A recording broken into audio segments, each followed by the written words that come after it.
People ought not be so frightened of ghosts. They are merely talking shadows, chattering away endlessly about their past affairs. Very insightful, Flins. Anyways, hello, ladies and gentlemen, cadets and citizens, and I hope you're having a fantastic day out there today. Where do I even start? So, I'm gonna be... Well, first thing, my plan for today is to take care of the at least half of the Krai Archon quest coming up, because 6... I think it's 7 and 8. I was gonna say 6 and 7, but then... No, we did Chapter 6 last time, I believe. Let me actually quick check the quest overview, because that will be our indicator. Yep. No, we actually did 7 last time. Or did we? Okay, it is 7 and 8 that we have to do. But yeah, anyways, you may have noticed that I started to stream way later than I originally scheduled to. Here's what's happening at my place, at least. The room that I usually stream in is undergoing cleaning at the moment, or it's about to. So I had to move out everything, and well, the only other place that I could move it to was my room, which my room and the streaming room are right next to each other. My room is incredibly cramped right now, so I was thinking, there's probably very little chance I'll be able to make this work. So I've been putting it off for a little while. I had to do some, and on top of that, I had some homework on the side that I needed to do. And then, well, I finally figured out how to get, like, a streaming setup in my room working. And to be honest, oh man, getting in and out of this setup is going to be a little bit of a pain, but we'll make it work.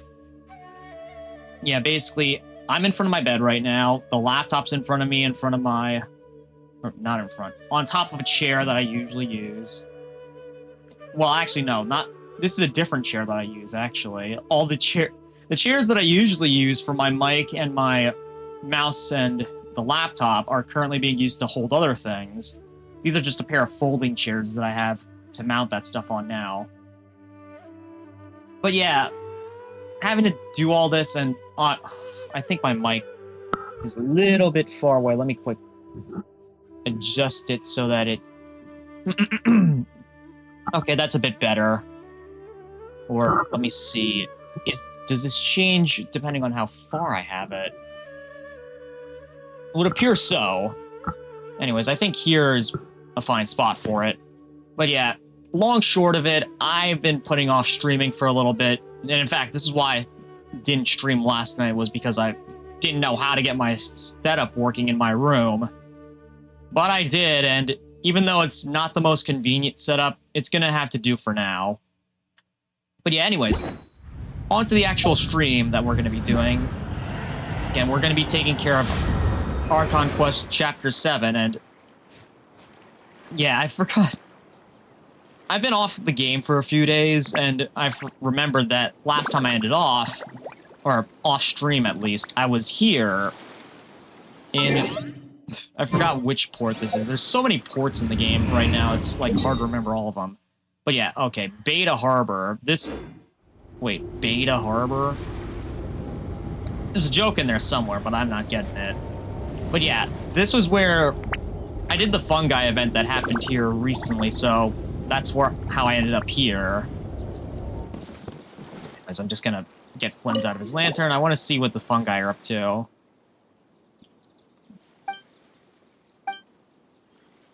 Same as always, let's feed them. I'll just feed them for now.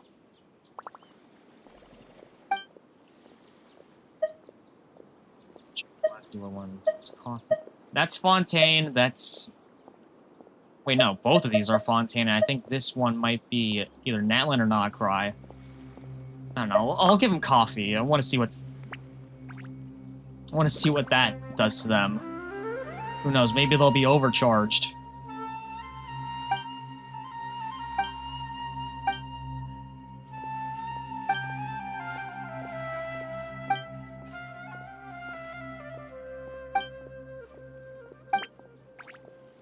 Hey, well, maybe not overcharged, but yeah, they're certainly charged up now. Anyways, enough fooling around. Let's actually get to the quest that we're aiming to do today. Oh, by the way, it doesn't... I didn't do either Spiral Abyss or... what was it? Imaginarium Theater. Because, like, look at that. Those character element requirements... they're not the best. I mean, I have characters for all of them, it's just that it really seems to promote physical, at least with the superconduct reactions.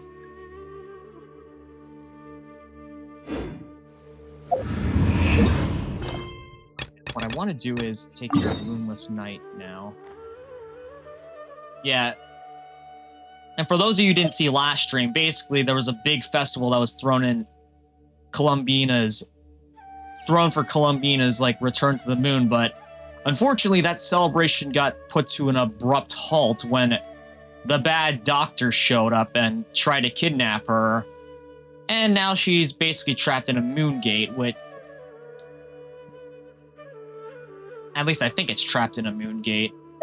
Doesn't matter, she's not on her plane of existence, and we have the doctor to thank for that. So yeah, now we have to find a way to get her back and to serve the doctor a little bit of a taste of his bad medicine, I would hope. Because he is probably one of the more evil beings that we've come across so far, because he messed with us in... what was it? I keep forgetting the names of the nations now. He messed with us in Sumeru, and now he's messing with us again in Krai.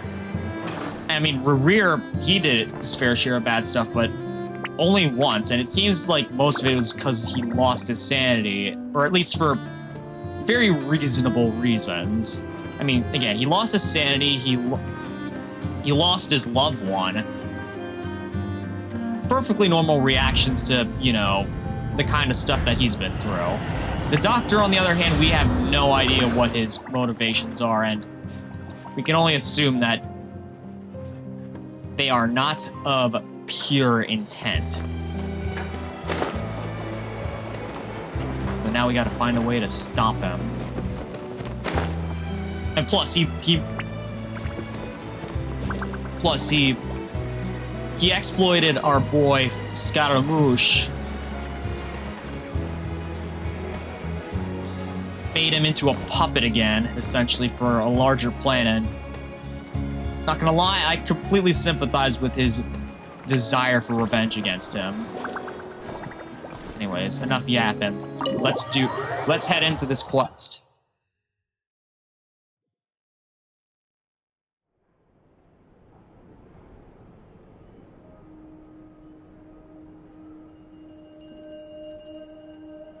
Salamander. And the cat just chased it off. Looks like the gang's all here! I was about to say that. Yep, all ready. How about you two? Green and good to go? I'm not sure about either of those. Good to go, that's in the that's up for debate. I'm not good because I'm not doing good right now because the doctor is pretty much responsible for everything that just happened. We're mad at him right now. And green, well, no, I don't have any of my green visions equipped. But yeah, metaphorically, maybe one of those two. Heimer's ready! Yeah, let's just go over the agenda real quick. Feeling nervous? Don't blame you. We're all a little out of our depth with this one. Okay, so some time ago, Columbina was ambushed by the doctor.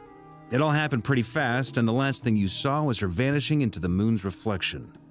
Yes, though at the time, all that the rest of us saw was the doctor using some kind of power.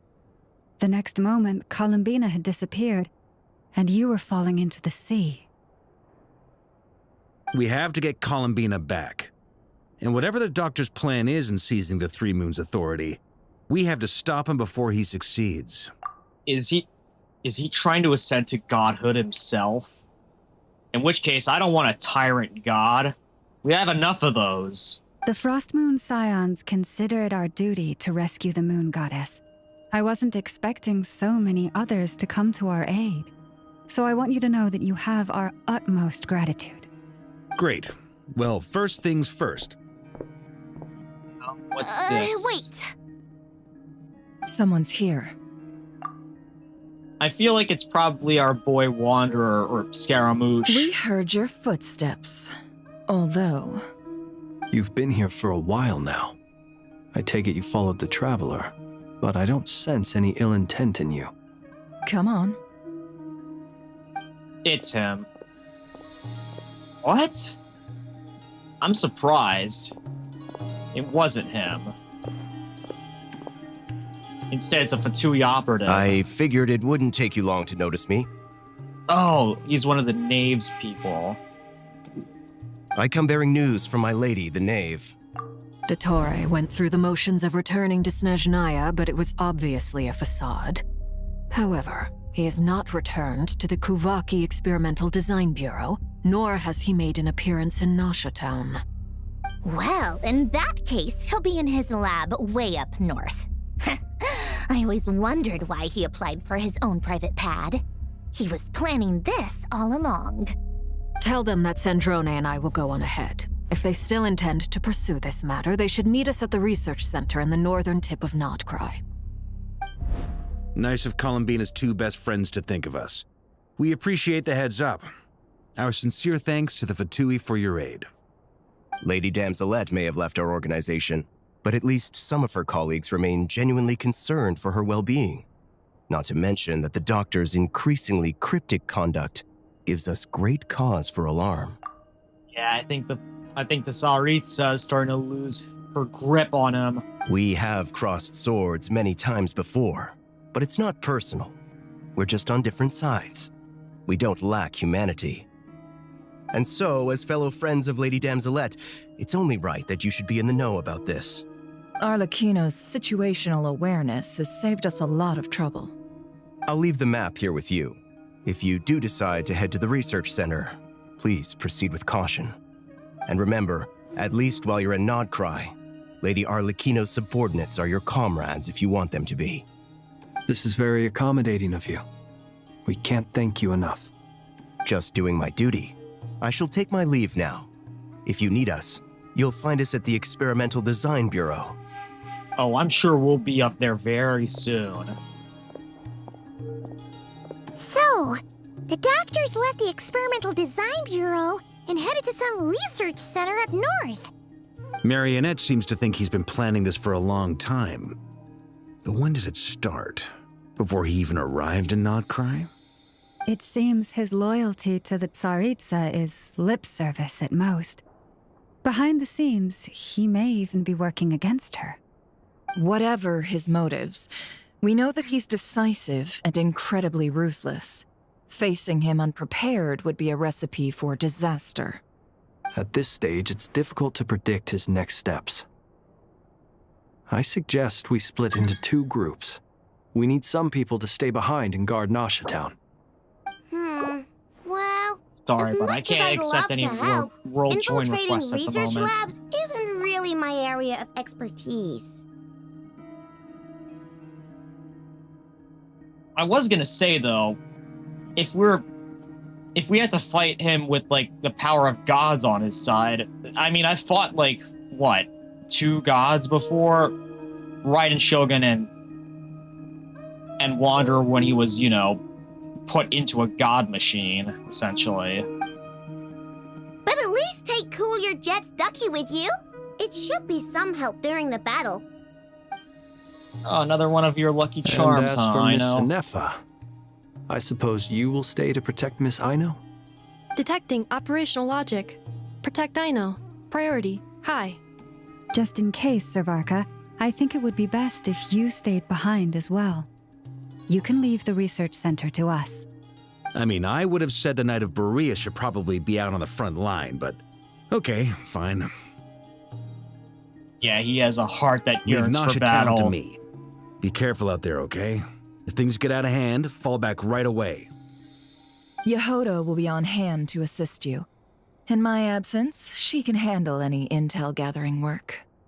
You got it, boss. You guys make sure to get back here in one piece, all right? We will. Things are moving fast. We'd better head off soon if we hope to keep pace. Yeah, I ain't about to get mailed back in an envelope. And by that I mean in various pieces in each envelope. But yeah, Paimon, you should stay behind to help everyone else. So, it's infiltrate a secret research facility, or... Yeah, alright. Paimon will help out here instead. Sounds like it's gonna be a pretty intense fight. Got that we all right. have to bring our A game here. So, anything you need to wrap up before we leave? No, while the Archon quest is in a special phase, certain systems and functions will be unavailable. To ensure you have the best experience, it is recommended that you experience the next part of the story when you have an ample amount of time to complete it. Well, I'm pretty sure I do. I set myself aside, like... trying to see, it's like 4 o'clock my time. I've set aside 3 to 6 hours to get this done, so I'm ready. Let's do this. Then you'd better get going. Very well.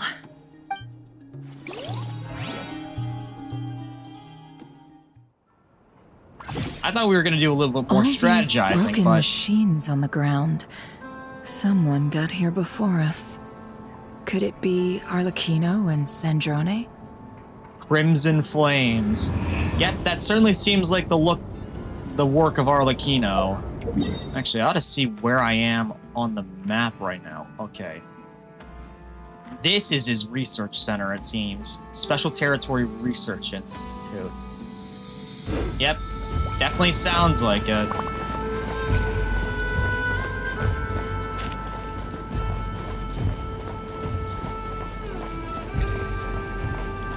Yeah, look at all these wrecked machines. Let's enter. Yeah, we might be uninvited, but you interrupted our little party. It's time we interrupt yours.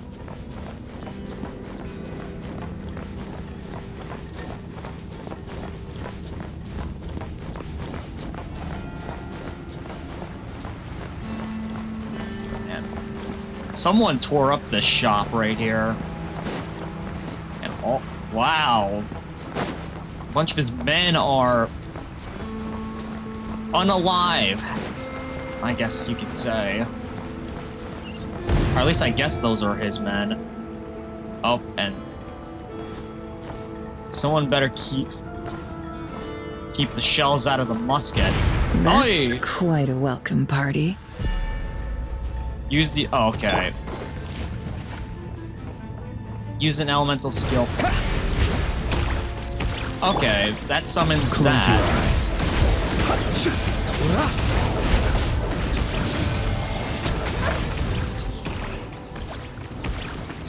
Okay, these are all trial characters, it looks like, so... That explains why Flynn's... Because I have... You already know I have Flynn's, but not with a signature weapon. Anyways, oh... More Wild Hunt monsters. But there was a chest back here. Let's claim that.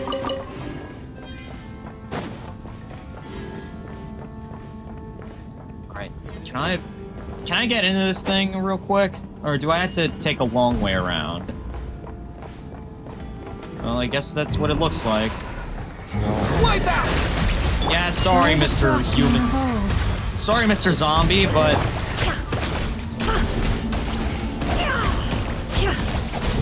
I'm not in the mood for dealing with this right now.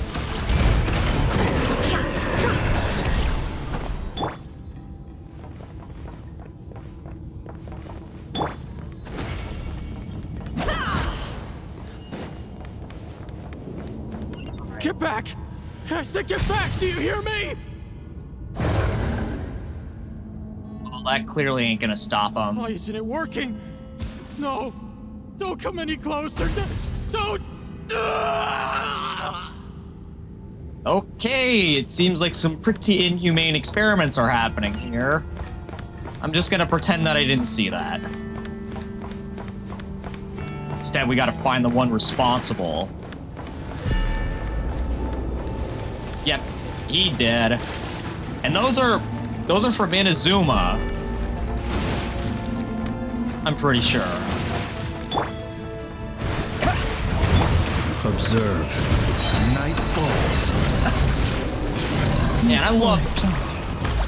May your spirits find peace. Grab that key on the ground. We'll probably need it at some point. And I love just using the Flynn's... What was it? The plunging attack, if you could even call it a plunging attack. I don't want to call it his ultimate because it doesn't quite have the same ring to it. But yeah, the plunging attack is just so overpowered. Watch out! Oi! There's no way through. Let's go around. It's probably... This might be the most dangerous Vtuber building ever. Come on, Flint. Are you really gonna let yourself get beaten out by a ladder here?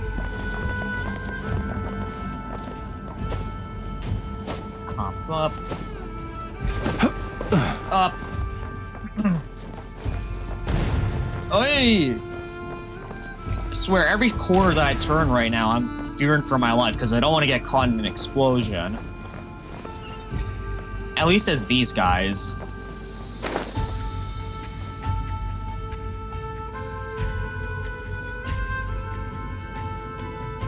What the? Trespassers? Here? What's wrong with you people? We're looking for the doctor, and we understand he might be here. I see you're fleeing the facility. You looking to settle a score with the doctor? Good luck with that. I don't think you have many chances left. Perhaps. But you might have a chance to live if you start talking. 2 other Harbingers had the same idea as you. They're already inside. But what good is it gonna do? The doctor wouldn't do something like this unprepared.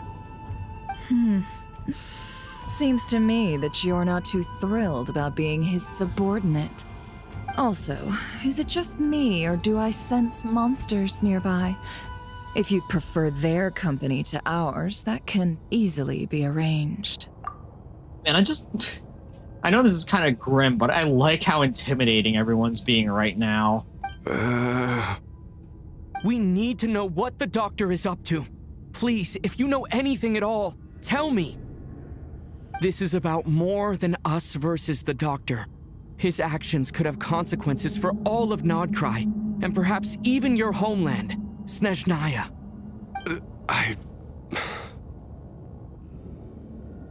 Of course, Traveler has to be the reasonable one. He's building something. Ambitious doesn't even begin to describe it. Feels like this could be the big one. God knows how long he's been planning it. The big one. Where have I heard that one before? Oh, right, when he tried to put Scaramouche in a god device. A while back, he told us he'd be returning to Snezhnaya. We weren't expecting him back so soon. This time he brought some gemstones with him, or something. 2 of them. The moon marrow spheres. He stole them from their rightful owner, Columbina. Oh, Lady Damselette? Last I heard, she left the Fatui. Before she went, she told us she'd finished what Her Majesty asked of her, and wished to focus on some personal matters. I remember thinking that leaving us might not be the best choice. I mean, I always looked up to the captain the most, and... Back when this all started, the higher-ups dispatched 3 units to Krai to execute their plan. They were led by the Doctor, Marionette, and the Damselette, respectively. I was gonna say, maybe he used to serve under the captain. I was a part of the Damselette's unit to begin with. She never really interacted with us much. In fact, she seemed sort of detached from everything. Not because she was distracted, just felt like she was indifferent to the world around her. Like she had no stake in anything that happened. She always seemed like she was staring off into the distance. Almost as if she didn't see anything worth living for in the present, so she had to look further afield. That's right. She always used to stare up at the sky. The doctor wanted used to to stand return nearby home. and watch her. Apparently they got along well at first, but somewhere along the way, she grew wary of him. Started avoiding him as much as possible. After she left, everyone in our unit merged with the doctors. He's similarly indifferent to the world, except when it comes to the moons. He seems to have big plans for them. Right now, obtaining the 3 moons is his #1 priority. He even said if he can only get his hands on 2 of them, he'll create a 3rd one himself. How would he create an artificial moon marrow? Maybe the knowledge he gained from the Hyperborean phantoms has something to do with it. Yeah, so he really is trying to transcend to godhood. Thank you for cooperating. We appreciate the level of detail. I get the sense that you'd serve under Columbina again if you had the chance. Would that be fair? No, she's no longer a harbinger. As a member of the Fatui, my loyalty will always belong to the Tsaritsa. I'm only telling you all this because I don't completely trust the doctor. His actions do not align with the goals that first brought us to Krai. I understand. We'll do everything within our power to stop him. The Knaves unit is based at the Kuvaki Experimental Design Bureau. Maybe you can seek refuge with them.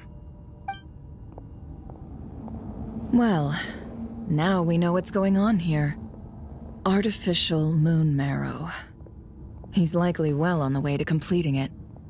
Dottore's technological capabilities are far more advanced than I thought. I fear this could get ugly. Everyone, prepare yourselves.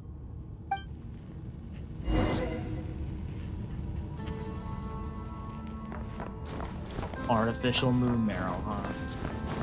Can't let him make it. No chance. Okay, more zombies to deal with. I'm sorry, I'm just gonna refer to them as zombies from now on because that's literally what they are. Water check! Seek within. Oh man, I forgot to use Lauma's Lauma's skill. Probably would have been a good idea. It all adds up.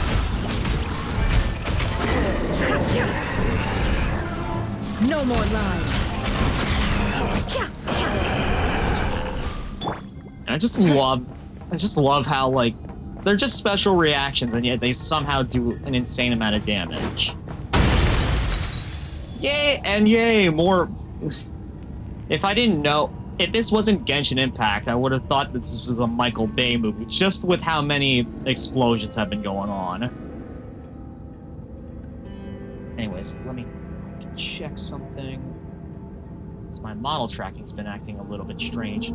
Again, so I don't actually have like a light shining on me. This is all just sunlight that's going on me right now, and I'm surprised that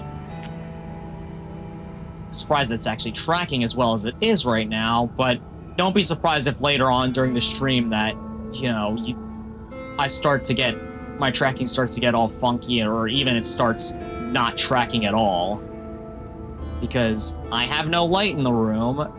So once all the sunlight goes away, that's pretty much it.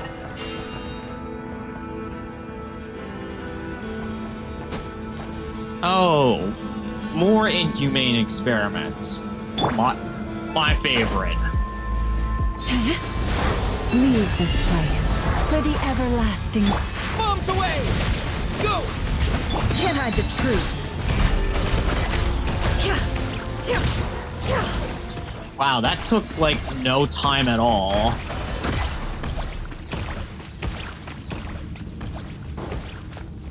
Oh, by the way, I saw the new update stuff. Apparently Nefer and Lauma are gonna be in the next banner phase, which that's gonna be a little bit costly for me if I want to try to get both of them, since they complement each other pretty well.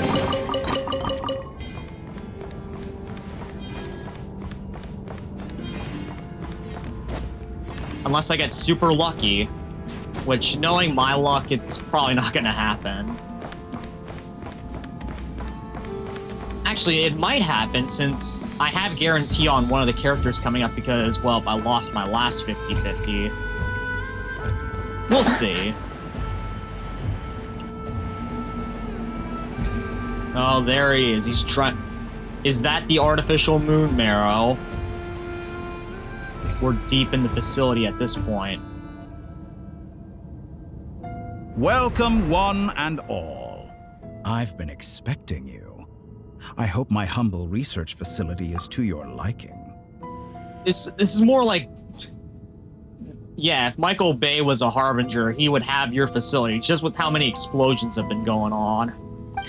Yeah, we really appreciated fighting our way in through a horde of monsters. The gall. You expect us to believe you've just been patiently waiting for us?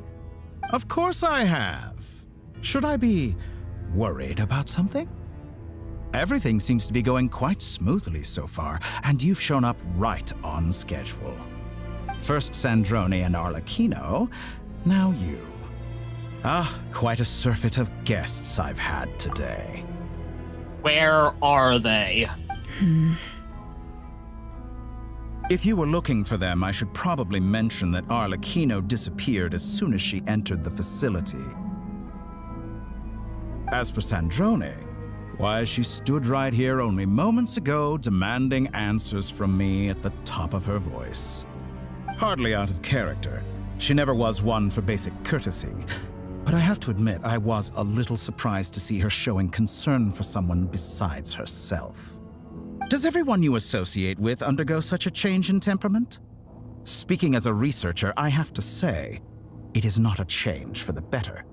It threatens one's ability to remain objective. Where are they, you monster? Well, since you ask... So you've got your hands on the moon marrow, and now you're claiming godhood. Don't you think that's a bit of a stretch, Dottore? I knew it! I must protest what you are insinuating with that phrase, claiming godhood. I am not claiming anything. I am stating a fact. You're a researcher. I'm sure you appreciate the distinction between the two. Huh? Wait, you really think you're all that? You'll excuse me if I'm not being a polite little lady for you. We're colleagues. We both know what kind of person you are. By the same token, I knew you'd respond along those lines. You and I both understand that facts speak louder than words. To that end, I've had my people send you a small gift.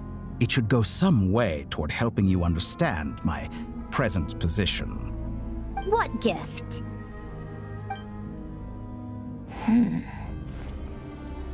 Where have all your troops gone? Who knows? Perhaps they are already marching toward a new world, following in the footsteps of an unknown god. As vulgar and arrogant as you may be, dear Sandrone, I have no intention of taking out my displeasure on your subordinates. They will enjoy equal rights to my own. You sent your people to the Experimental Design Bureau? That's a Tsaritsa's property. Yes, and I am very mindful of Her Majesty's instructions. But you know full well that they do not conflict with my present goals. In which case, all I'm doing is conducting another one of my experiments. Is there a problem with that? Now then, you have a judgment call to make. Am I simply lying to stall you? Or is it possible that every word I am saying is the truth? In which case, your subordinates really are in danger.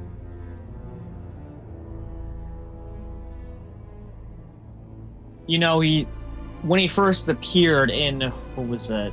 Not the manga, that was his first appearance, but in the Winter's Night Lazo, he claimed he was beginning a little experiment in blasphemy. I think that's what he's trying to do here as well. So now you've turned on fellow Fatui soldiers. You're completely insane. I have set a new rule for myself. Each person gets one chance. Naturally, that includes you, Sandrone. So now it seems like you're trying to dictate people's lives like a god, huh? Not even Rerir was this insane. If you wish to leave, I won't stop you. We are colleagues, after all. Scum scumbag!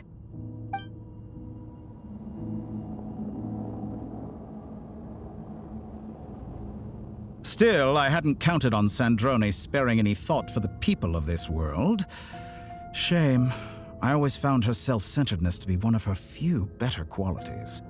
How can she ever hope to achieve greatness when she's so obsessed with protecting her little design bureau? It's more than a little disingenuous to speak of achieving greatness while taking hostages. Or does honor no longer mean anything to you? Honor? I have the marrow of 2 moons in my possession and will soon complete the construction of a 3rd. I will be the god of a new world. And you speak to me of honor? How charmingly naive. Those are sacred relics. You do not deserve them. Yeah, we worked to get those, and all you did was steal them from us. In my view, many in this world do not deserve to be alive. And yet, I mercifully permit them to go on living, do I not? You'll come to regret your actions. Will I now? Let's see if you can make me. Oh, is this a boss fight?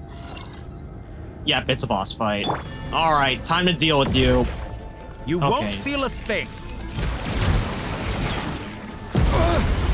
Typical doctor speak. Wipe out! Close your eyes to dust. And he actually has a large health pool. Not exactly doing well to start so far. Target acquired. Water jet! By the Frostman of old. Oh yeah, took a bit of a hit there. No more lies. It all adds up. Your actions betray your fear of me. Arlecchino. Thanks for the assistance. Hey, she's back. They see you as an ally. What a farce. You're clearly here to destroy my research, not... I'd say your research is more valuable than your life. Am I wrong?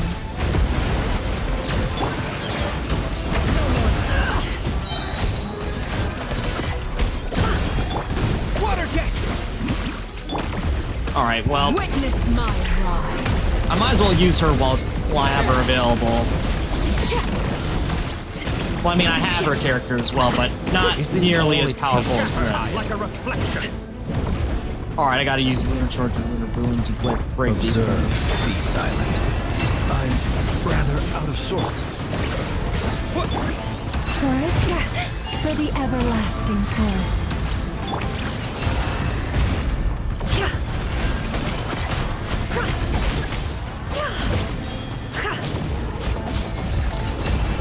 The mystery unravels. Get lost.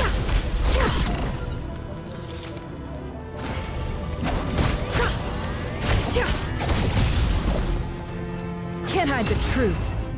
It all falls into place. You poor lost. Water jet! Yeah! Close your eyes. Oh man, Silent to dust. he would love to be here, watching all this unfold. Transfixed. Dottore is too powerful with the artificial moon marrow in his arsenal. Fighting him is futile. Quickly. Oh great, more machinery? Okay, he's clearly an AI, bro. Let's go. I've always thought it is wiser to flee than surrender.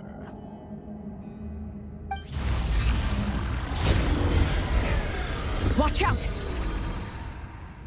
What the? A cage? Forget about me! You should... Where's the traveler?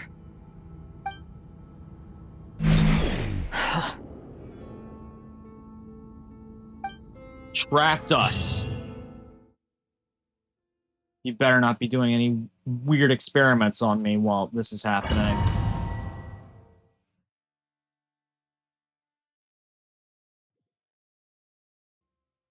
I am not one of your test subjects.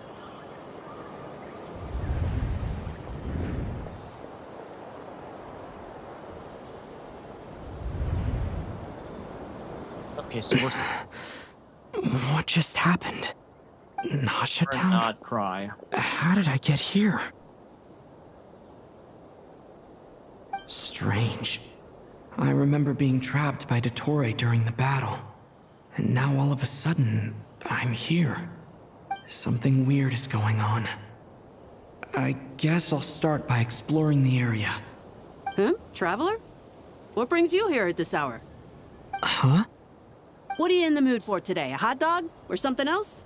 We've got some special discounts at the moment. Want to see the menu? Sorry, I'm not hungry right now. Ah. Well, feel free to take a seat for now. Let me know if you change your mind. Strange. They Everyone seems to be acting normal. Am I just overthinking? I mean, NPCs usually don't reach out to us like that. Oh, darling, look who it is. One of our regular customers. Get the traveler something to eat, would you, dear? Wait, why is he talking like that? Hold up, I've seen this before. They did the exact same thing during the Sumeru arc, where they said, where Dottore basically brainwashed a bunch of people into thinking that we're some sort of great hero, which, granted, we are, but they were treating us like an idol, and they were trying to surround us, and they were all doing it. He was doing it so that he could kidnap Nahida. Well, I'd love to, but can't serve a customer unless they order something. Anyway, I take it your business is wrapped up? Yes, thankfully. It was a long trip, and it's left me feeling pretty exhausted. But the upshot is, I won't have to leave again for a good while. We can have some quality time to ourselves. Wait, these two are a couple? I see some kids around too. I didn't know they had a family. Hey there! I haven't seen you in ages! What's keeping you so busy? I've been looking forward to playing with you again. Yep, it seems like he went in and altered the minds of these people. You forgot already? You're silly. Daddy brought you over to our house recently. We had some snacks together. What is she talking about? We've had a lot of customers that over the or- last few days, so we've been real busy. And like my mom always says, some people are more than just customers. They're friends. That dude right there is looking awfully suspicious. Yeah, he either went in and altered the memories of these people, or he went back in time and altered history. Oh, another customer's arrived. I better go see what they want. Or sent us into an alternate history where he is now a god. This is all wrong. I never once heard the owner of this restaurant talk about their family. It certainly isn't a family-run business. And that child? I don't recognize her at all. Could this be a false memory? Very good. I knew you had it in you. You. Aren't you going to try the house special? Yeah, I knew there was something wrong about this place. When did he show up? No. None of this is real. You don't seem to like it here. That's fine. We can change venues.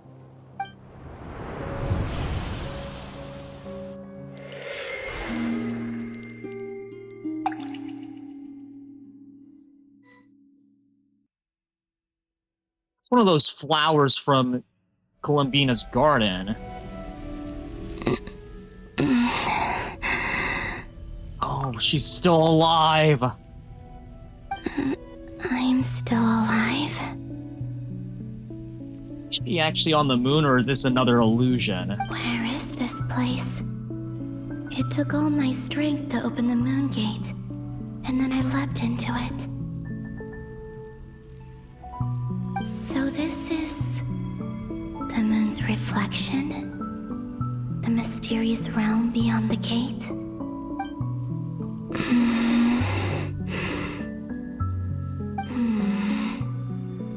I can't sense anything. Yeah, because There's no Kuvaki here, is there?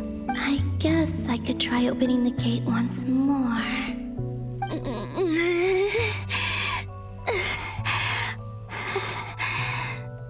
No response.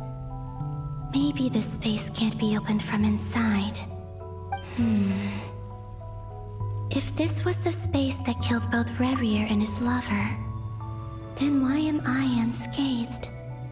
Well, it could be because you're a god, or B, they really are still alive. Or... no, I'm not unscathed.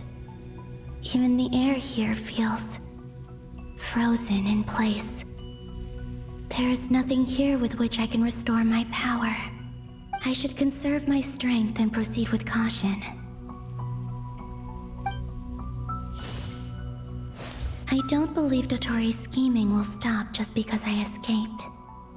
If there is any chance that I can get back to the others, any chance at all, I must return.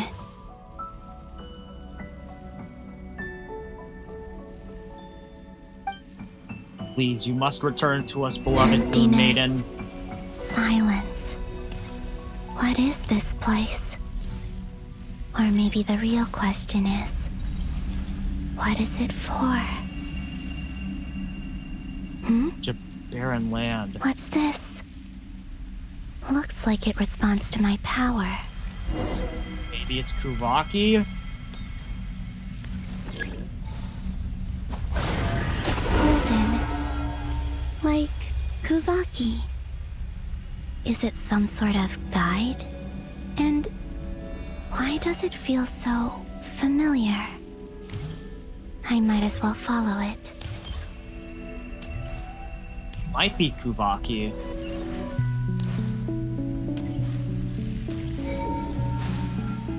Where does this lead?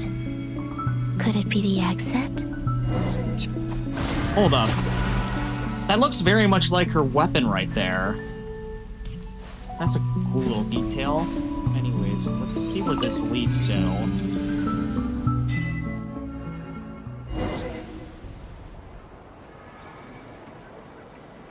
Hold up. Isn't this the Moon Festival that we were at before? It is! Welcome home, Moon Goddess! Is this... Nasha Town? But... isn't Moonbriar Night over already? Yeah, that's definitely strange. Goodbye for now, Columbina. I hope you have a wonderful night. Oh, trapped in a memory. I will. Llama...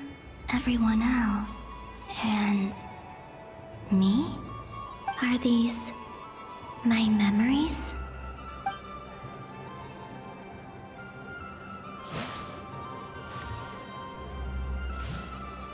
Yep, it would seem that way.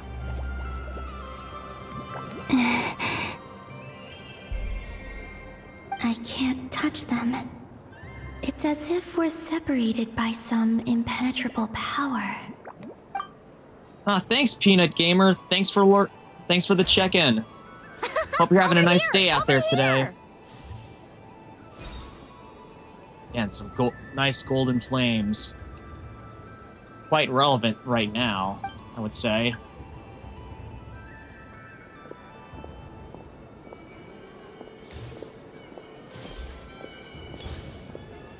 Yeah, this all... But the people in these memories pass right through me.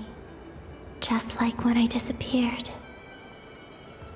Really are trapped in a memory right now, it would seem. If only I had known what would come to pass after that.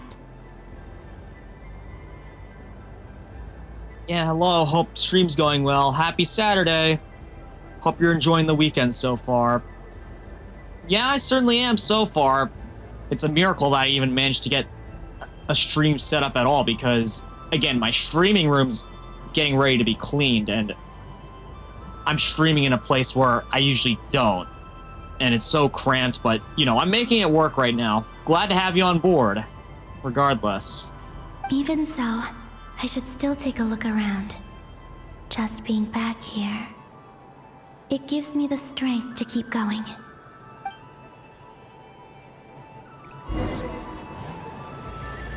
Explore the world within the mirror. So I just gotta wander around aimlessly, it seems? I recognize most of these faces and people. These places and people. There's the Kino. This all looks familiar. It is familiar.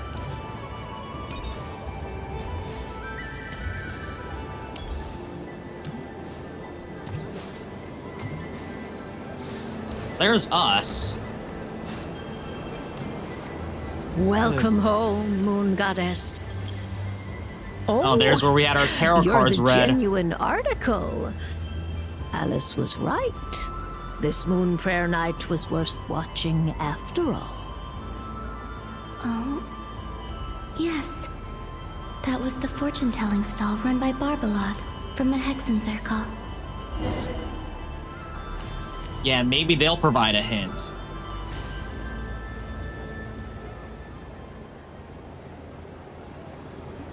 Please, draw the first lunar arcana. This represents destiny and is the foundation for the divination as a whole. This reminds me, I actually had my tarot cards read out recently. Well, actually, no, I had a tarot reading recently. Not with my own cards, but someone else's. And I always find it interesting that, you know, it's all mostly just belief systems and such. You could take it with a grain of salt if you don't believe it. But most often than not, usually when something's foretold in tarot cards for me, they do actually end up happening, or at least something similar to those lines.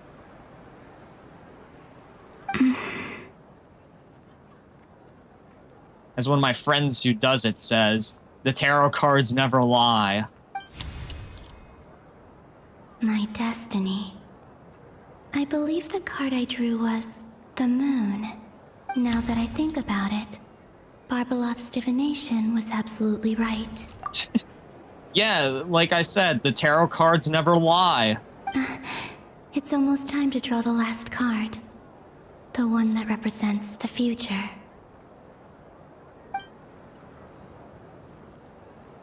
A hint towards what happens, mayhaps? That was the card that popped out on its own.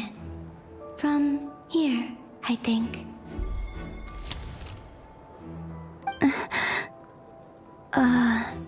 Kuvaki Pulse? What? Fascinating. I've never encountered this before in my role as a diviner. What's going on? Did that card leave the deck because of my influence? Maybe not yours, but... well, since it seems that the Doctor is trying to become a moon god himself, maybe he really did go back and alter history to the point where he did become a god and he influenced that card. All I did was try to touch it, and then... maybe this memory space is not untouchable after all. Are there weak points in the barrier? Or... is it possible that there's more to this space than my memories alone? Wait a minute. I'm trying to remember, but that card looks like Rerir, the one that's on the far right. Maybe that is a hint that he survived and we might end up running into him again. And since we're playing as Columbina in the space in the Moon Gate, it's very well possible that he survived. This card is death.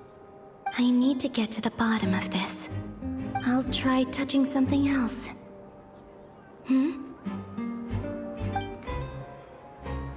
Is this the wind? No, it's gravity. It's pulling me outwards. No, Traveler!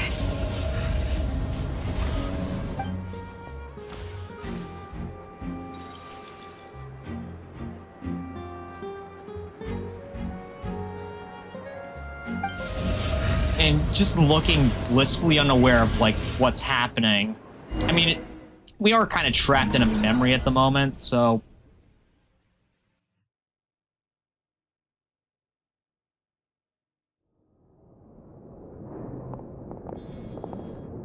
We lost the Traveler.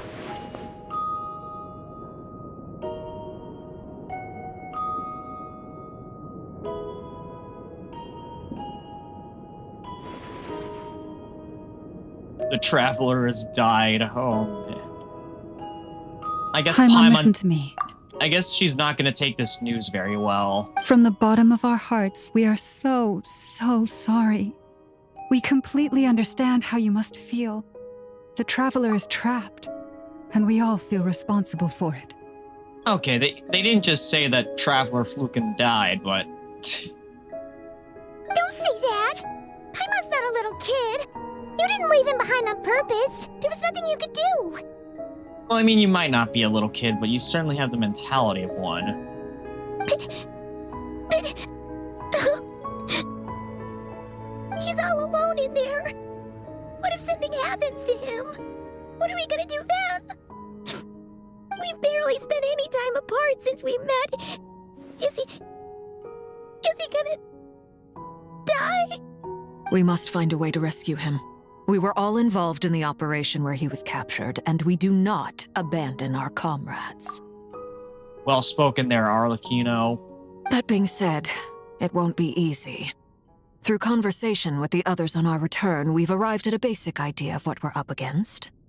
Dottore's lab has clearly been in operation for a lot longer than we realized. We found many monster samples stored there. In all likelihood, they were materials he used to research his latest technology. We also know that through his contact with the phantoms of Hyperborea, he gained knowledge about the moons and certain Hyperborean technologies. Using this knowledge, he then fashioned an artificial moon marrow to serve as a replacement for the frost moon beyond the sky. Unlike Columbina, Dottore is not being rejected by Teyvat. And even with 2 of the 3 moon marrows, his power far exceeds all of ours combined. Once his 3rd moon marrow is complete, Dottore will have completely seized the authority of the 3 moons. Teyvat's most primordial powers will then be in his grasp. And then he'll try to remake reality as he sees fit. No, we must stop this from happening. At all costs. Does that mean... I'm afraid so. No one could have predicted this level of insanity. Not even from Dottore. And unfortunately, his insanity is coupled with an intellect and ambition that not even his peers in the Fatui can match. This is dire. Sounds like the world is done for. The 3 moons' authority can influence the very fabric of time and space. I dare not imagine what a monster like him would do with that kind of power. The trouble's already begun, I'm afraid. On our way back, we discovered that part of Krai is being enveloped by an unknown energy. We cannot ascertain what is happening inside. I'm convinced this is Dottore's doing. Not that there's any way to prove it. The issue is, we have no idea what his intentions are. So by the sounds of it, you put a barrier around Nod. It sounds like you put a barrier around the nation of Krai, so no one can leave and no one can enter. So even if we did try to reach out to our limitless line of contacts, they wouldn't be able to help us. The only thing more frustrating than facing down evil is knowing that it will surely come, but not knowing when.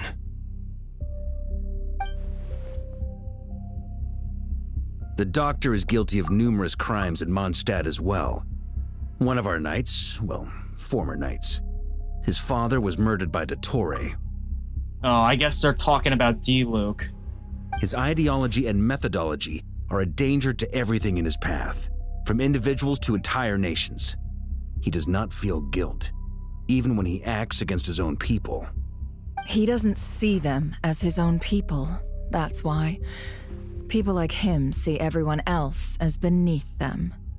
Right. He views other people only in terms of how they can benefit him. That's the basis of all his social connections.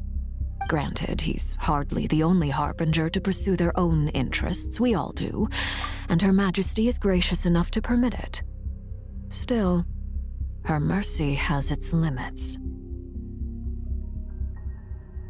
Yeah, and there's a difference between pursuing your own interests that are honorable, like the Knave, for example. She runs an orphanage of children, well, mostly children.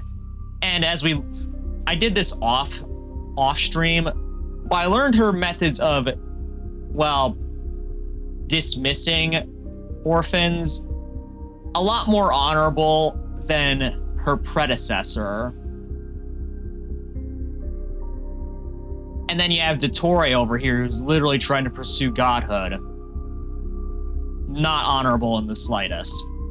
Dottore's actions have gone beyond even what the Fatui could have imagined. Usurping divine authority to become a god. For a servant of the Tsaritsa, that goes beyond being disloyal. It's treason of the highest order. We can't expect him to heed the Tsaritsa's will once he gains the Three Moons' authority. Even we Harbingers consider him the most self-interested among us. Poor Traveler. Of all the people to get caught by... We have to go save him right now. Please, we gotta find a way. Paimon, I promise you, we are with you all the way. I get how you feel. I do. But it's gonna take more than strong emotions to take down an enemy like Dottore. What we need now is more information. Right. We can't even guarantee he's still at his research center. Before we can think about mounting a rescue operation, we need to confirm the Traveler's location. I'll find a way. Paimon knows. Always do. But she's so scared. If anything happens to the Traveler, he might be the strongest person Paimon knows, but he's still human. He feels pain and bleeds just like anyone else. Well, maybe not human. We actually don't know what they are. All we know is that they're descenders. Then think things through before you stick your neck out. Unless you want to lose your head. Oh, glad to have you join us, Sandrone. Sandrone. Miss Sandrone, you're okay? Put the stuff over there, and be gentle with it.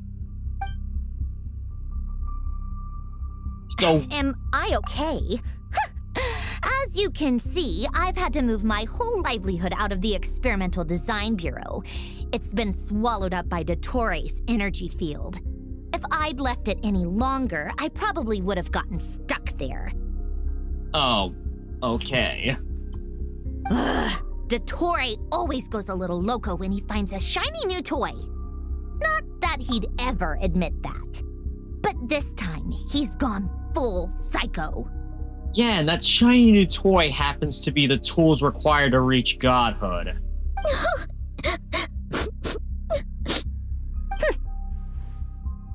Just go ahead and cry already. Sorry. Paimon's not trying to make it seem. It's just, she can't. Oh, Paimon. Let it all out. There's no shame in it. When you're overwhelmed by fear and despair, crying can help get it out of your system. You'll feel better for it.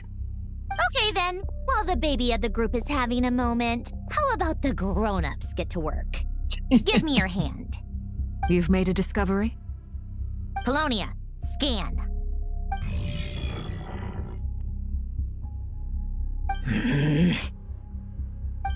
You, hand, now. Oh, I thought you'd never ask, my lady. Wait a minute, so maybe during our fight with the doctor, he left some sort of weird energy, and that's what they're trying to scan right now. Curses! You're next, then you. Well, could you at least tell us why you're scanning us? Dottore, you son of a... He's done something to us! Everyone who entered his research center has been implanted with some sort of curse. Okay, that explains it. I don't feel anything unusual at the moment. Does that mean it hasn't activated yet? Is there a way to figure out its purpose and what might trigger it? My best guess is Dottore created it using the Moon Goddess's powers. 1 second, analyzing.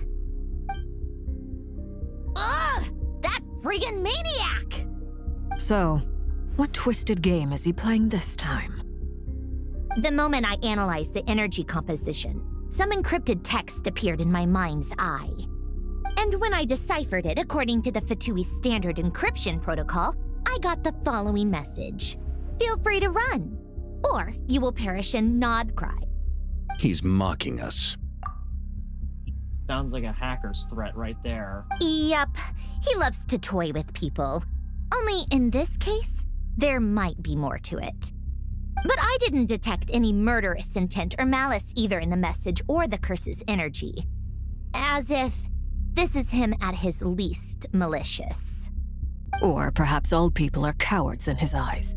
Maybe he thinks the threat alone will be effective. What a despicable person. And he has the Traveler in his grasp. If I may, as unhinged as Dottore may be, he has always exercised great patience with the objects of his interest. I remember a comment he made when we first arrived in Nod Cry. He said, "This world is, on the whole, an exceedingly dull place. But at least there are a few intriguing features, such as the gods or the Traveler." He's trying to find a way to mess with them. Presumably, they interest him because they're unknown quantities. He wants to understand as much as he can about them. Unknown qualities, you mean? Agreed. The Traveler is Tevat's 4th descender. All Harbingers are aware of this. Since Dottore took such pains to capture the Traveler, he is unlikely to kill him right away. Okay, but we still have to do that rescue operation. Of course. I also think we need to read between the lines with Dottore's message. If he's encouraging us to run, that means we mustn't leave Nod Cry under any circumstances. My guess is, his curse will only trigger if we leave.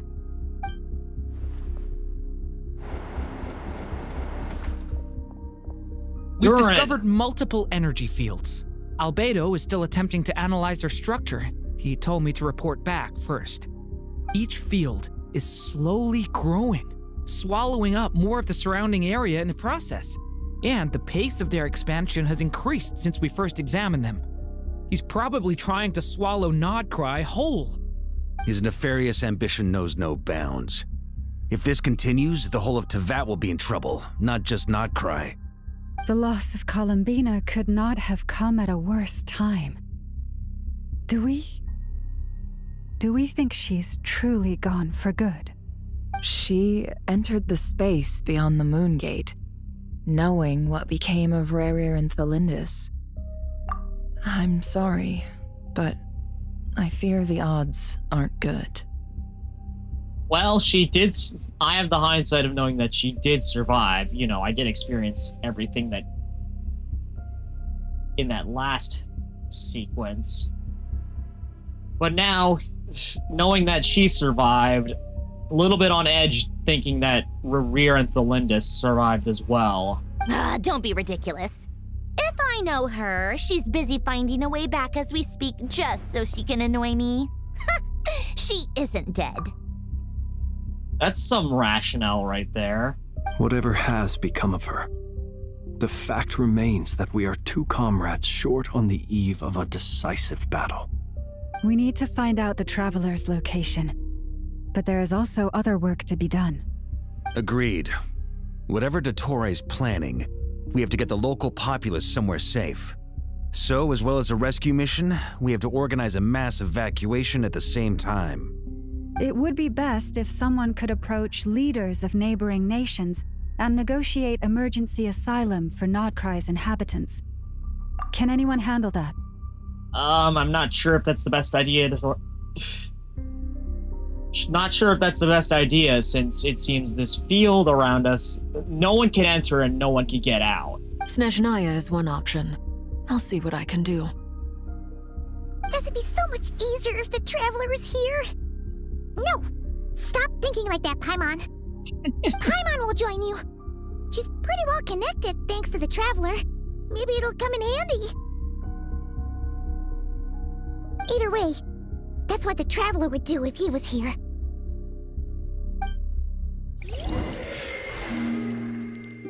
Vision from the moon? Yep, it would appear so. Back here again.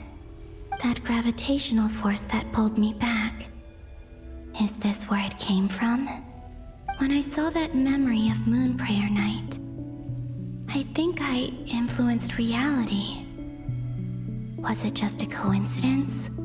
Or if only I could have sent the others some kind of warning on Moon Prayer Night. Maybe we could have stopped Dottore. I feel so heavy. Does entering that space consume a lot of energy? Well, even so, I have to keep moving forward. Back to emptiness and silence again. I should try and find my way back inside that memory. A memory.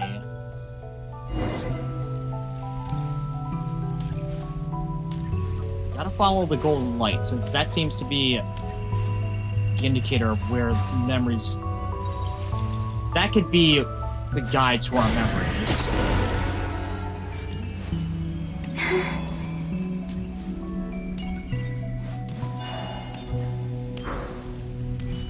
The entrance from last time isn't showing up. What am I missing? Maybe this is a different memory. Looks like I need to gather these scattered fragments. Okay.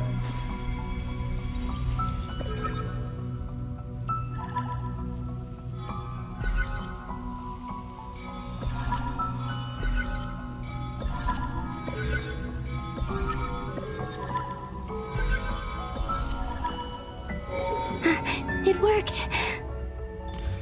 Yeah, but this looks like... Stay inside for a bit longer this time. But this looks like a different memory. Oh well, let's see if we could send back a message to stop this.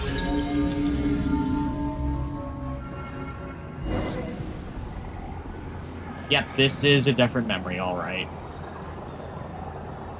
Back before she was fading away. Abyssosque. Welcome to the Adventurers Guild. What? This doesn't look like Moon Prayer Night. That's because it isn't. Extra, extra! Latest issue of the Nasha Express! I don't think I've ever been here. Maybe this space isn't comprised of my memories after all. There aren't any festive decorations around. Is this Nasha Town after Moon Prayer Night ended? Maybe. Did Dottore's plan not affect the town? Or is no one aware of what happened because he used the Three Moons' authority? Let me see if I can influence anyone else. Oh, well, we're already in the spot. What do we do next? Wait, that voice. Paimon? The most important thing right now is to find that mage. Oh, this was before. Lauma, the Traveler, and Mr. Varga are here too. So this is when she was fading away. I'd better go pay the Fatui a visit. Traveler! Oh, thanks for the follow, Dominator. Glad to have you on board tonight. Hope you're having a fantastic day out today.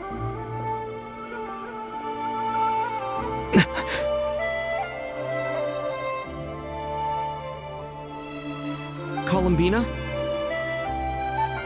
I made contact. It's me, Columbina. Huh?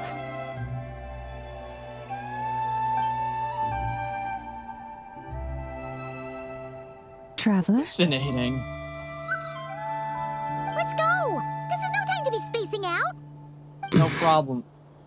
Hope you're having a great day as well. Yeah, so far I am. Wait a moment. This has happened before. This is what happened when I disappeared. I stood right over Exactly. there, thinking that no one would ever find me again. It was only when he called my name that I decided to follow them. But did he turn around because he sensed my touch just now? Yeah, any day that I get to stream is usually a good day, you know? In fact, it's even a miracle that I'm streaming right now because I did say it earlier, but the room that I usually stream in is about to undergo cleaning, so I had to stream somewhere else. But yeah, it's been a good one so far. Is it really possible that from in here, I can change the past? If I keep following them, maybe... Uh-oh, you're about to get sucked out again.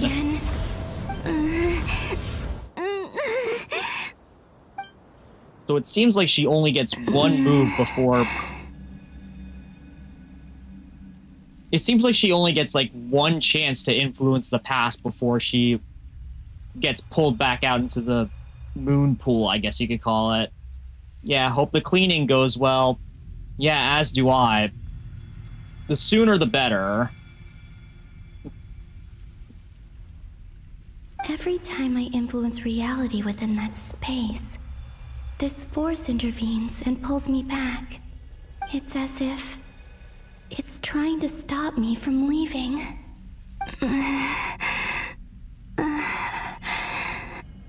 I'm getting weaker and weaker. I'll just have to try another approach next time. Come on, Columbina. Keep going. You have to tell everyone what happened. Find some way. Just have faith.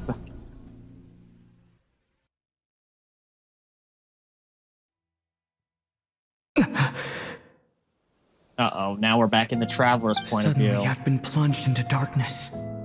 Alone. It feels strange. As if something has grabbed hold of me. Is Toray now powerful enough to interfere with space itself? Look at you, standing so still in total silence. I almost didn't recognize you. Hello there, traveler. Oh, he has a ridiculous looking moon thing on his back now. Is this what he looked like after he absorbed the power of the 3 moons? You must be stopped. He seems to be in a good mood. Wait, what's that behind him? Ah, so you noticed. This is the completed Trilune. 2 primordial moon marrows and 1 artificial specimen. You are wary of it. Good. Maintain that reverence. You performed well in that recent battle. Brave and reckless as always. Courage is the sign of a true hero, and impulsiveness is the hallmark of those who strive to advance. I say this not to belittle you. Most creatures are far more timid by comparison. 3 moon marrows? Does that mean the artificial one is now complete too? Well spotted. What do you think? For a replica I built myself, I dare say it looks the part. Dottore. Just a cheap knockoff. Are you planting illusions in my mind? I have no interest in fooling your eyes. On the contrary, I hope to show you the true essence of all that you see before you. Is this not a beautiful city? People live in peace. Thanks for the lurk, Dominator. In their work. All support for the streams appreciated. People can even leave their doors unlocked at night. You might say it is the Elysium everyone dreams of. All available data indicates your values and worldview conform with the mainstream. This kind of society should be quite to your taste. Maybe so, but it just feels wrong. Yeah, hope the game goes well. I'll keep it tabbed. Thanks. False beauty is deceitful. Lies are to no one's taste. I wonder, is it your moral standards that are too high, or your expectations of reality? Answer me this. If someone existed in a sweet dream from the moment they were born, a dream in which they never once felt pain, which do you think they would consider superior? The dream or the reality? Gotta do some video editing work. Oh yeah, have fun with that, man. I should know a thing or two. I know a thing or two about that since, you know, sometimes I do go back and edit my streams into videos, but yeah. Good luck with that. Yeah, this whole thing about if someone existed in a sweet dream, which would they consider superior? Probably the dream, but it's not real. That's pure sophistry. It has nothing to do with your actions. As I suspected. No problem. You have yet to understand all of this for what it really is. What do you want from me? You sound impatient. Do you think the only reason I'm keeping you is because I want something from you? Yes. Yes, it is. Or rather, you want to try to convince me that this world is perfect. That this is the kind of world that you would create, in which case, you're gravely mistaken. If it's not, then why haven't you killed me yet? No one can stop you if you're as powerful as a god. I'm delighted you recognize that fact. I believe we last squared off in Sumeru. Ah, the memories. How time flies. You and I have both grown. I'm not surprised that Arlecchino and Sandrone worked with you. You've always a way of slowly but surely ingratiating yourself with all levels of society. You've only grown more insane. People laud you as a hero, but I suspect there's more to it than that. Oh, but to be clear, I don't say that to flatter you. Do you always give your opponent an appraisal before you deal the final blow? Call it a long-time habit. I'm a researcher, and one of my duties is to give an objective assessment of my subjects. But you misunderstand. We are not opponents. Not at this moment. I just want to talk. Think back to Tartaglia, Arlecchino, Capitano, Colombina, and now even Sandrone.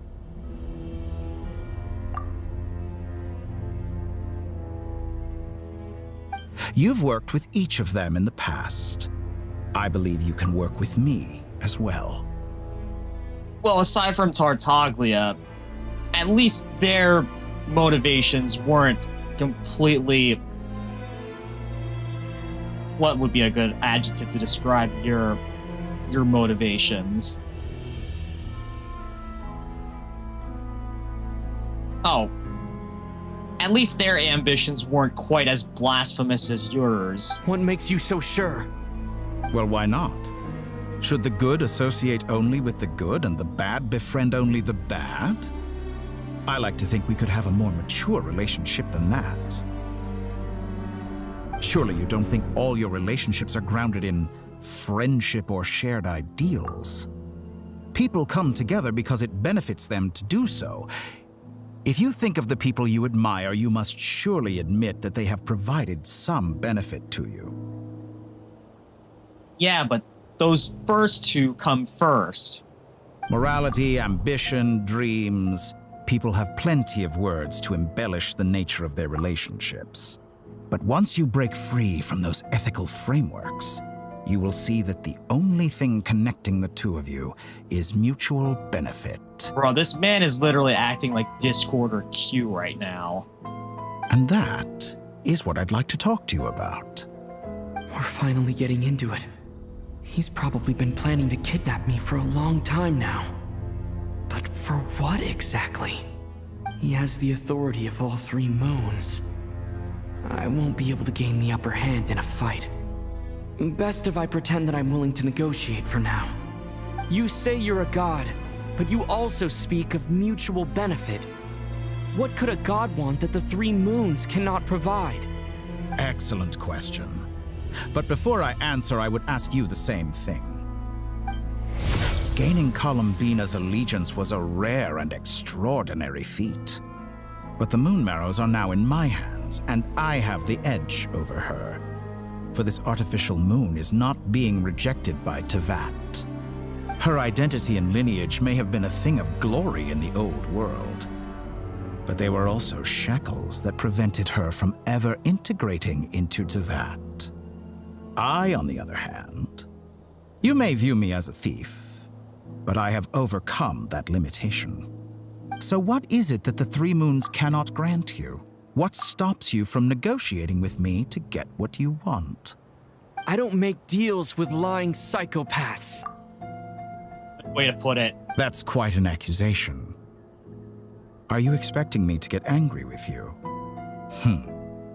Well, this is one aspect in which my personal growth has served me well. In the past, my less mature self might have been disappointed, perhaps even angry, over a small setback like this. Like when you and Lesser Lord Kusanali joined forces to oppose me, for example. But things are different now. Just as the rich do not quibble with the poor, I no longer find myself perturbed by these trivial affairs. Human relationships end with conflicts of emotions and interests. But relations between humans and gods are different. And ours is even more unique. I have ascended to the highest heights and laid claim to unprecedented horizons. And you were no ordinary person to begin with. Take a seat. Allow me to show you the world, Descender.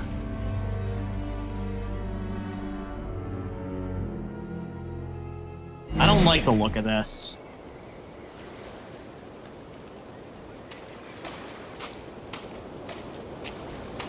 To stand, walk, jump, sit, and lie down. These are the most common of behaviors.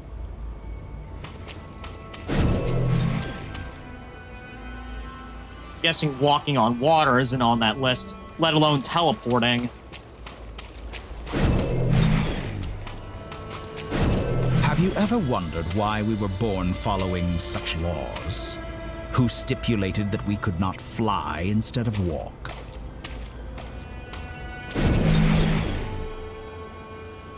Now we're walking on air. It's like we're literally living in a dream right now.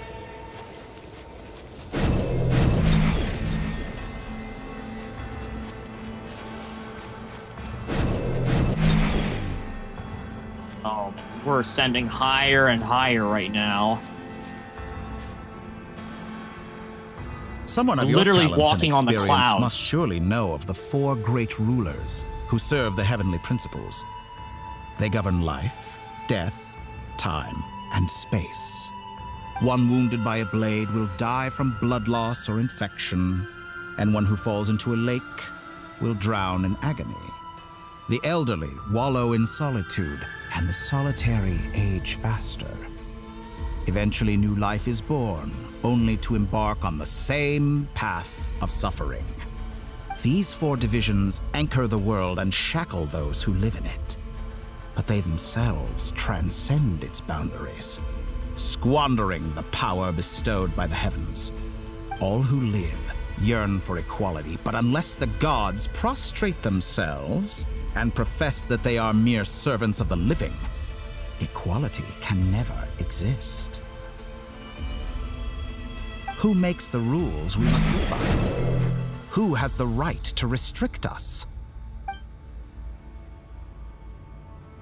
The limits of the body can be rejected. Oh, what's this? LBX. Okay, we can literally just delete these opponents.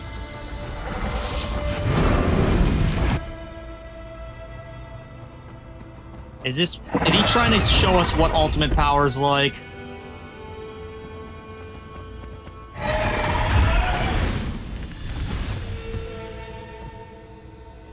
Radiant move fly. How does it feel to be among those with absolute power?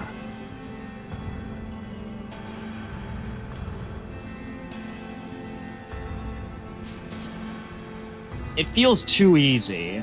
Too easy to be true. You cannot conceive the extent to which your flesh hinders your mind and spirit. You know, people with power, they tend to conflict. What happens when one person with absolute power gets into conflict with someone else with absolute power? What happens then? That's a question I want you to consider.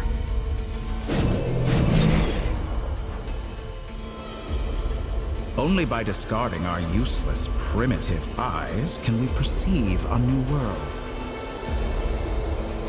How narrow-minded we all were in the past. Why should the final answer of the world not be the power that predates those of life, death, time, and space? The power of the Trilune. Through it, I have glimpsed new experimental possibilities. Nature suppressed, authority exiled, souls controlled. Right on the edge of Nod Krai right now. It looks like we're about to enter into his lab again. You know, I heard recently that a group of critics reviewed countless stories and drew an interesting conclusion. They found that it is more often than not the villains who strive tirelessly to push the boundaries of progress. In fact, long before this, someone voiced a similar idea in an academia editorial. I felt a great affinity with this perspective. I have never been afraid to step up and play the role of the villain. Oh. I wonder if that person who voiced that idea was you. Fanatics are trampled down for their transgressions, and those who transcend are rebuked for their audacity. And so, the majority of creatures are too timid to follow my lead. But all sacrifices made during my experiments have been worthwhile, as you can now see. I can offer you something new, something unique, precisely because I am a villain. Think about it. We are eternally bound through mutual interest. Can you truly say you would never turn to malice if it could give you the life you dream of? After all, what value do perfection and purity really have? They are fragile and feeble things, utterly tedious. I say, better to be governed by a flawed humanity than a gnosis. The true seeker of knowledge is the villain who undergoes countless tribulations in pursuit of their goal. That sounds like very convoluted logic right there. I'm sure many people have told you that you're different. Because I'm a descender? Exactly. Very clever. But what has that got to do with you? I do not conceal my wicked deeds, my selfish desires, or my greed. A true researcher must act as I do if they are to understand and speak of the truth. So I'm guessing you don't refer to those in the academia as true researchers. And yet, a knowledge seeker like myself will inevitably grow tired of studying Teyvat beyond a point. You have traveled to all corners of the world and met many people. Along the way, there have been moments when you were misunderstood or even became a wanted criminal. And all the while, you have spent your days doing some of the most mundane jobs in the world. You fight and toil, claim minuscule rewards from my friend Pantalone, then you fight some more, winning some battles and losing others as your search goes on. And this cycle continues, with no end in sight. Surely you must sometimes grow weary of being stuck in this same loop day after day. No, because it feels different enough every day that I do it. We're completely different. I embrace everything that life throws at me. I am engaged in every step of my journey. How does that make us different? I too embrace what life brings, researching everything that interests me.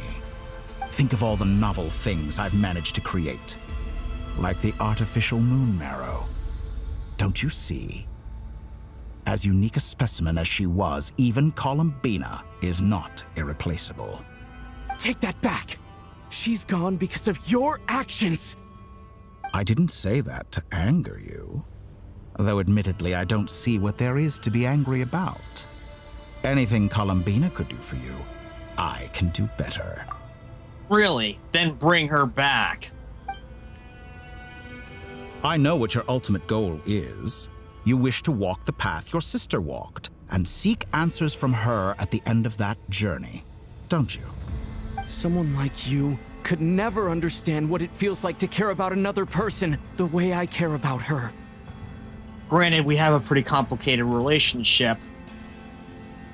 But yeah, I don't think this guy would understand. Perhaps not. But that doesn't mean I can't help. I could find your sister right now, bring her before you, and make her give you the answers you seek. Yeah, and then as Descenders, we'd probably team up to destroy you. Don't be so presumptuous.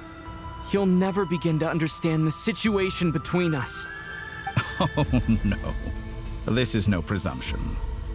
I'm only offering what I know is possible with the power of the Trilune. But it seems like you would sooner continue with your journey through this world.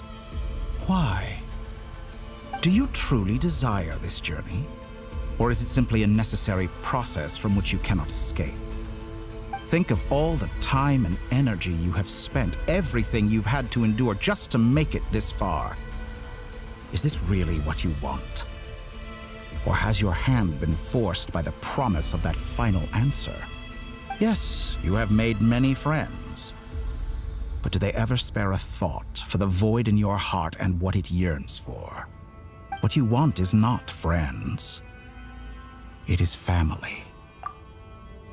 But do they know this? To me, there really is no difference. I, on the other hand, am far more considerate. Join my experiment, and in return, I will bring your meaningless journey and all its struggles to an end. This is a malicious attempt to manipulate me. But at the same time, he's stating some very human truths. Of course he's right about my predicament. How can I deny it? I have faced ungrateful strangers, never-ending troubles, an endless quest for answers. I want to see her. After everything I've been through, words can't describe how much I miss her.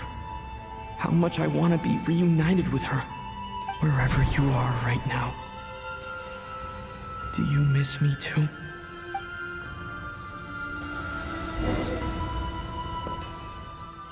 Yeah, if only we could have that moment together again. All right, everyone. I couldn't screenshot Our next mission that is clear. sucks. We need to contact all the major organizations, explain the situation to the public, and then begin the evacuation. The residents of Not Krai are quite dispersed. The two most populated areas are the Southern Isles and Pyramida. Miss Lauma, I will leave Hisi Island and Nasha Town in your hands. I will liaise with the Fatui and Pyramida. Agreed. We will reach out to Natlan and Snezhnaya. Anyone found north of the Experimental Design Bureau should follow the Fatui to Snezhnaya. As for those dwelling south of that line, I will ask the Voynich Guild to help persuade them to leave. Then I, Mr. Varka, and the Frostmoon Scions will escort them to Natlan. The Voynich Guild has dealings with the Curatorium of Secrets. I will send them a letter vouching for your credibility. Yehoda, you should help Lauma. This is too big of a task for one person. My wish has come true. You're willingly lending me your most capable employee for the day. Granted, she's her only employee. Well, good for you if all this only takes a day. Of course, if it takes any longer, I'll be charging a fee.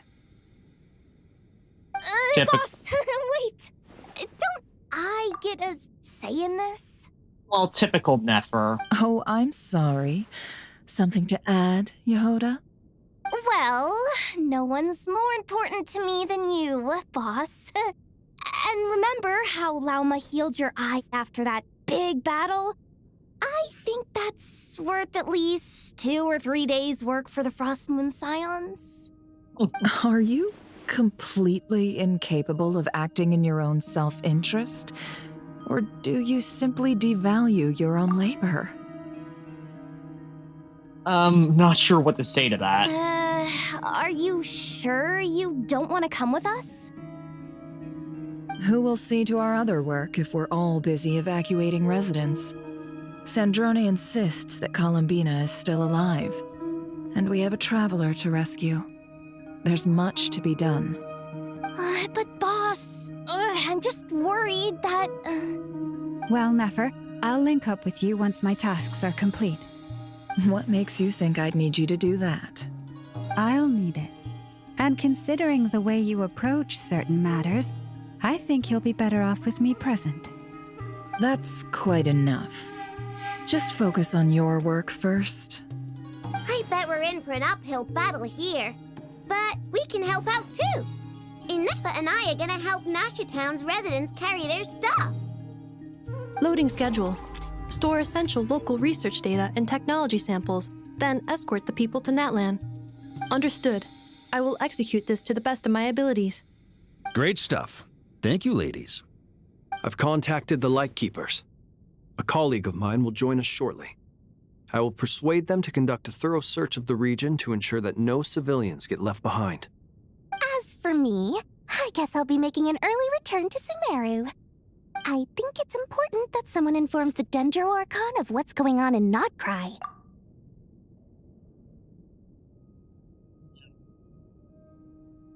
I thought this was all like, no one's able to leave and no one's able to enter. Would she really be able to help us here? Roger that. Someone should inform Mondstadt, too. Mr. Duran, can I trust you to handle that? I think you fly faster than any of us can run. Wouldn't gliding be faster? As a certain tone-deaf, drunk bard would say. As an added incentive, get there fast enough and I'll see about getting your gliding exam waived. Really? Ha! Mission accepted, sir. I intend to stay behind and help Miss Sandrone with her research. She has some alchemy-related questions that she'd like me to explore. She recognizes your expertise, then. I wish you a fruitful collaboration. Thank you. In truth, I was surprised to hear her express an interest in subject matter outside of machines. Well, trust me, she probably will find some way to integrate machines into it. Like, I don't know, maybe enhancing their weapon systems. I believe she has been investigating some Fontanian technology recently. She made a point of bringing the relevant materials with her when she left the Experimental Design Bureau. She's sorting through everything in her room as we speak. I should mention that we have one other friend who isn't present. He hasn't made his position in all of this clear. But if we know anything about him, he's likely investigating on his own. Right. Paimon's been very quiet today. But I know how close she and the Traveler are with the Natlanese. She should come with us to the border. For sure. Okay. Paimon will do her best. Make sure to heed Sandrone's warning. Many of us have been cursed by Dottore. As such, under no circumstances should anyone cross national borders. Remain within Krai. Oh, right. I was wondering when one of you would bring it up. That aside, personally, I have faith in Columbina. Things look grim, sure, but who knows how it'll play out. Same goes for rescuing the Traveler. Both of them are important allies and friends. We'll be counting on you to gather intel on them, Miss Nefer. Oh, wonderful. You're all here. Oh, Nicole. That voice again. Nicole? Whoa, that was loud. And it came out of nowhere. So mysterious. Sorry, this is the only way I can speak to you all right now. Please accept my apology. Anyway, time is short. I'll cut to the chase. We're still facing quite a catastrophe here at the world's borders. Alice has roped in every Hexenzirkel member she can get a hold of. Except for me. She told me I had to come and help you all out as a matter of urgency. I quote, "You love talking, don't you? Well, now it's finally your time to shine. Take these. Make sure the whole party gets one each. You'll be in charge of making sure everyone stays connected. Love talking, huh? Yet she never opens her mouth. How ironic. But yay, a Dodo communication device for all of us. Huh? Is this a Dodo communication device? Yep. Scanning. Unknown device. Analyzing. Unknown device. Conclusion. Cute. Unknown origin. What was the unknown design, unknown origin, unknown function? Affirmative. It is cute and good. I believe that I quite like it. This is no ordinary Dodo communication device. It's my very own special modified version, specifically... Oh, sorry. I almost went off on another tangent there. Anyway, help yourselves. It will allow us to communicate over long distances within Krai. No more worrying about shuttling messages back and forth. What astounding technology. Am I right in assuming that it relies on your personal abilities to function, Miss Nicole? Yes, exactly. Right on cue, Albedo. Ah, I'd love to brag to you all about how it all works. But no, next time. Anyway, I'll be right with you all, serving as a communication hub. That's all from me. Head off as soon as you're ready. I'll be staying here to keep watch, and I'll be sending you my blessings. Probably gonna be needing it. Okay, now we're entering into this part. This is honestly what I was anticipating would be most of the quest, just this widespread map thing. Anyway, sorry guys, I was fiddling around with Starscream while I was waiting for all that to go through. Anyways, let's get back into this.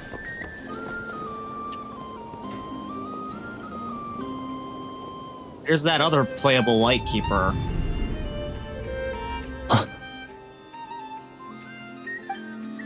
Ah, Sir Flint. Perfect timing. I just arrived myself. You are most considerate, Master Ilua. But in fact, I know you have been sitting here for quite some time. If you saw me, why didn't you say something? I was curious to see how long you could sit still for. Also, shouldn't you have managed to sense me approaching? That would be a first. You always seem to appear out of thin air without making a peep. Also, how many times do I have to tell you not to address me as master? I don't qualify. I beg to differ. Why should a young man so well versed in social graces as yourself not be worthy of that title? Please, Lord Flint's... Sir Flint's. I'm begging you, don't flatter me into complacency like you do with everyone else. You understand me better than most. My newest acquaintances tell me I love complimenting others. What do you think? I think they don't understand why you do it. You just love puffing people up till they're a big, happy ball of hot air that floats away into the sky. Such is the nature of a Fae, I would presume. In all sincerity, I can only hope that they bring good tidings when they come back down to Earth. Is the situation that bad? We just held a strategy meeting. Let me fill you in.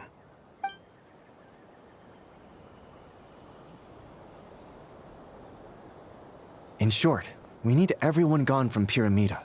We also need a team of Lightkeepers to scour the more remote regions of Krai for civilians to evacuate. I only hope we have enough personnel.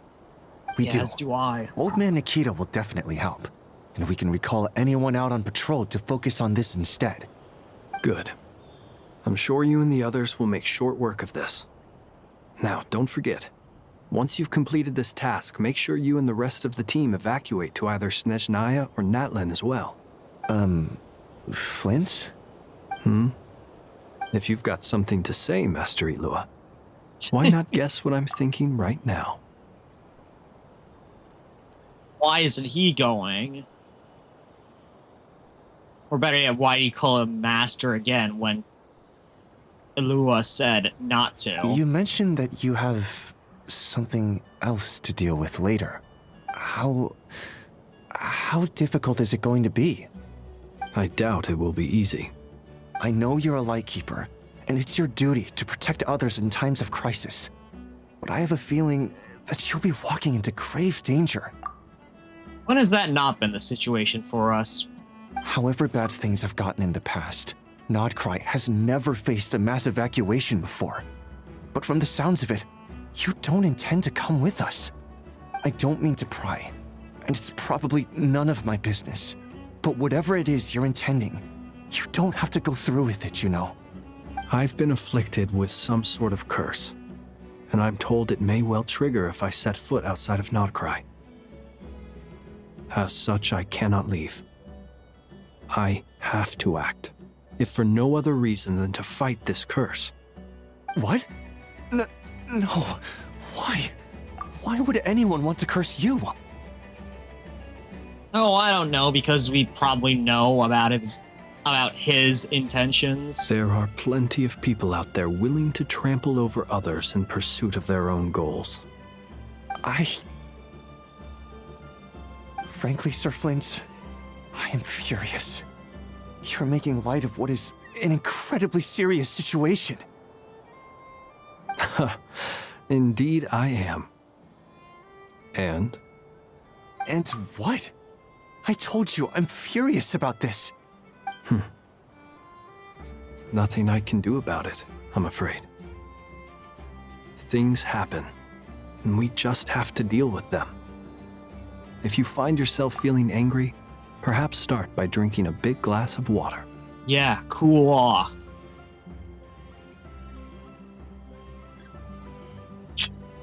Yeah, I needed to right there. Hey, you mean you're completely unmoved by my anger? I'm devastated. Then allow me to express my sincerest regret. Come by the lighthouse sometime. We'll catch ourselves a few fish, have a little barbecue, play some cards, and bask in the sun. Maybe I need to spell this out. Lean in a little, Flint. Oh my, this doesn't bode well. Guess not. Word is that you were caught up in a real horror show recently. People were amazed that you returned safe and sound. They've been debating whether you're even human. They're about to find out, aren't they? I've returned safe and sound from plenty of crises. When you say people, do you mean other people? Or do you just mean you? Fine. I'll be frank. You're not human, are you? Heavens. Now that's a horrifying thought. Just brushes it off casually like that. You know what? Forget it. We'll revisit this once it's all over. A sound plan. Albeit a little ominous sounding. Just promise me you'll come back in one piece, all right? For you, Master Ilua. How could I refuse? Also, please pass my regards on to our colleagues. Tell them, thank you all for your assistance. Please put safety first as you proceed with the operation.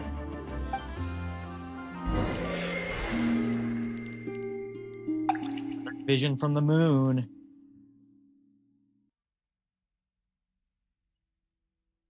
I have to keep searching for a path toward reality.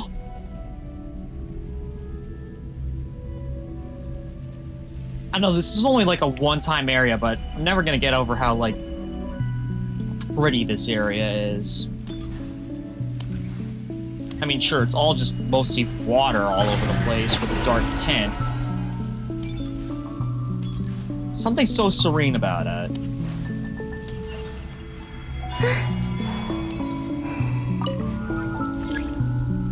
Alright, hold to channel your power.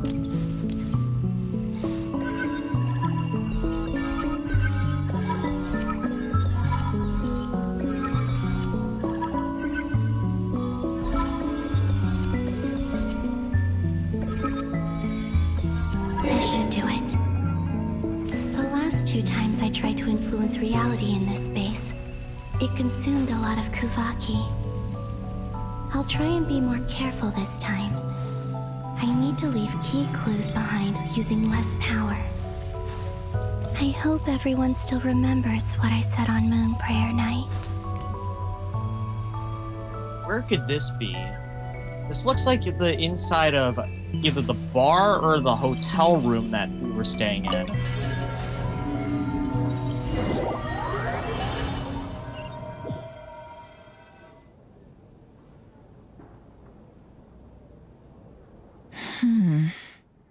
Nothing here either. Flints? Ah, Miss Nefer. What are you doing here? Unless... I just spoke with Itlua about arrangements for the search and came for a walk nearby. Oh. Wait, arrangements for the search. As for you, why would... Huh. It appears we think along similar lines. And neither of us likes to accept things at face value.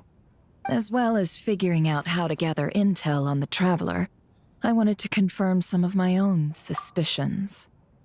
Wait a minute. So this is not a memory. This is what's actually happening right now. Also, we'll need to bring a lot of force to bear against Ettore, even if we're only looking to rescue the Traveler. We can't leave anything to chance. You don't think Columbina perished either, do you? I'm merely considering the possibility that she survived, just as you are. How much can we really know about a deity like her anyway? Do you remember what she said on Moon Prayer Night? About using moonlight to send messages to us? Of course. I think that's why we're both here. Where have you checked so far? I've been focusing on the outdoors. Anywhere the moonlight shines. I checked most of Nasha Town, but didn't find anything. Well, now that... I feel like now that Columbina is here, she might try to use that power now. I checked the Curatorium of Secrets, and a few rooms where I thought I might find some leads. But no luck here either. The only places I haven't looked yet are the rooms in the flagship. But process of elimination isn't the only thing that brought me here. Oh, really? What's your other reason? After all that build-up, our mystery ally never showed up even once. Huh? Am I imagining things?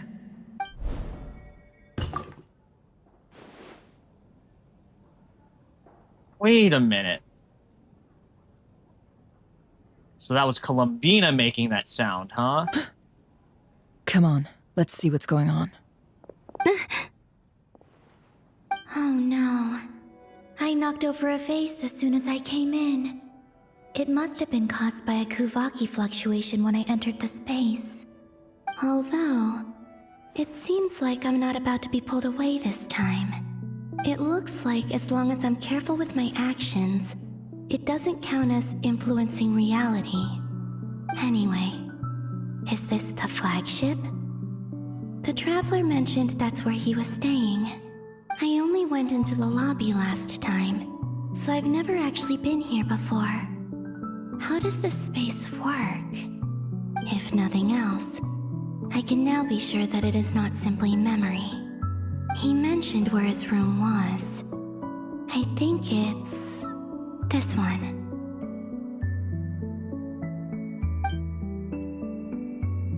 What if that was the door that she was banging on earlier? Okay, never mind, it wasn't.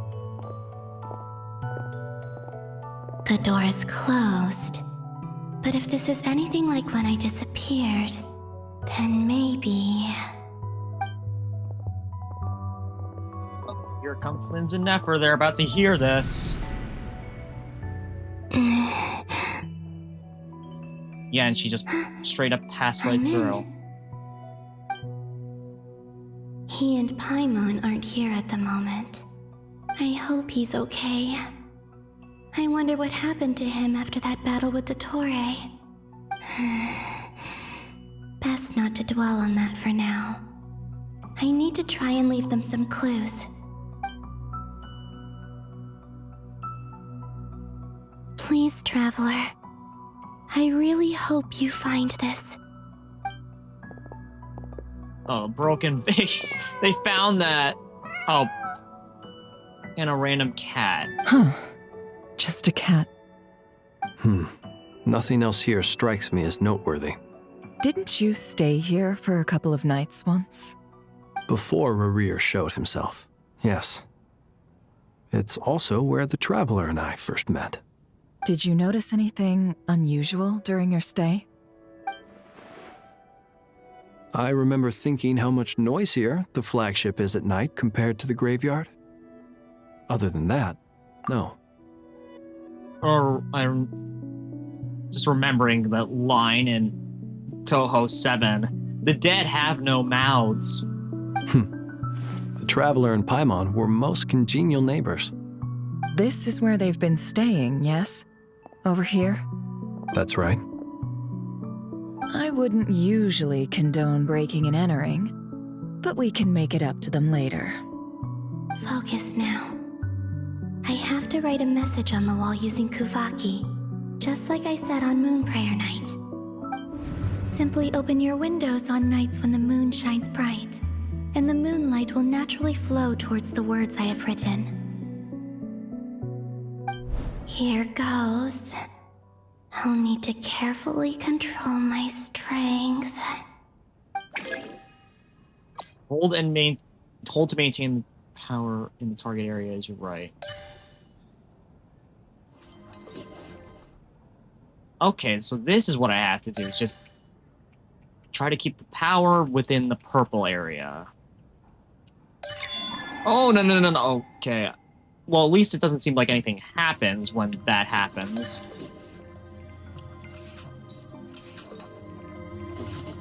That power does drain pretty fast, though.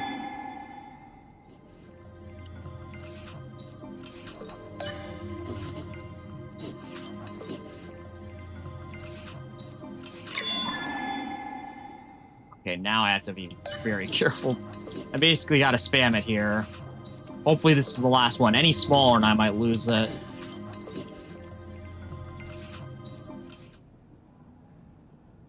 I can't read Nod Cry script, but I sure hope that's a readable message. There's a noise outside the door. Is he back?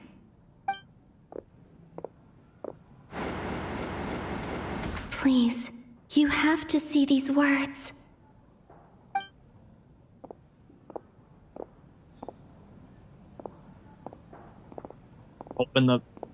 Open the blinds.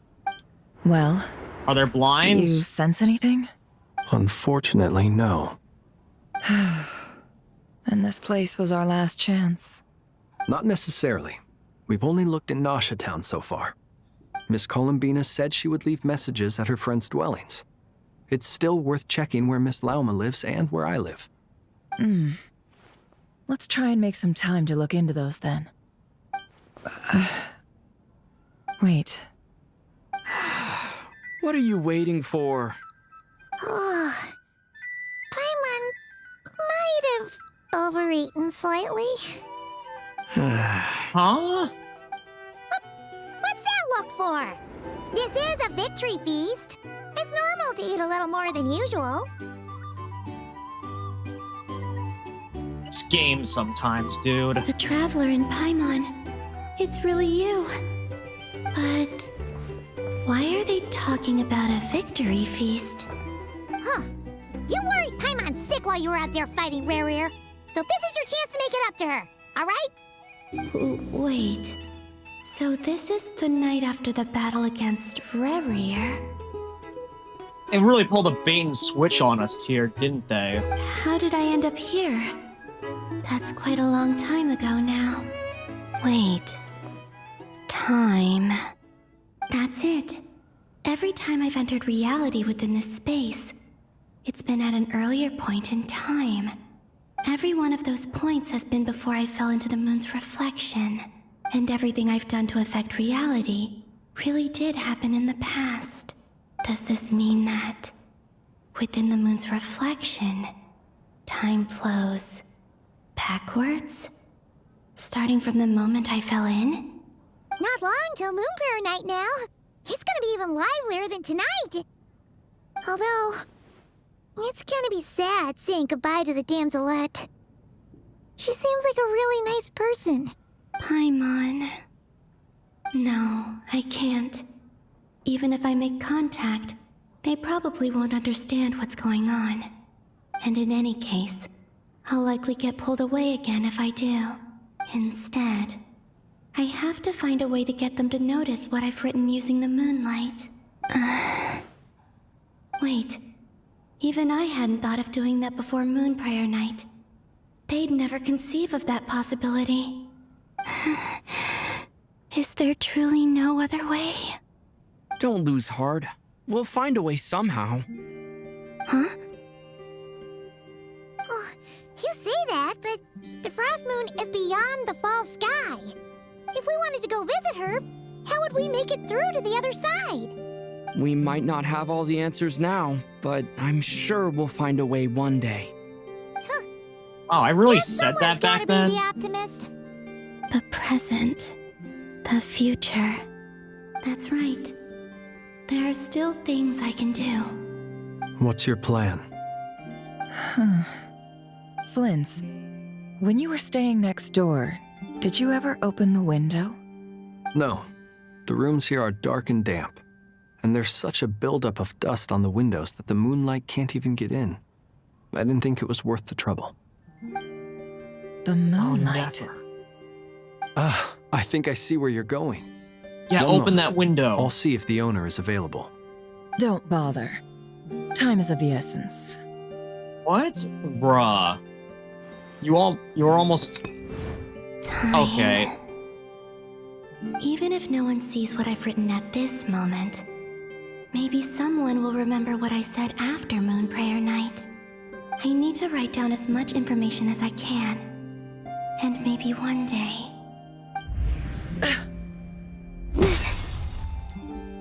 Huh? What's up with you? You can't even hold your cup steady. Are you... A little. Well, you should probably hit the hay then. You've had a really tough couple of days for you.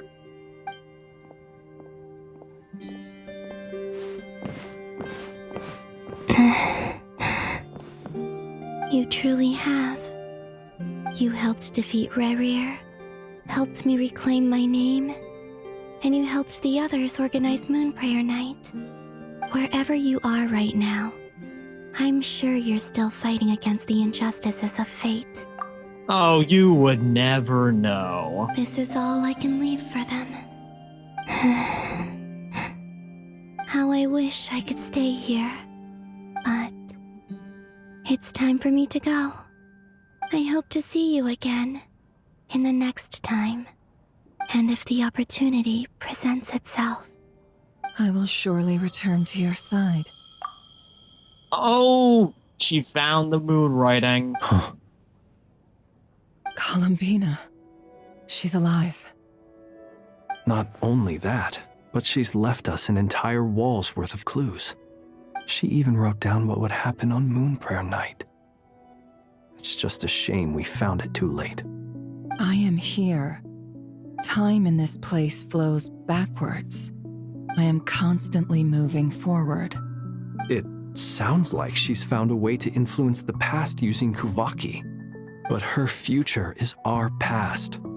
So, these words have been here ever since we defeated the Reihir of Solnari. We just never discovered them. Which came first, the chicken or the egg? Do you ever mull over questions like that? Only when I'm in a good mood and at leisure. The microorganism came first. Well, I never do. Everything that has happened already belongs to the realm of fact. As a business person, and especially an intel broker, what I do is extrapolate from those facts to try and read the future. An admirable philosophy. It's a means of survival. Let's go. We have a wall's worth of clues to share with the others.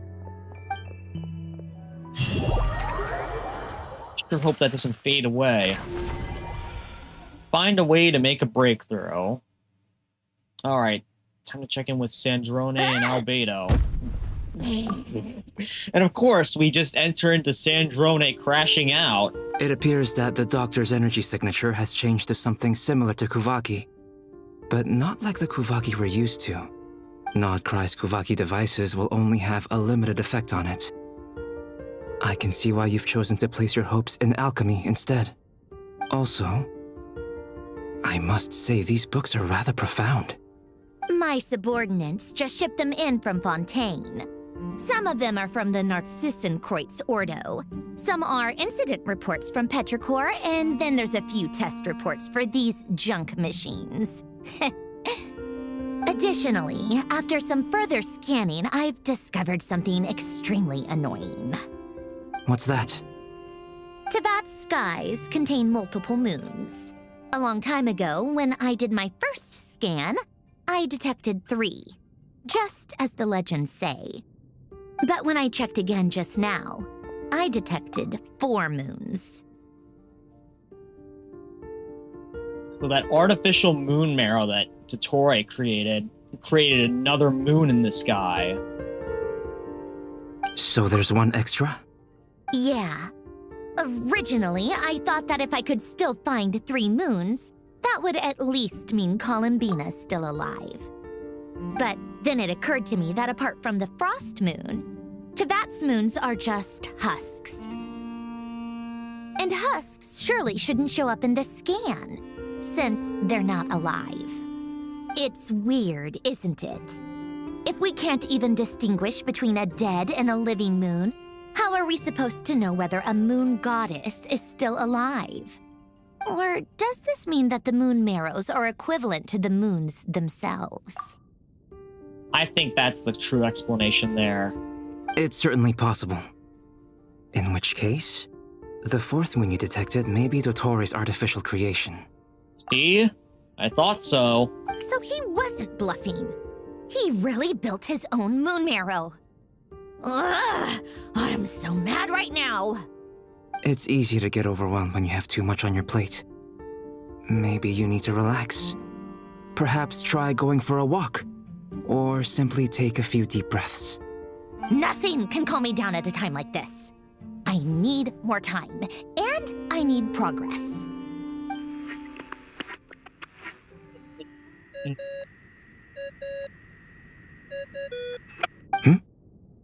It's Mr. Flynn's. I really hate that ringing tone. Ugh. First the 4 orthants of the Narcissenkreuz, then moon marrows. Now what?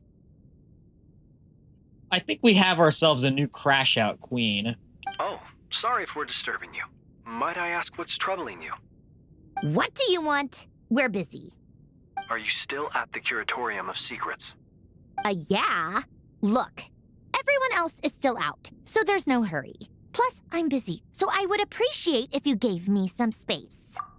Well, he has some new information to give, so why don't you hear him out first? Even though we have crucial intel to share? See? Fine, I'm listening.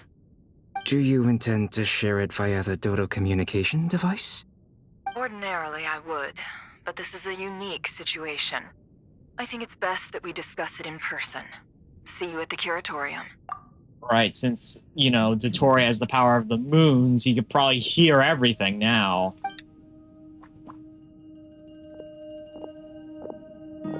All right then. So, what's the situation? The rest of the team is still out working on their missions and evacuations, but we've decided to fill you in on the most crucial information first. Sandrone, you were right. Columbina is most likely still alive. That's the best news we've received in a while, by a long way.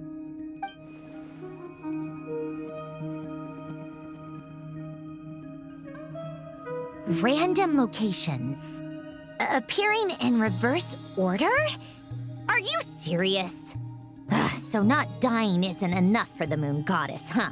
She has to show off too. Anyway, does this mean we can deduce her condition from the moon marrows? Miss Androne, there's nothing wrong with simply admitting that you're happy to hear the good news. I'm not. And she's the least of our problems. We're facing a huge crisis. She's never gonna admit it, is she? But that's alright, we still know she cares. If she can't control the flow of time in there, she's just gonna keep moving backwards. Different points in time won't intersect, and she'll never find a way out. Let's say life begins with a drop of water. When did time begin? The moment this planet came into being? No, that's not right. Her final destination would be the moment at which the space she is in was created. But it doesn't seem like we can influence that space from the outside world. So how can we help her? Also, if she's alive, Rarier and Thalindus might be too. But as far as we know, neither of them have come back out. That space may not have an exit at all. I'm afraid I must concur with Miss Nefer in this. Can't exactly argue with that. Let's leave it there for now. I've taken notes on everything you said. Will it help with your research? I doubt it's gonna help with breaking Dotori's energy fields. But who knows when it might come in handy. Better to have it all written down than try to remember everything when I need it. All right, I need to get back to my research. Mr. Albedo has made a lot of suggestions that will require my undivided attention. Sure, I'll stay here. I have things to work on. Yeah, so I guess I wasn't wrong when I said that Rarier and Thalindus could still be alive in there. Paimon, are you there? Oh, right. She went with Varka to Natlan, didn't she? Good thing we've moved her and the Traveler's luggage in here. Speaking of the Traveler, where could they be? Oh, just stuck in the dream world of some madman's insanity. There's a note. From Paimon. Paimon here. Not in at the moment, but if anyone needs to borrow her stuff or the Travelers, go ahead and help yourself. Paimon won't be mad. Also, Traveler, if you get back before Paimon, make sure to get some rest. Paimon misses you a lot, but put your health first, all right? How sweet. Well, since you offered, Paimon, don't mind if I do. This is the Traveler and Paimon's luggage. All the items they use day to day are here. What if Columbina put some writing on those items? It's well organized. I wonder which of them is responsible for that. What do we have here? Among the daily necessities, there's a photo. That was from Moon Prayer Night, was it not? The camera captured a special moment that can only occur between people who are close to one another. You can really sense how the photographer feels about their subject. I wonder why this picture was placed outside. Is it because Paimon recently looked at it?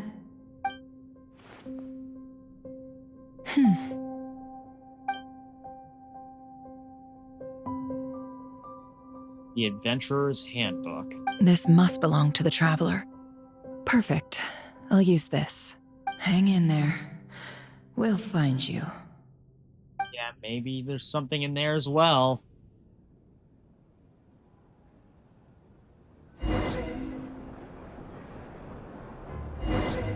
Polonia. Oh, taking... Search keyword world formula and bring me all relevant books. Okay, we're controlling Polonia now, it seems. Interesting.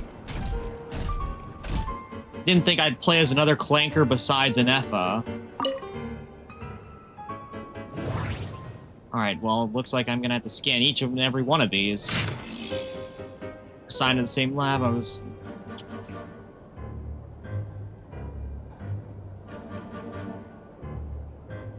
And this is one long article. There's no way I'm reading all that. Keyword not located. Okay, that makes it easy. World formula. Alright, that's one. What if there... Okay, there wasn't another one. Or is there? Nope, nothing in there. Wait a minute, that was Alain Guillotine. I'm pretty sure that was someone that Sandroni was talking about earlier. Okay, nothing in here. Keyword not located. Irrelevant engineering blueprint. Keyword not located. Okay.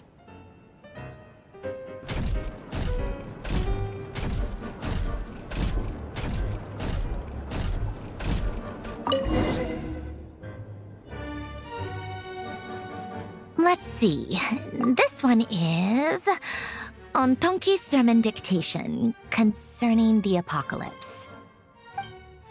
I believe that the correct term for this is Fortuna.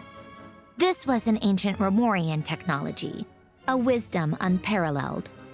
I never imagined that Romorian ideas would be so similar to the diagram I have named, the World Formula.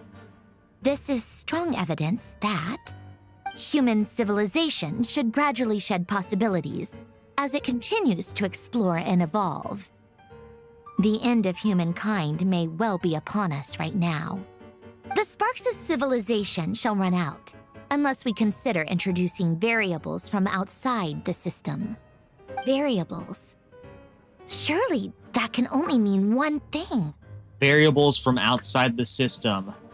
Oh, the Traveler, a Descender, someone who is quite literally outside the system. Descenders? Dottore likely Right on the captured money. the Traveler because of his Descender status. But the Three Moons' authority comes from the world itself. Why would Dottore need anything beyond that? Where does this variable factor in? The world formula calculates the fate of an entire world. Introducing a variable would therefore give us...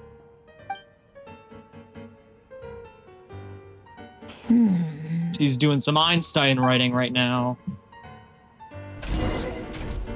Wait for the next directive. Polonia, search keyword pathway and bring me all relevant books. Alright, let's see. All relevant books. These are all just notes, so the book is probably right there. But anyways, just for lols, I'll look through each of these. Nothing in there, keyword not located. Nothing in here, keyword not located. I'm just gonna scan through all the documents first, because I know I'm not gonna find anything in there. Anyways, Trapper Keeper, nothing in here. And then here, the only book on the table.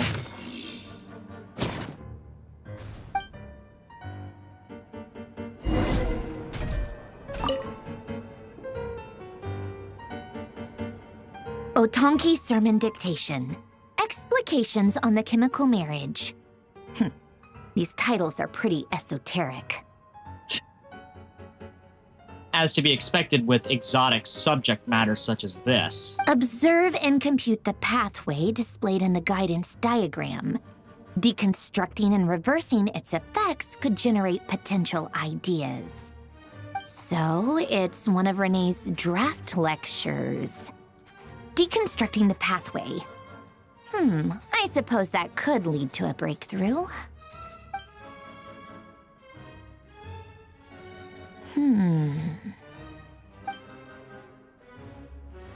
This is so long. This guy sure loves showing off his knowledge.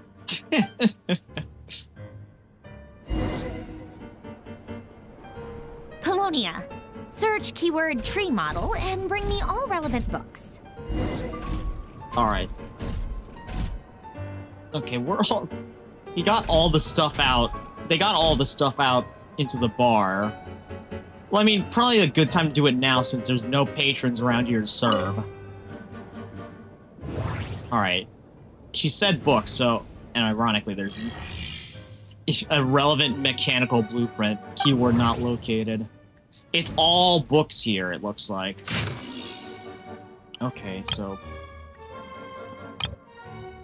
3 pages of them. Keyword not located. Nothing in here. Keyword not located. Nothing in here. Oh! There it is. Tree model. Keyword tree model located. I will still read what's in that last one, though. Or briefly scan it. Here, nothing in here, nothing in here. Okay, yeah. Completely useless. Unless you're... Unless you're more than a surface level lore nerd, which I'm not more than that. Most of the experimental devices proposed by the Lilia Crucis Ordo are built based on the simple and basic logical structure of a tree model. Lilia Crucis. Guess they were trying to cover up the name of the Nautitzenkois Ordo? When Duke St. Germanus departed, he said, "It seems that there's no going back." Alas, he is only a genius when it comes to machines. In all other things, he is but ordinary. Excuse me? I'm sorry. That's just ridiculous. What kind of book is this? I was wondering when she'd insult her machine like that. Great Detective Herlock, the alchemist and the clockwork saint? Isn't this a novel? Come on. Still, the author swears that they knew Renee well. Whatever. I guess it's not beyond the realms of possibility that Renee would say nonsense like that on occasion. Memory, wishes, souls, and persona. Frankly, this sounds more like occultism, but if Albedo vouches for it, I suppose there must be some alchemical basis to these techniques. The way Alain Guillotin saw it, the world was comprised of machines. The universe needed machines, and thus his technologies were created. That's why I was born. So she's I was wondering whether or not she was literally a construct. And that basically confirms it. Renee? His full name was Rene de Petrichor, if I recall correctly. Sounds like he and the town must be intricately connected. That place was also the source of most of our information regarding Remurian civilization. Seems like some of his projects were based on their technology. The cutting of souls and storing them in vessels. These seemingly unrelated techniques underpinned Renee's research. Assuming that the 4 orthants correspond to alchemical categories. The chemical marriage model? Alain would have scoffed at that. He never would have let those theories or parameters anywhere near his mathematical formulas.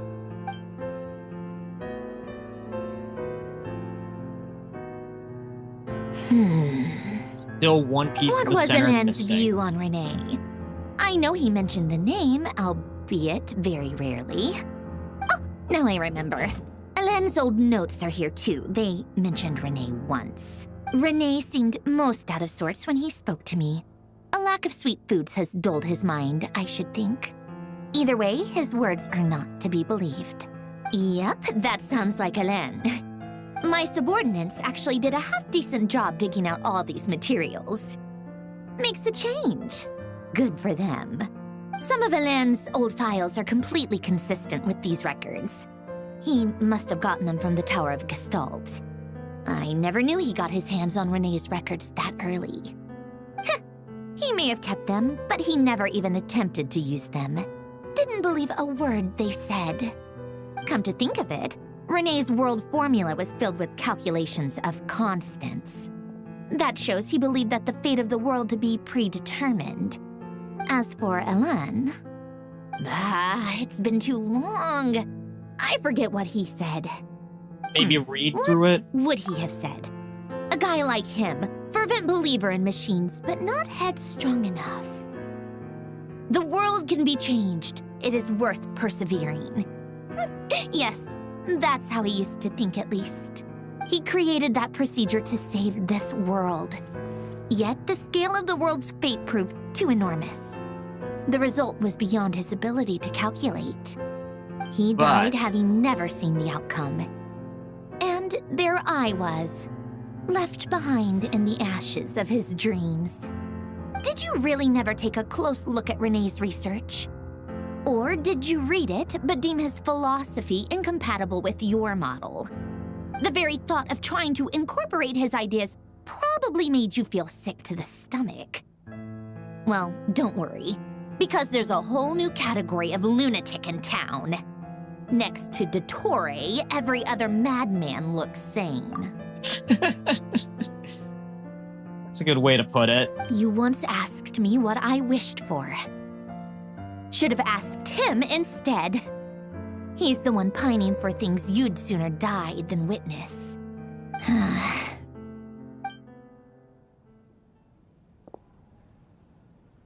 Even the tiniest variable can make big waves in the present. Now then, allow me to put these incompatible fragments together in your stead. First, establish and verify the existence of the Great Circle. Absolute nihil on one end, absolute reality on the other. Now, search between these two extremes. Then, the construction criteria. Variables. The sparks of civilization shall run out unless we consider introducing variables from outside the system. Input variables. Traverse the world, space-time, and civilization, then extract the essential nodes from the records to determine which variables they point to. The primordial power that differentiated itself from the void. The power of light. Yes, light. Records. Hyperborea. This is so horrendously complicated. After all that, I'm still missing a few variables. I need to think this through again. How do you think it looks, Polonia? Like the frenzied scrawlings of a madwoman? No answer. Fine, keep it to yourself. It's not like you can talk anyway.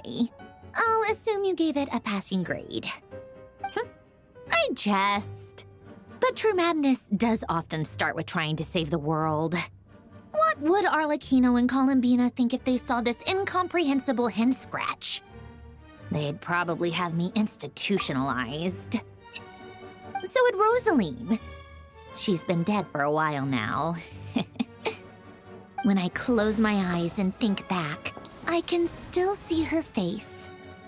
And that enormous dress she used to wear. Such a bizarre choice. What possessed her? Oh, and the clack-clack of those heels used to drive me insane. If a robot could get drunk right now, they'd be speaking like they'd be speaking like Sandrone is right now. No one's asking me, obviously, but I hope you all know that I never wanted to save the world. I'm not crazy. I don't have delusional ambitions, and that's a clinical fact. Well, I guess it was about time that they added a fourth wall break there. The world needs a solution, but I don't need the world's validation. It's the world begging me for answers, not the other way around. Yay, time to search for some more answers. Oh, tea time.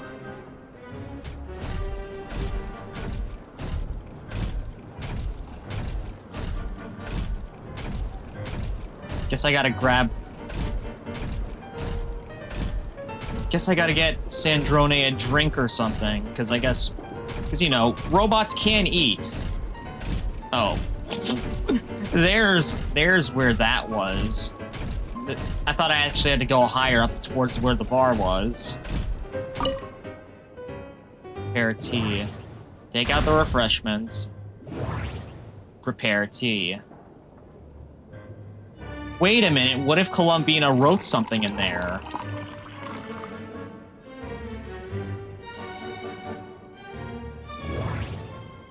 Plate refreshments. Okay, never mind, she didn't. It would have been a smart idea.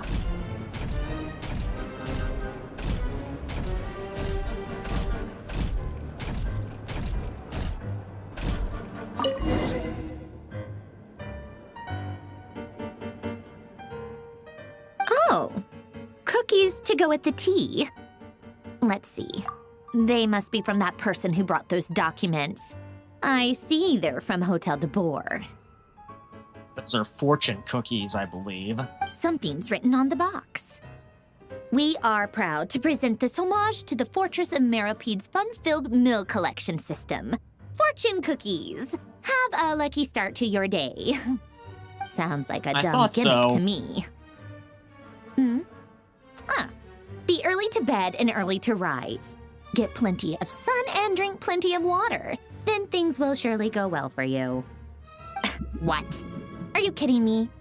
Somehow I doubt that an early night and a glass of water is magically gonna save a world on the brink of existential peril.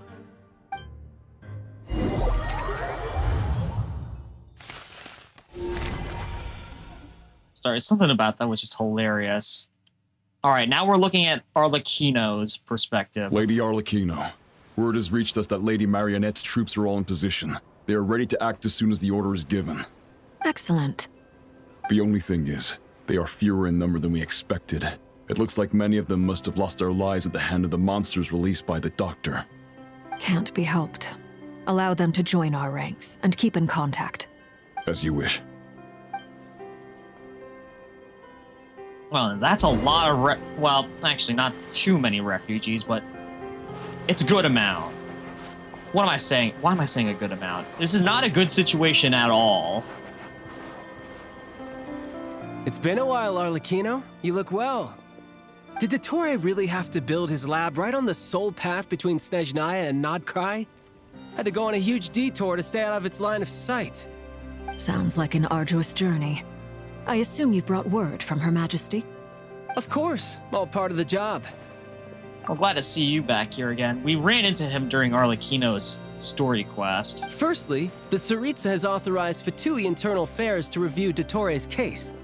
They will reach a formal verdict on whether he has turned traitor and whether he poses a threat to Snezhnaya.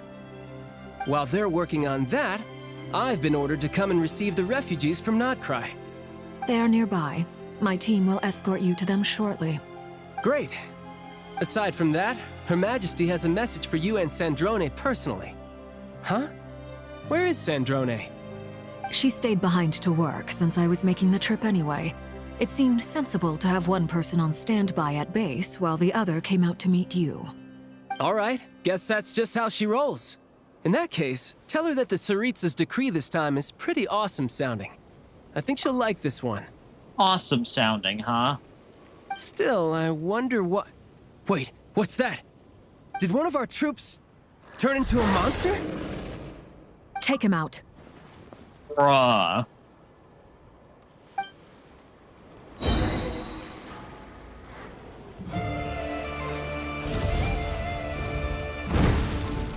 Get dodged. Everlasting as the moon. And then it'll just... Okay, that didn't do as much damage as I was hoping for.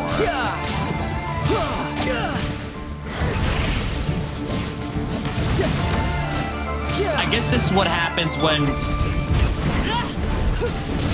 You've gotten stronger, Arlecchino. Nice. Stop that right now. I'm guessing this is what happens when... I'm not fighting you today. I knew it.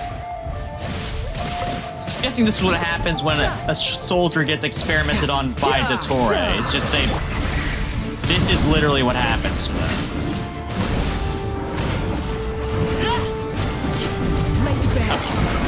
A fate worse than death, one might say. I can't believe it. He was a living, breathing human one moment, and the next... Another fine piece of work by our dear colleague, I'm afraid.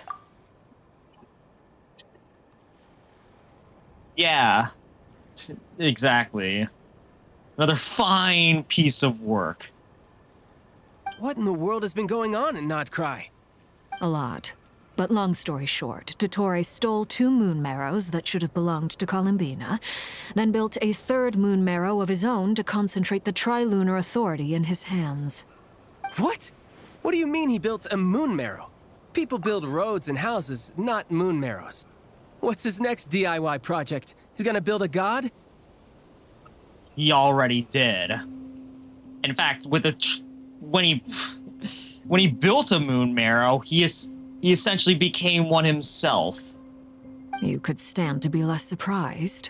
We are harbingers. The work we are engaged in makes the creation of gods seem mundane by comparison. I tell everyone who asks that you once crossed swords with Rex Lapis while serving as a key supporter for Rosaline's plan. But right now, you're acting like a common adventurer. Thanks for speaking up for me. Those two really took me for a ride back then. Then again, surely no common adventurer would manage to get tangled up with them the way I did. That's gotta count in my favor, right? It almost sounds like you wish to repeat the experience. I might have to lower my opinion of you. No. I'll stop talking. Please, go on. Dottore is currently still experimenting with his newfound power in ways that continue to corrode the outside world. Okay, so that's what those barrier spheres look like. As for the human mutation, I believe this is simply a consequence of his experiments, and not a strategic move. That radiant beast was once a subordinate of Sandrone's. I suspect he was only allowed to live so that he could become an experimental subject. Also, those of us who fought Dottore have been afflicted with a curse. As such, I cannot leave Krai. What if that's the kind of curse that he put on you? I sure as hell wouldn't want to see the knave turn into a beast. This is so much worse than I thought. No wonder Her Majesty's decree is so extreme. While these exceptional circumstances persist, the Harbingers are hereby authorized to use unilateral executive powers. Should Dottore pose a threat, Arlecchino and Sandrone are permitted to eliminate him. My thanks to Her Majesty. I will pass these good tidings on to Sandrone. Her Majesty has also declared that she will refrain from launching an attack on the now evacuated Krai due to the presence of unretrieved research material. A wise decision. By the way, how's my old partner doing? I'm assuming they're with you? Your old partner. I'm guessing they're talking about us. Partner? You mean the Traveler? I'm afraid I have bad news. He was captured after our failed assault in Dottore's lab. His whereabouts are currently unknown. What? Why? Since when does Dottore have a bone to pick with him? That is indeed the question. I'm not sure he does. He must have some other goal in mind. This won't do. I have to rescue him. Oh, how reckless you are, child. You can't. We have no idea where the Traveler is. What am I supposed to do then? Stand here twiddling my thumbs? Sandrone is working on it. The best thing you can do right now is complete your mission. Fine. I guess I'll leave this to you then.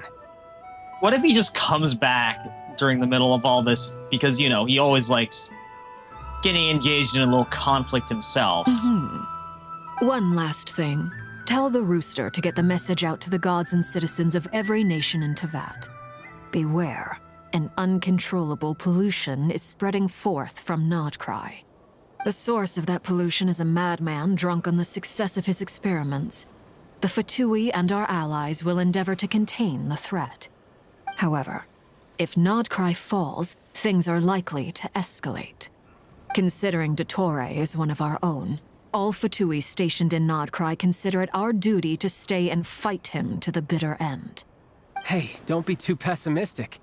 If it comes to it, I'm sure Her Majesty won't stand by and do nothing.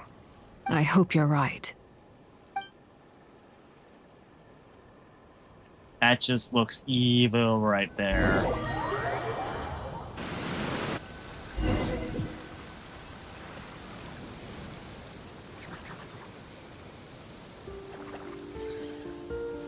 You're right on time. Thanks. Yay, our synthetic boys are up here. Do you think I'll get that gliding exam exemption? I made sure I was on my best behavior in Mondstadt. I landed well outside the city and walked in through the gates. I'll help you apply, don't worry. For now, let's see what we have here. What are Don't the tell me you're doctor's gonna- energy fields even made from? The usual attract and repel principles that govern Kuvaki don't seem to apply to them. I wouldn't touch those if I were you. They are very mysterious.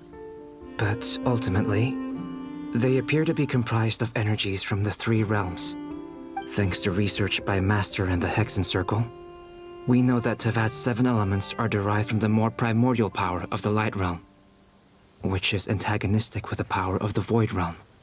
Since you have the power of the Dragon Durin within you, I'm sure you can already tell that this energy field contains no abyssal energy. That's true. It's not abyssal energy, it's something pure, wild, and untamed. I've been thinking about something.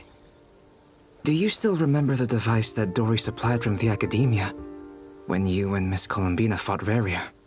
That was one of the most marvelous feats of ingenuity I've ever seen. The design, the craftsmanship, the material selection. I couldn't fault any of it. Not to mention the operating principles. Surely the most ingenious feature of all. Dory didn't go into detail on how it functions, but I have a working theory. The clue was that Miss Columbina was somehow able to use the pyro energy that you provided, despite the fact that, as a moon goddess, she should only be able to use Light Realm energy in principle. Now, all elemental energy is, of course, derived from Light Realm energy to begin with. Hence, I suspect that the device works by restoring elemental energy to its original state. This presumes a theoretical model of the 7 elements akin to that of light refracted through a prism. Perhaps it is no mere analogy. Maybe there is indeed a prism in this model. I almost wonder if the idea for the device was conceived based on direct observations of said prism. It would explain how such an ironclad design concept was achieved. It is at once a masterwork of engineering and a groundbreaking application of the Academia's latest elemental theories. I suspect only Lesser Lord Kusanali herself could have devised such an ambitious technology. But back to the energy field before us. If this is pure Light Realm energy, its relation to elemental energy is one of integration versus division. Or you could say that the former contains the latter.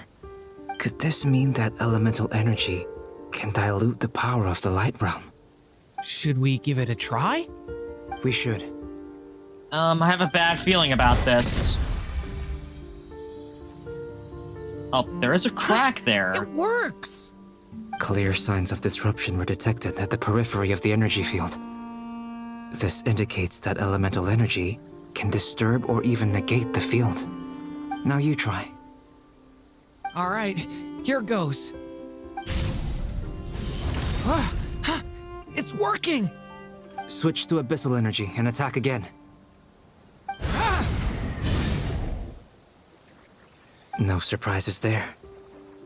Abyssal power drains the energy field to a significantly greater extent. I now feel confident in asserting that the energy field is indeed pure Light Realm energy, and that elemental energy can dilute it. But the energy field is huge. How much elemental energy will it take to neutralize it? A lot. We don't have to neutralize it completely. We can try other approaches. That's all for theory. Would you like to continue watching? So you knew I was here. Huh? When did you get here? A while ago. But Albedo sounded like he was working on his thesis defense back there. Back in Sumeru. You can end a person's whole career by interrupting them mid-speech. Very thoughtful of you. I'm truly touched. Could I ask you to lend me a hand? With what? A little test. Try using Animo to unleash a concentrated assault with circular blades, with the goal of breaking through at a singular point. Nice! This time it tore through the field. Tremendous. This is a major breakthrough. Should we go through? I'm not sure that's a good shouldn't idea risk yet. having mutually antagonistic energies in such close proximity. Durin, you stay here and watch the entrance. Hat Guy and I will go in to investigate. Sounds sensible to me. Keep your eyes peeled, Durin. Don't worry, I got this. You two be careful in there. Just give me the signal if you need help and I'll dive right in. What do you mean, signal? It's based on a new alchemical concoction I developed last month.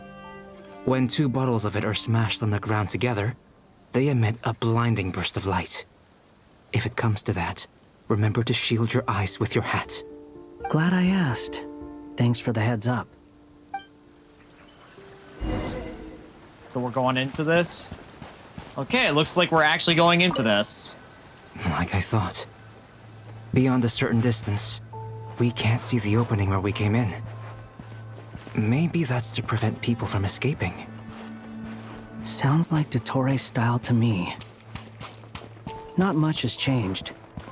Things are basically the same here as they were before the energy field appeared.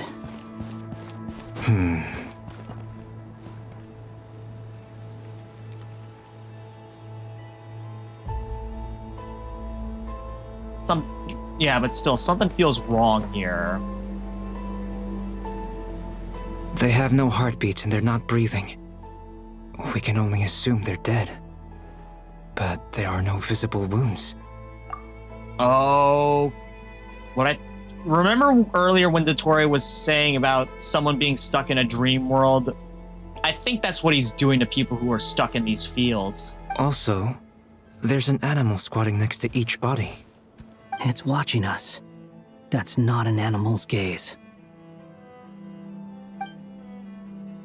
What are you trying to tell us? Doesn't seem eager to talk. I guess maybe it's just an animal after all. Let's keep looking around. So there is a teleporter waypoint nearby.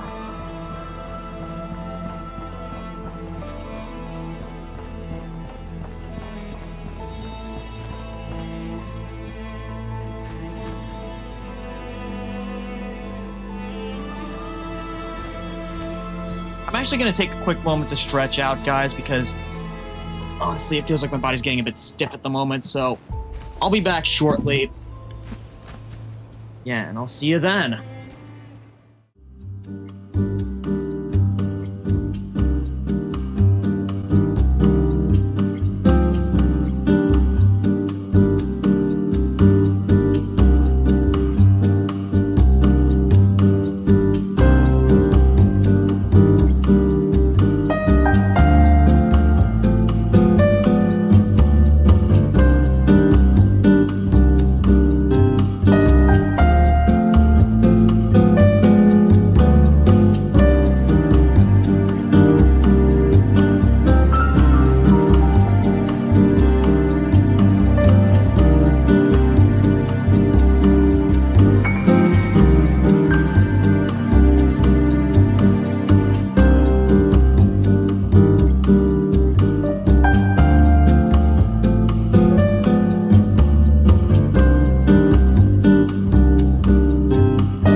ladies and gentlemen, I'm finally back.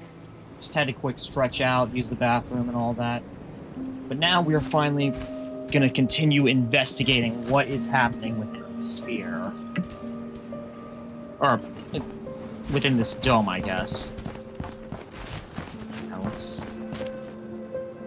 A lot more asleep bodies. Same situation everywhere. Not a living soul in sight.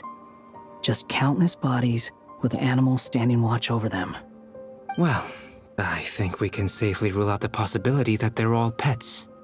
Is skirting around the topic your way of showing consideration for other people's feelings? Just being cautious. I don't doubt that you can handle the truth.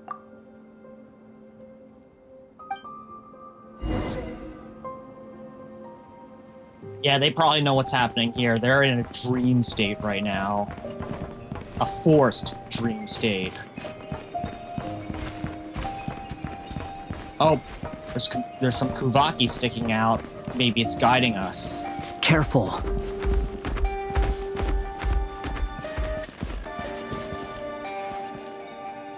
Uh-oh. The music is starting to distort around here. Yeah, see? You hear it? The music is starting to distort.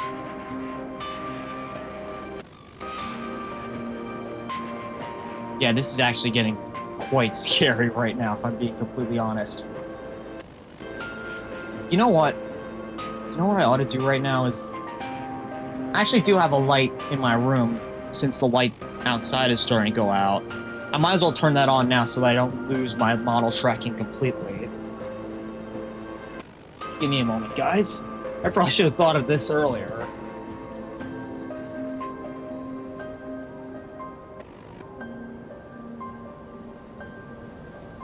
It's not much, but it's gonna do something. It's better than not having it on at all. Please, help us. Please. Yeah, even the Over voices... there. I hear a voice.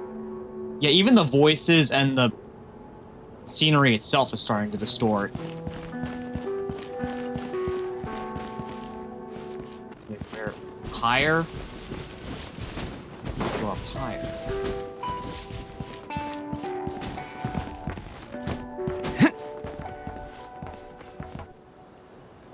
It's getting increasingly grim. Help us. Please. What happened here? I don't know. Suddenly, everyone collapsed. Then my line of sight got lower. I still have some of my senses left. I gotta get out of here.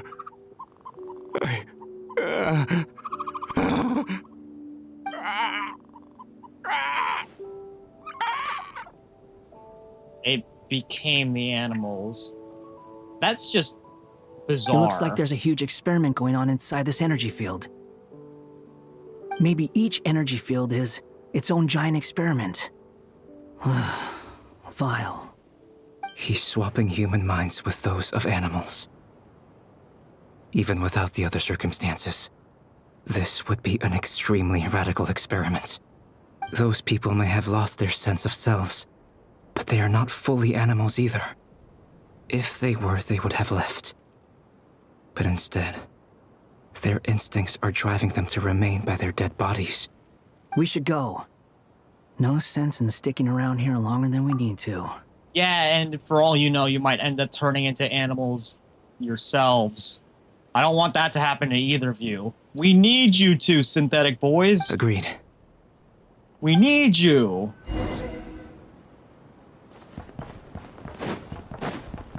Alright, I might as well use Wanderer so I could... Swollen Fury! So I could just fly over all these guys.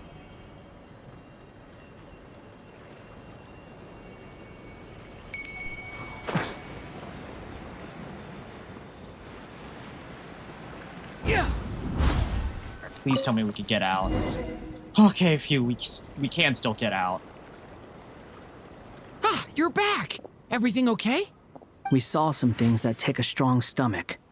Otherwise, we're fine. That's a way to put it. We should share our findings with the others.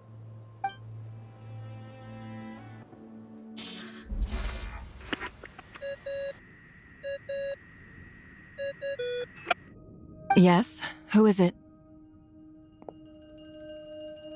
Miss Nefer, it's me, Albedo. We found a way to break through the energy fields. With enough control, it's possible to tear them open using elemental energy. Also, we managed to take a look inside. Dottore is carrying out his cruel experiments on an immense scale. Any residents who have failed to evacuate in time will likely meet a grisly end. Yeah. Sounds like he's living down to our expectations. Might I ask how things are proceeding on your end? Yeah, those are pretty low expectations on our end, it would seem. I'm just about to get started. I'll be in touch once I have a result. Understood. Stay safe. I will.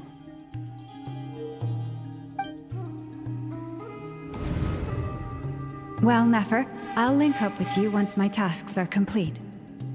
What makes you think I'd need you to do that? I'll need it. And considering the way you approach certain matters, I think you'll be better off with me present.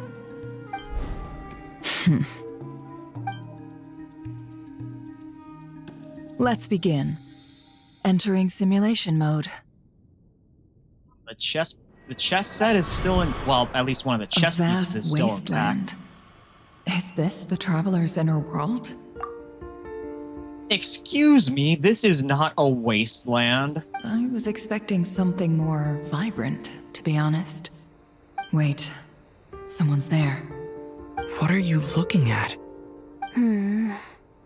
In that case, I'll look at it with you. I want to know all about everything you've seen and experienced. Is there somewhere I should return to? Or should I stay here and be the hero everyone says I am? I don't dislike my current life. Roaming the land, fighting battles, accomplishing missions, earning a living, looking after Paimon. It's not so bad. I guess the only thing that's missing is that you're not here with me. This is the conscious layer, which contains a person's true feelings. It is filled with both longing and kindness. I suppose anyone who lives long enough ends up wishing for someone who can't be there. Maybe it's the only way we can feel truly alive. Time to delve a little deeper.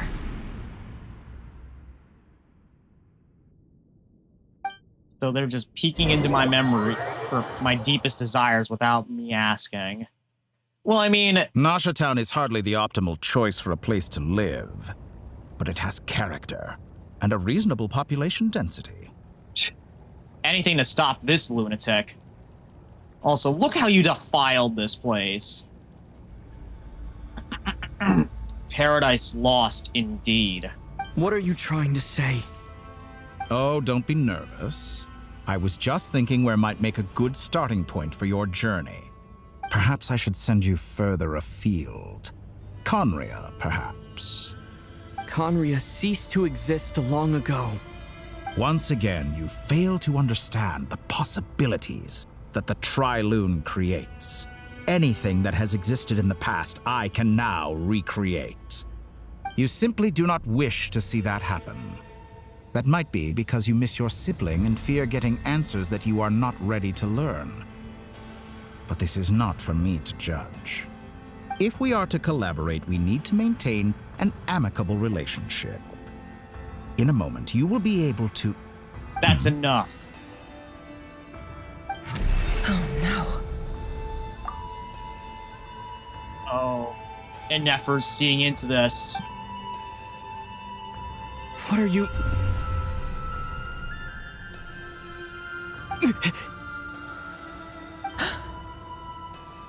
What are you gonna do? Don't move. No, now he's got Nefer. Something unwanted has crept into... Oh? Gone as quickly as it came.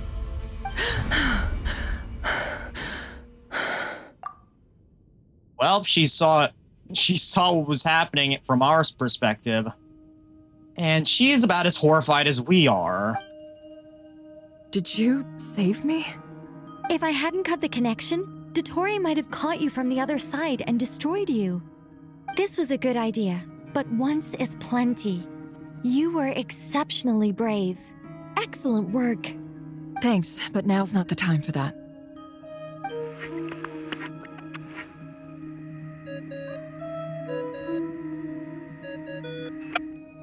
Albedo speaking. I think I know where he is. What is this endless darkness? I can't see anything, even though my eyes are wide open. But why? Did he put us inside one of those experimental domes? What happened? Ah, sorry about that. I take it you didn't notice. Just now, a friend of yours took a little peek into your mind. Could it be Nefer? How did she do it? Did she use something as a medium to connect to me? Do you think she's aware of your current circumstances? Probably. Oh dear. Have I stunned you into silence? I only wanted to slow down your time a little so I could stop your intruder in her tracks. It would have been nice to capture the spy. I must say, I'm finding the ability to adjust the flow of time rather intriguing. The moment you closed your eyes, time seemed to grow impossibly viscous, didn't it? A whole month passed before you opened your eyes again, but only for you. No one else was affected. I dare say this is something only a god can achieve. Point taken.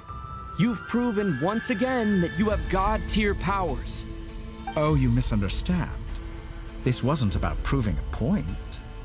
I was testing things out. I find I learn best by doing, and I have to admit, time is not the easiest dimension to control. Well, I mean, yeah, time travel isn't possible. I wonder why. I only wanted to make you sleep for a short while, but it ended up lasting a whole month. Clearly some finesse is required to wield the authority over time as I wish. I hope you're not angry with me. It was only a month's discrepancy, nothing too serious. Had I been off by a year, a decade, or even a century, that would have been quite a different story. You could have frozen me for millions of years. So much for collaboration. You aren't showing much sincerity. Millions of years? To what end? I wonder if you don't understand humans all that well. They are very pragmatic creatures who understand only that which they can perceive with their senses. If I had you sit here for a week, I imagine people might sympathize. But if I left you here for 100, 1,000, or 10,000 years, the sheer size of that number would cause it to lose all meaning to them. They would not have the capacity to comprehend your suffering, and thus they could not empathize. Unfortunately, while gods do exist in Teyvat, it is ordinary humans that account for most of the population. Their lifespans are so limited, their bodies so fragile. Did you ever really hope that they could begin to understand someone like you? Your long life and unique origins make you fundamentally different from them. How long will it be before they start to treat you like the alien you are? Before you are ostracized, outcast? That day may come, but not in my lifetime. Alien? Even I feel bad for you sometimes. This world has made you into a slave. So many times you have served its will, and not once have the powers that be ever thought to grant you the one simple thing you wish for. You have been treated most unfairly. I can change that. I will grant you special privileges and give you back the status you rightly deserve as a descender. And what good would that do for us?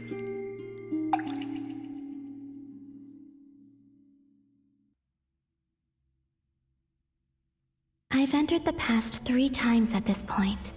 but I still have so many questions. For instance, beyond each point being further back in time than the last, what determines the specific locations at which I can make entry? So far, the common thread linking all three scenarios is that the Traveler has been present. But it's more than that. I know I sensed something familiar around him. What was it? I'll keep this question in mind as I carry on. To now. Wait a minute.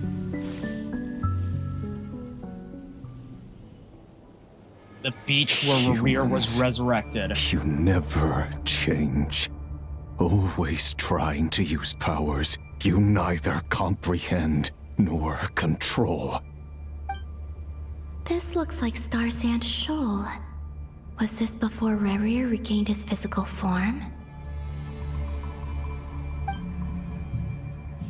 Yes, it was. You've messed with the cannon again, huh? Sorry, but this round's not gonna go your way. The cannon. That's right. I was at Silvermoon Hall and I sensed an abnormal Kuvaki fluctuation coming from Nasha Town. And right after that, came an ominous power emanating from Star Sand Shoal. My body was once torn into countless pieces and hurled into the swirling chaos of time itself. But even so, my life and will were not extinguished. I wonder if I could try to prevent his resurrection.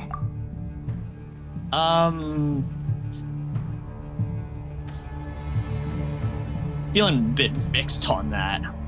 But how would I do it? What can I do, here and now? Traveler! Behind you! Look at that light! No, I won't make it in time. He's using the Kuvaki shield, like I taught him. Is he going to use it to block the cannon's beam? He's strong. I'm sure he can manage. But the force released when the beam impacts the shield might lead to collateral damage. Easy Island. The Frost Moon Scions will be exposed to lethal levels of Kuvaki. A question, if I may, kind Miss Columbina. When the cannon's Kuvaki beam was deflected earlier, I saw several bolts of energy streak toward Hisi Island, only to be blocked. Did you also have a hand in that? Maybe that really was me after all. Well, future me. But I don't know if I have enough power left.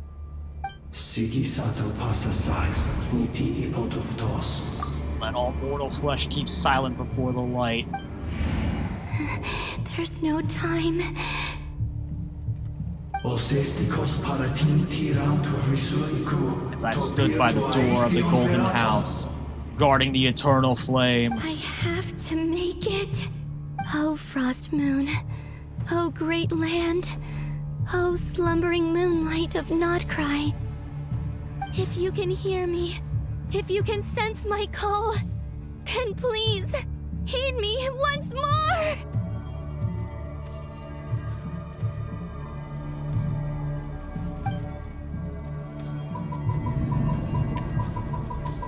Spam, spam, spam, spam, spam!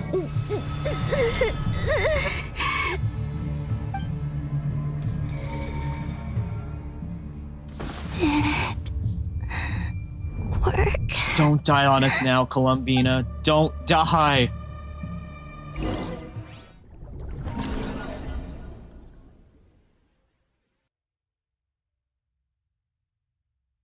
Well, I mean, given what happened afterwards, it probably did. It probably did work. Wake up. Hey, did you hear me? Is that Sandrone? Columbina, I said wake up now! Oh, good morning, Sandrone. So, even deeper into the past? It's 3 in the afternoon, actually.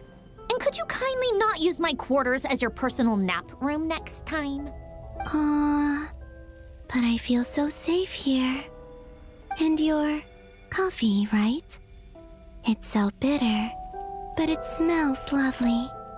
That's like you were raised by wolves in a forest or something. What did you drink growing up? Grass tea? The Frost Moon Scions certainly led a more frugal existence than the Fatui. Then I'll bet you've never eaten one of these before. Is that? It smells delicious. Oh, it's bread. That's because it's a Fontanian recipe. I had a little free time today, so I made a batch. Rosaline will be here shortly, but if you really can't wait, I guess you can go ahead and...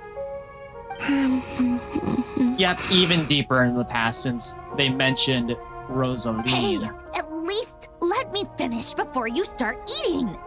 Did the Frostmoon Scions not teach you basic table manners?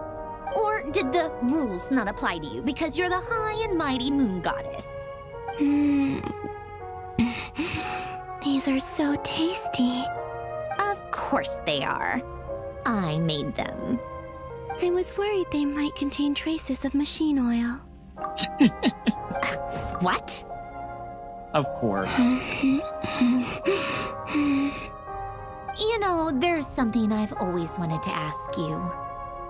Why did you leave your old home and join the Fatui?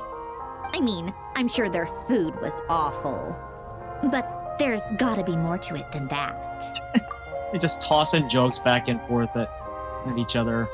Love it. Well, life there didn't go quite how I imagined. What were you expecting? You're a god. Your followers are gonna make some demands of you, right? Surely you can just answer a few prayers here and there in return for the free food and drink. How bad can it be? Well, would you help other people just for free food and drink? The doctor told me that you were created by a great mechanic, Lord something Fisher. Well, there it goes even further, confirming that Sandrone is indeed a construct or a machine. However you want to put The it. Lord Artificer. Ugh, some people can't keep their mouths shut.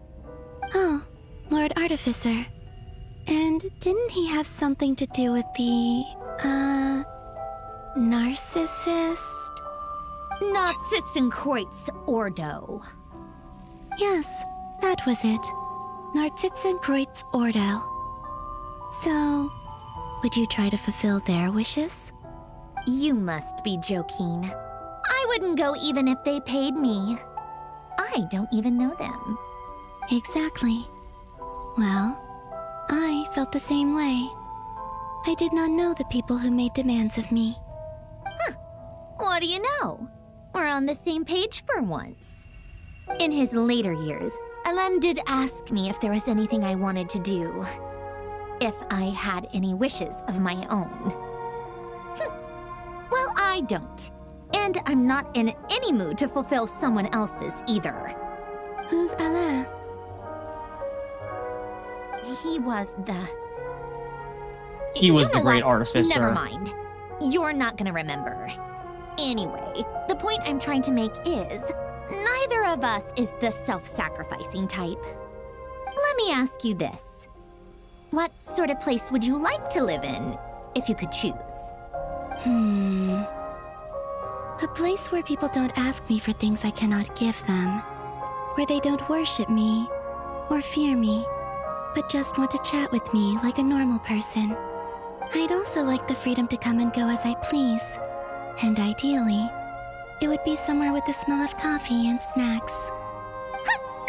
Not to burst your bubble, but no such place exists in the world. Now, take your snacks and scram. I guess that's her way of giving tough love. Did I pass out? Of course. I'm back here again. I dreamed of events from my past. Sandrone. Traveler. I miss you all so much. Back there, I guess I managed to harness all the Kuvaki energy on Hisi Island. But how did I do it? Time is flowing backwards here, and I can use that familiar power to enter the world of the past. That mystery ally everyone talked about. It was me all along. I can sense that there isn't much more power remaining up ahead. What lies at the end of all of this? Will time keep flowing into the past? And will I ever find my way back? Praying that you do. I mean, it ain't Moon Prayer Night anymore, but still. It's getting harder and harder to use my power. Don't give up yet. Wonder where this one might end up leading us. I'm no match for the Abyss in this state. I need to avoid the contaminated fragments. Okay.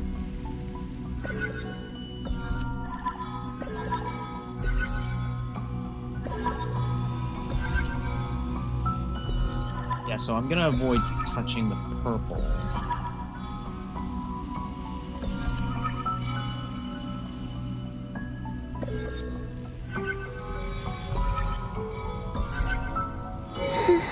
Alright. Time to go. I wonder where I'll find myself this time. A lighthouse. I think.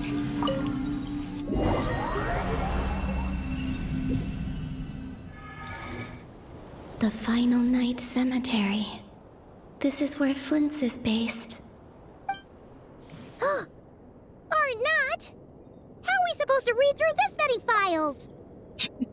Okay. Difficult, yes, but it is also our most efficient option. Seems like they're searching for information. Oh, I remember. Flint's and Varka talked about some files on the Wild Hunt. Was this my doing too? To expose the true intentions of this Rarir, we need to dive into Krai's history. It probably would have been better to dive into Conraya's history since that's where he's from, but... Are my actions changing the past? Or are they simply completing a process? Is all of this inevitable? Or am I the one making these decisions? If I choose not to help them now, will it change how things turn out? The classic questions of a time travel paradox. Hope we don't land on our heads then. They're my friends. I can't not help them. Try. What was the word of it?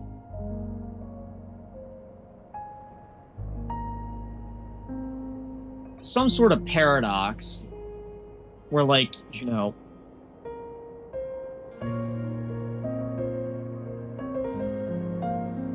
where the actions you complete in order to avoid an event just end up triggering said event.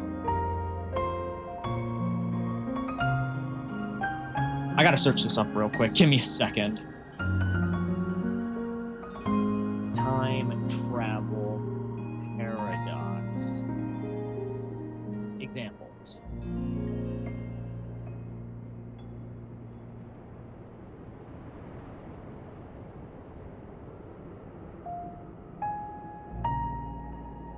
Oh, predestination paradox. That's what I was thinking of. Whereas in a traveler's attempts to change the past acts in a way that ends up fulfilling it.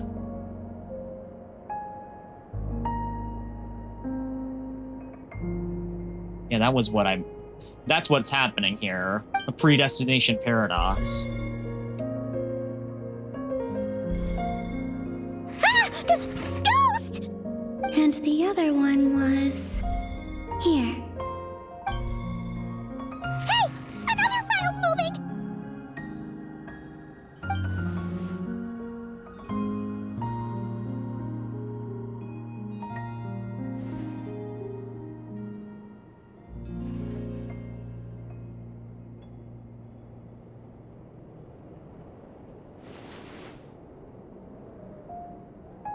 That should do it. Hmm? Luanatar? You can sense my presence? Wait! Maybe she reached the limit that she could have helped. Luanatar. So she's that familiar presence I've been sensing all along. She's always been by the Traveler's side. That explains why the Traveler has been there each time I've entered the past. But why Luanatar? Is it because she has a connection to me as the Moon Goddess's familiar? If so, why not any other Kuhenki? That's... Memory fragment?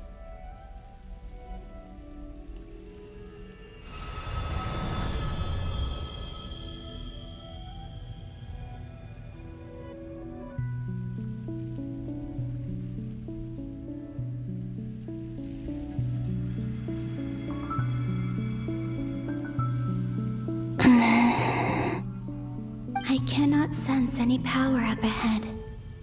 Just a void, stretching out into infinity. So this might be the last memory. This is likely my final chance to enter the past. It's now or never. I have to find a way back.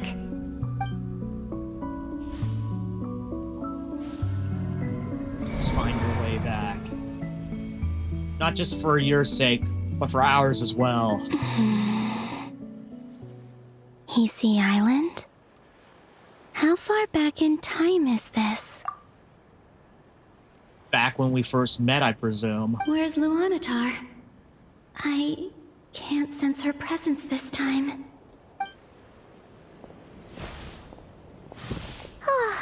Seeing Enefa and Aino reunited like that sure was heartwarming. Traveler, Paimon. No, stay calm. I don't have much power left to change things. I don't even have that much time left here. Think, Columbina. How do I find a way back? A way back... to where? Do I go back to Moon Prayer Night? Or to the future that followed? And if I return in my current state, what will become of me then? Dotori's actions that day proved that he'd been planning that for a long time. He had already seized the power of 2 moon marrows before capturing me. Even if I managed to get back, how can I fight against him when he wields the Tri-Lune Authority? I can't. If I go back like this, I'll be playing right into his hands. Then what do we do? I have to find some way of rivaling the power he has usurped. Wait. Time flowing backwards. The Tri-Lune Authority. Does that mean... I think I know what the final destination of this lunar reflection might be. Itself. I know what I must do. Speaking of homes, we must already be close to where the Frost Moon Scions live. The vibe here feels different, just like the scenery. But how do I communicate my plan to my friends? Should I write it down here? No. Someone else will see it. I need something with a close connection to me. Something I can use as a medium to tell them what's happened to me in here. Luanatar? Now it makes sense. Flowers.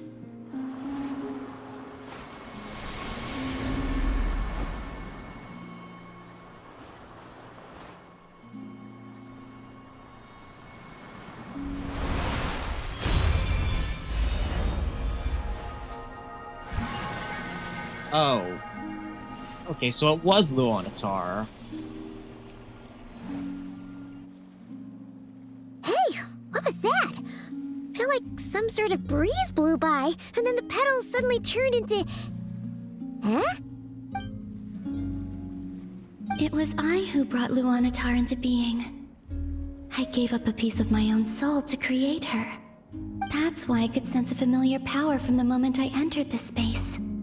It also explains why she's been present in every past location that I've entered. Because we have a deep connection. Hey there! What's your name? And the reason why there are no more gates to the past after this point is that Luanatar hadn't been born then. No wonder I sensed the trace of a blessing when we first met. But I still didn't recognize the soul hidden within you. Back then, I was just a little lost dove. I had yet to become Columbina Hyposelenia. Go on now. We've got stuff to do. Best you find someone else to hang out with. Why did you tell her off like Hey, that? you scared it off. I'll be counting on you. Remember to stay by the traveler's side, guide him, and help him in my stead. Oh, and bring him to the garden where the moon prayer blossoms grow. There's a little lost dove there who will need his help.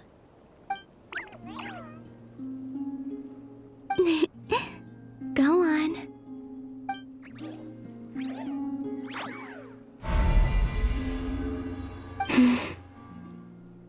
You too.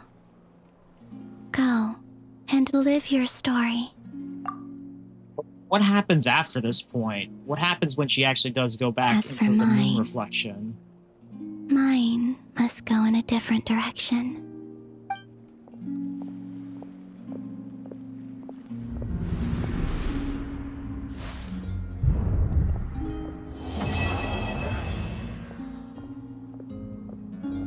It's Act 7 completed.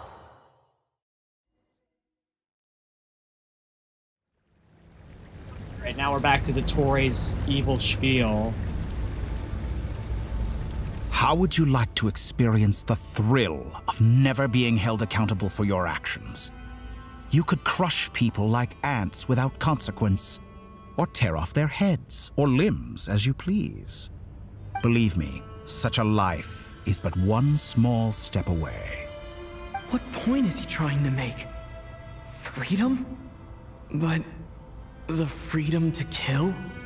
To do evil and get away with it? Why would you offer me that? The creation of a world is the ultimate scientific experiment.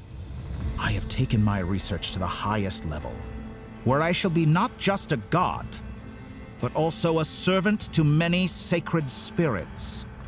I shall heed the truth and perform holy deeds. A god's laboratory is the perfect playground, but it needs the right occupant to explore its full potential. Mortals are found everywhere one looks. Not so with Descenders. I'd prefer my first guest to be a distinguished individual such as yourself. And I know you could make the most of the opportunities it offers. To be another subject in your experiment? Count me out. So the condition for entering the new world is to take innocent lives. The same dilemma that Rerir once faced. Could I really bring myself to kill others for my own benefit? Rerir did. And look where it got him. Have you made up your mind? I could never. I can't do it. Your playground is no place for me. You're putting your hopes on the wrong person. But we both know I'm not quite the hero you say I am either. I have my own reasons for the journey I'm on. And they aren't all selfless. You've grown a lot since we last met, but there are still things you are unwilling to compromise on. This will only hinder you. Why don't I lower my requirements a little as a gesture of goodwill? I'll give you a little time to learn to be a less noble soul. That'll make things much easier for you. I really doubt I could live that sort of life. And yet you already sound less defiant than a moment ago.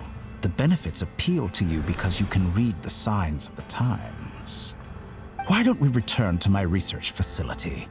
Your last visit was so rushed. There is much that I have yet to show you.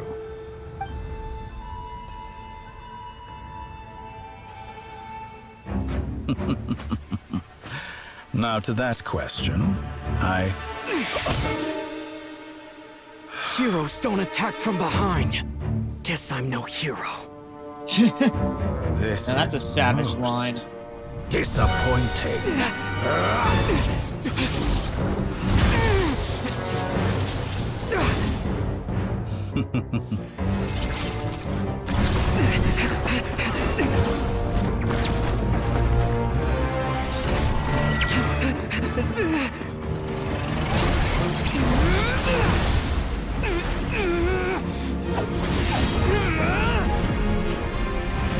Man, if only we could multi-element wield like this.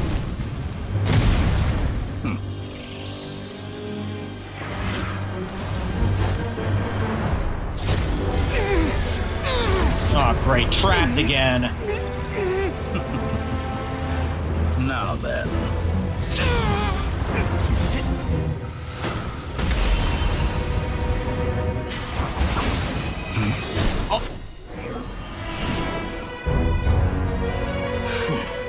Wanderer!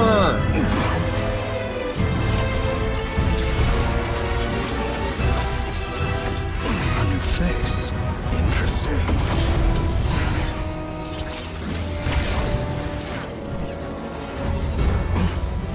Wrong. He's not a new face. He's the face of someone you wronged in the past.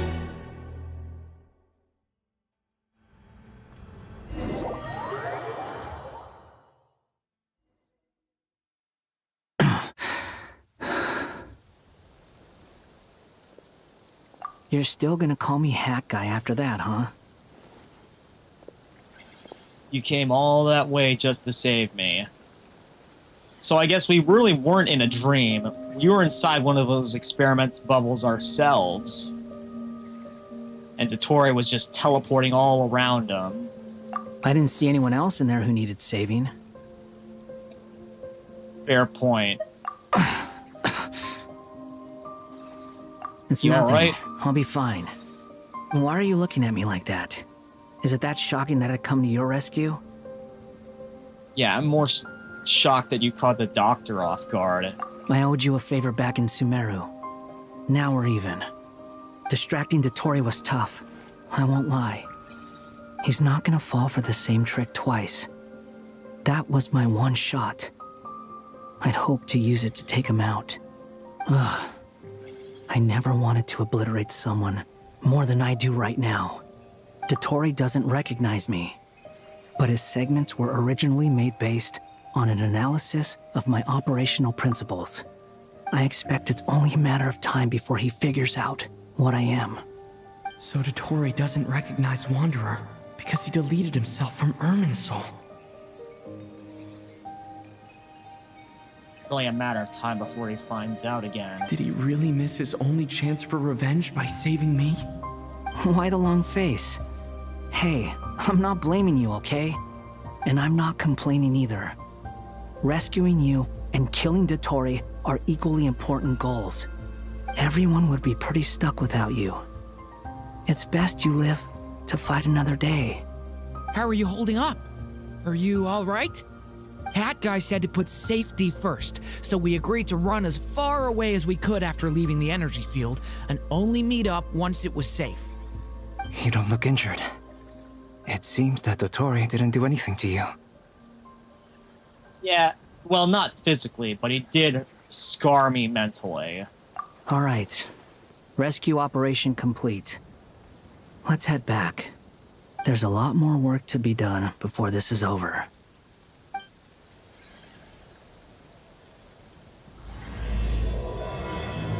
Thus begins Chapter 8. And it looks like they're just gonna jump right back into things. But as for me, guys, I'm gonna take another bit of a break because it is 7:45 where I'm at right now, and I need to get myself some dinner, so... Understood. I will bear the Tsaritsa's decree in mind. I'm gonna be taking a little bit of a break at the moment while I get myself some dinner. Till then, guys, I'll see you in a little while.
Alright, ladies and gentlemen, I'm finally back. Had a nice little dinner, got myself some pizza. And yeah, we're just about ready to head into things. Now, it does look like my model's having a little bit of a spaz attack on screen. I did kind of hint at this happening earlier on in the stream because, well, the lighting in my room right now is not exactly the best, so tracking's going to be all over the place. Let me see if I can actually recalibrate and make sure. Yeah, it's not going to... The tracking's just going to be all over the place, it seems. Well, I mean, I do have one more set of lights that I could turn on, see if that does anything. I doubt it since there's so many boxes covering the way, but it's worth a shot.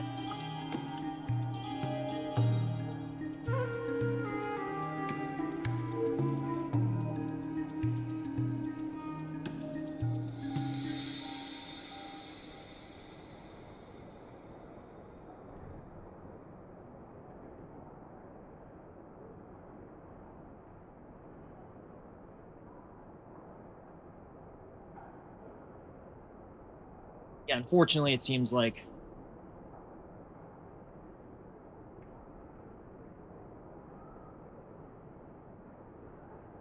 light is not doing me any the lighting isn't doing me any favors right now. So I'm just gonna have to put up with it, and if someone comes in asking me, X, why does your model look like it's tweaking? I'm just gonna have to say, you know, I'm streaming from my room right now, and my room's lighting situation is not exactly ideal. But anyways, since we're already into this thing, and I don't really see myself having an opportunity in the future to finish this up, I'm gonna do part 2. I'm gonna do Act 8 of this Archon quest now. Actually, I'll just see how long this Archon quest might take, because...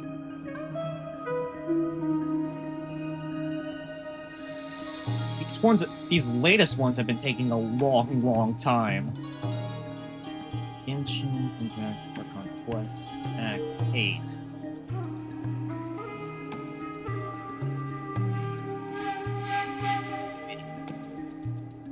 Okay, so it's probably going to be like another 3.5 hours. Alright, well, we're going to continue into this. No matter how long it takes. Let's do this, ladies and gentlemen. I don't see what's so awesome about it, though. Does he really think everyone else is as immature as him? I'm not stooping to Tartaglia's level. But you gotta admit, though, it's a good idea, right? I thought you might say that. How's your progress? Quite promising, actually. That alchemist Albedo gave me a few ideas. Remember how I asked you to look up some files for me? That stuff on the Nazi-Kreuz Institute. René de Petrichor and Jakob Ingold. Alain Guillotin despised René's theories and methods, but he never managed to come up with better alternatives either. So I adopted some of René's ideas. I thought Alain was like a father to you. He and René were mortal enemies, were they not? And what would you say if Lenny and his friends one day learned something useful from someone you utterly detested? Good point. I would applaud them for it. That would mean that they have surpassed me. Steve, she might be a stone-cold father, but she still has a heart. For all we know, Alain Guillotin might have thought the same thing. Not that it matters, though. He's dead, and I'm alive. So it's my call to make. Once you die, it doesn't matter how great you were in life. Only the living get to decide what happens next. I'm always gonna go back to this line. Even though this ain't the even though this ain't the round table, dead men's words hold no meaning. Well, at least in this Hey, in this come on case. out. They're back. Huh? Yeah. Oh, the way that they just both look at us expectantly. You're back? And your head's still screwed on? And you still have all your limbs? Wow, I did not think she cared that much about us. What does it look like? Way to keep your composure, madam. Excuse you. I am perfectly composed. Oh, well, where's our most important person who's concerned about our safety? Glad you're okay. Yes, it's a huge relief. Sorry for making y'all worry, but I'm okay. Worry? Oh, yeah, right. You think we, the Fatui, were worried about you? We were worried sick. Thanks for being honest with us, Arlecchino. Hey! The Traveler and I were already friends. You are free to join this mission in whatever capacity you please. Much like your tea parties. Oh, man. I'm never gonna get over them, too. It's a laugh a minute with you guys. I must say, I was quite surprised when Mr. Albedo told me he would need no additional aid. We discussed this on our way back as well. I am rarely so unequivocal, but in this case, we had full confidence in Hat Guy. He said he knew what he was doing. Albedo and I pretty much had to just wait outside on standby. Meanwhile, Hat Guy broke into the energy field and rescued the Traveler solo. You didn't have to mention that. Well, I'm thoroughly impressed. You are a force to be reckoned with, Hat Guy. Yeah, although he did blow his one chance at getting a clean revenge, but, you know, we still applaud you for your efforts. Is he back? Is he really back? There she is. Traveler! It's really you! Yep, it's me. I'm alive and inside. Oh, thank goodness! Paimon missed you so much! You can finally breathe easy, Paimon. It's great to have you back in one piece! Oh, Paimon's been having nightmares the whole time you were gone! What, like me getting eaten by the food that you would usually eat?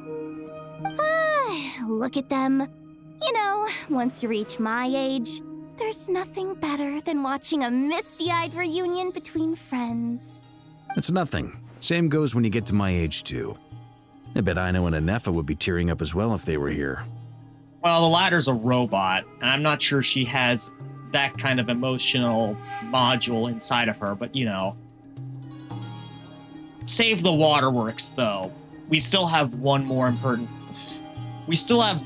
person to save. Varka, I'm not sure Anefa can cry. Thanks for speaking my mind there, Jehoda. Oh, yeah, good point. Hey, your eyes are looking a little red and puffy. Come here, let's hug it out. What? Ew, no. No, thank you.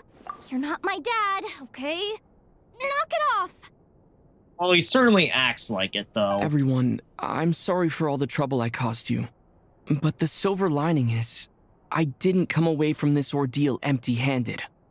While I was being held captive, I learned a lot about Dottoro's current capabilities, and what he plans to do with them. Allow me to explain. I thought that by getting rid of all life, he's basically doing the Thanos thing. He's trying to erase the memories of the old world and create a new one, made in his image. At least that's the kind of impression that I'm getting from this.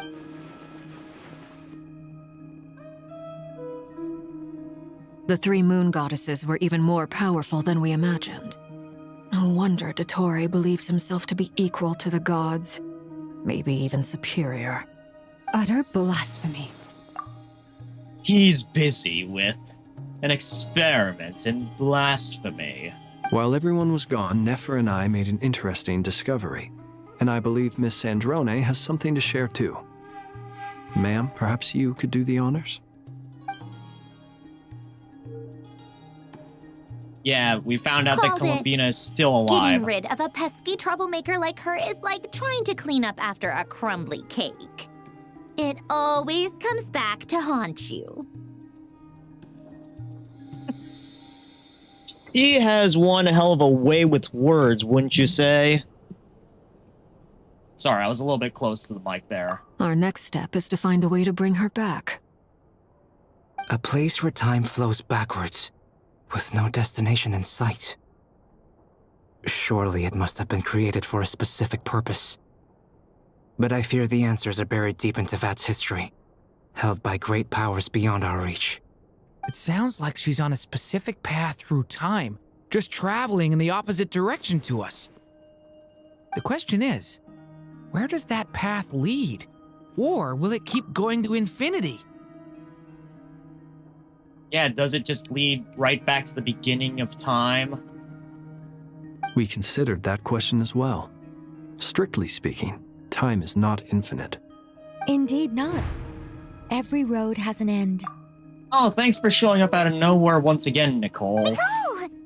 You sure love quietly sneaking in mid-conversation. I do, in fact. It's something I've always done at our mages' tea parties. Quiet, mysterious, and persuasive. You wonder what lies at the end of her road. Well, just as the world has a beginning and an end, so too does time. And so, the end of the road is the moment that Tevat was born.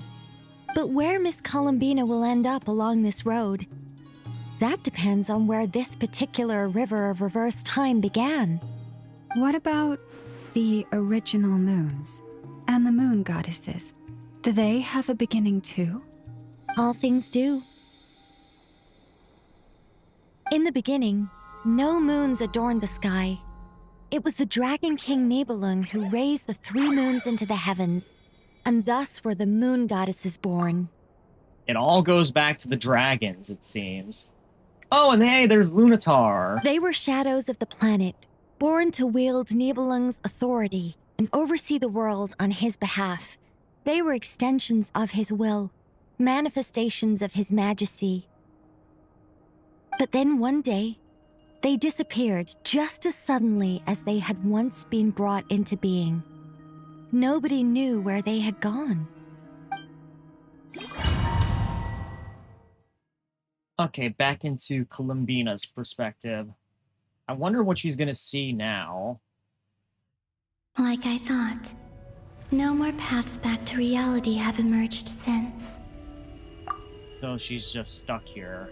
But how can I be sure that I'm going the right way without scenes from reality to keep me on track? I can't even be sure of how long I've been walking for. The further I travel, the less stable this space becomes. There are even moments where I can sense something that feels like abyssal energy. They can just materialize out of thin air. I have to keep my wits about me. Like abyssal energy. What if that's Revere up ahead? Maybe...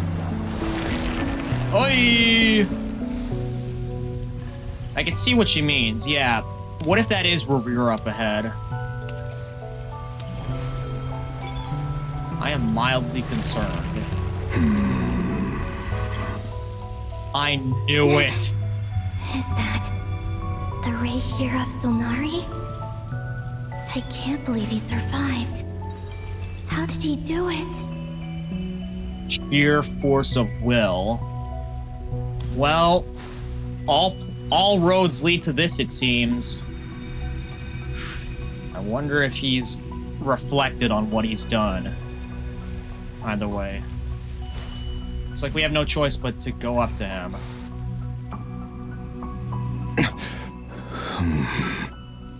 You are the moon goddess. But how?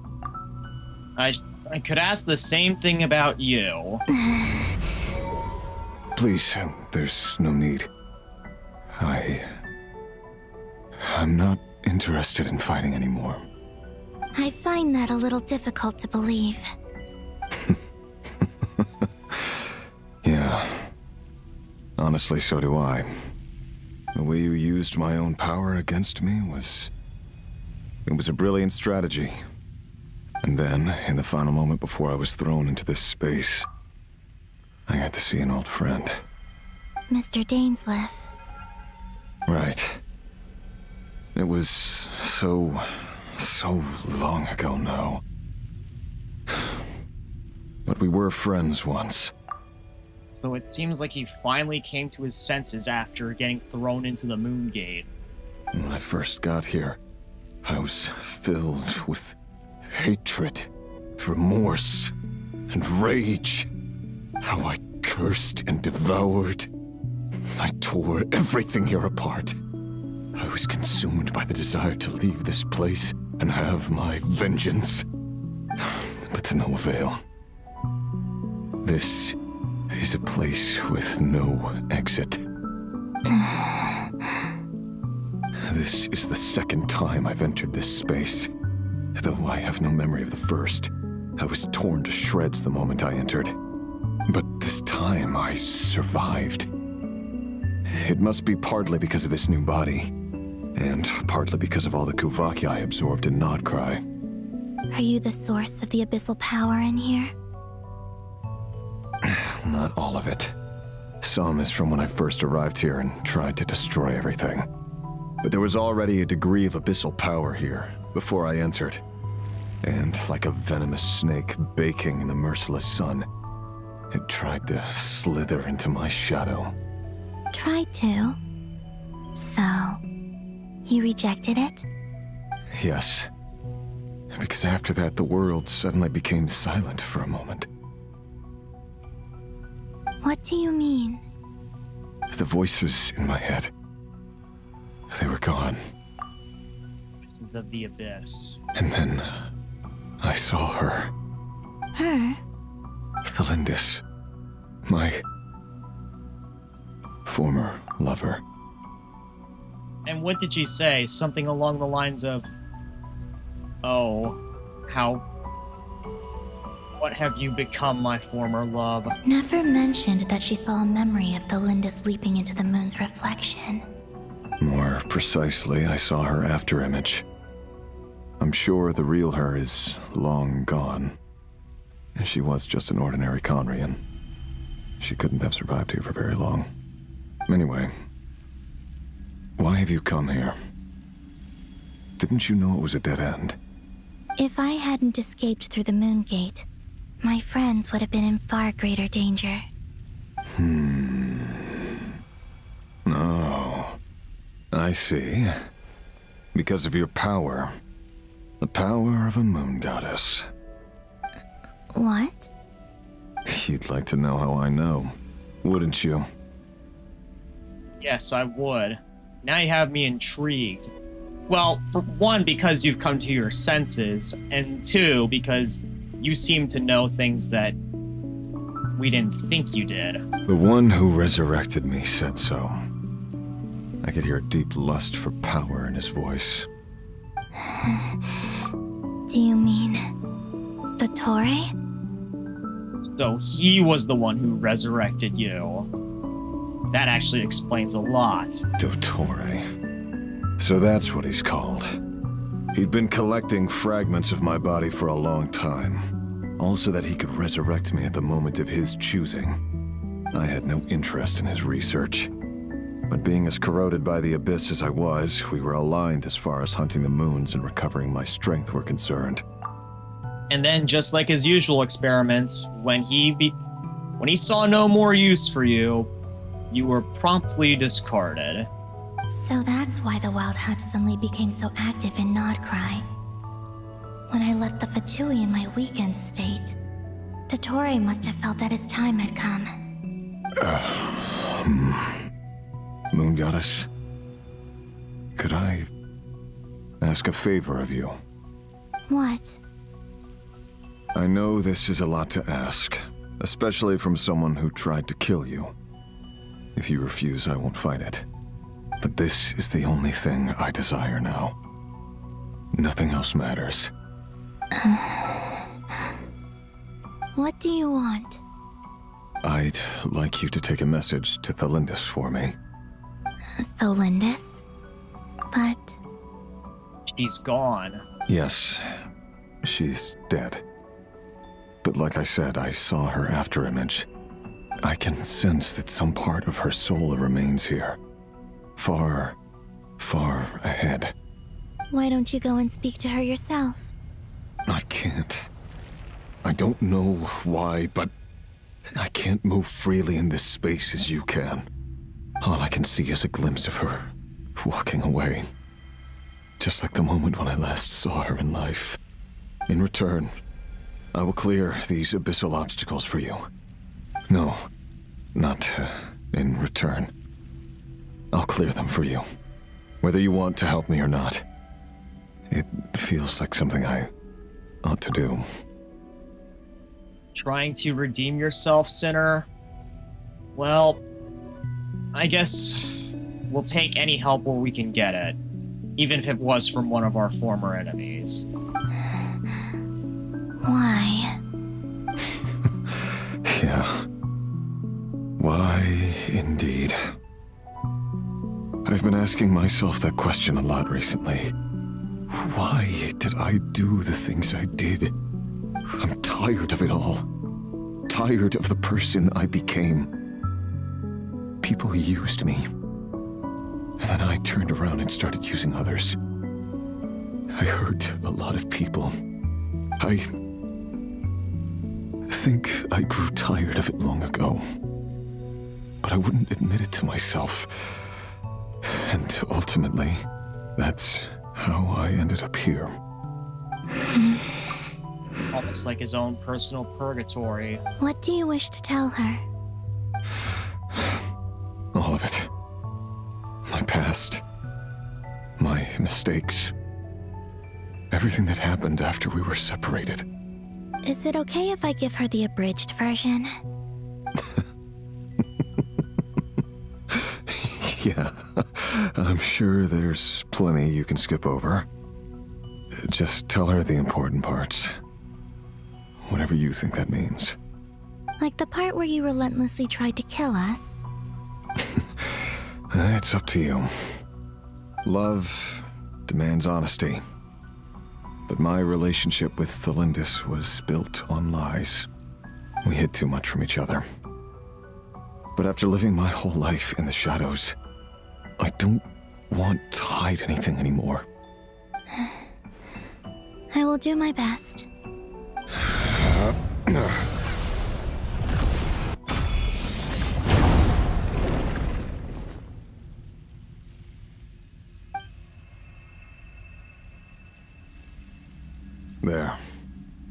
The abyss will no longer stand in your way. Even though Mr. Dainsliff felt he had to fight you, I think he still regarded you as a friend. Dane? He said that you betrayed him. But he also felt great remorse at never having understood what you were truly going through. Why tell me this? Because if he'd known that someone could take a message to you, I believe that's what he would have said. Thank you. It means a lot. Shame you can't go back to the world now that he's thought about it. About all that he went through. I know this will sound strange coming from me, but don't die, Moon Goddess. I can tell that you're determined to get out of here.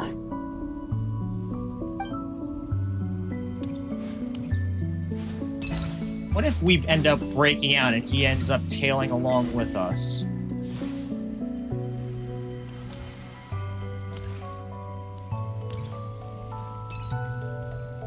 That'd be interesting. Knowing that the Tory essentially used him as well. He kept his word. The abyss is no longer obstructing my path. Onwards and forwards we go. I had a feeling that would happen, but I didn't expect him to have, you know, come to his senses the way that he did. Maybe a sinner really can be redeemed after all. There's Thelindis. Is that the Lindis? She wasn't far off at all. And yet, they can never meet. Hello, Miss Delindis. Who are you? How do you know my name? I've never seen anyone else here before. You can call me Columbina. I promised Rerir that I'd bring a message to you. Rerir? My Rerir? Is he well?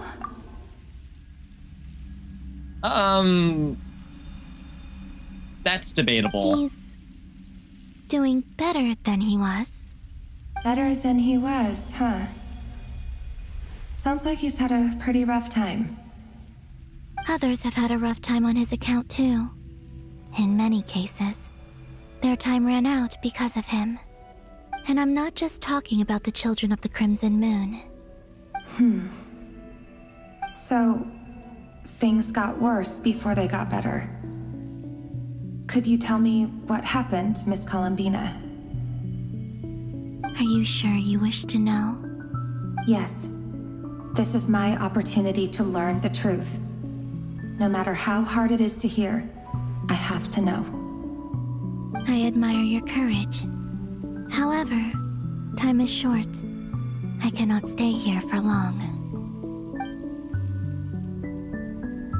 Hopefully long enough to tell her everything. Rerir had seeds of hatred in his heart, and many people nursed them for their own ends. On some level, everything he did was to try and find a way to see you again. But in the end, he came to regret his mistakes. He wanted to apologize for hiding his past from you. Beyond that, he did not say specifically what it was he wished to convey to you, but I'm sure that you've always been on his mind. You are what has kept him going over all these years.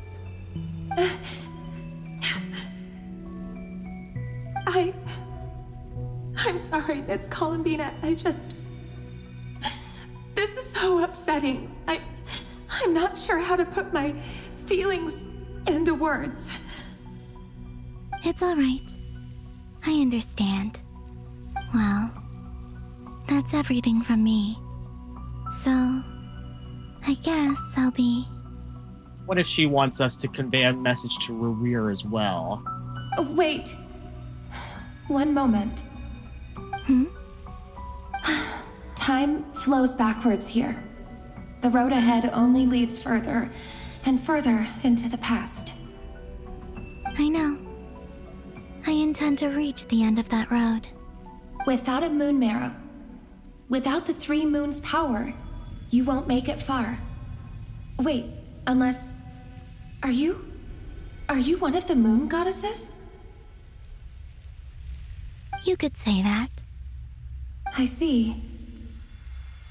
I often think to myself, if life is like a train ride, why haven't I reached the terminus? Where am I even going? Do they even have trains in... Well, I mean, they had them in... What was it?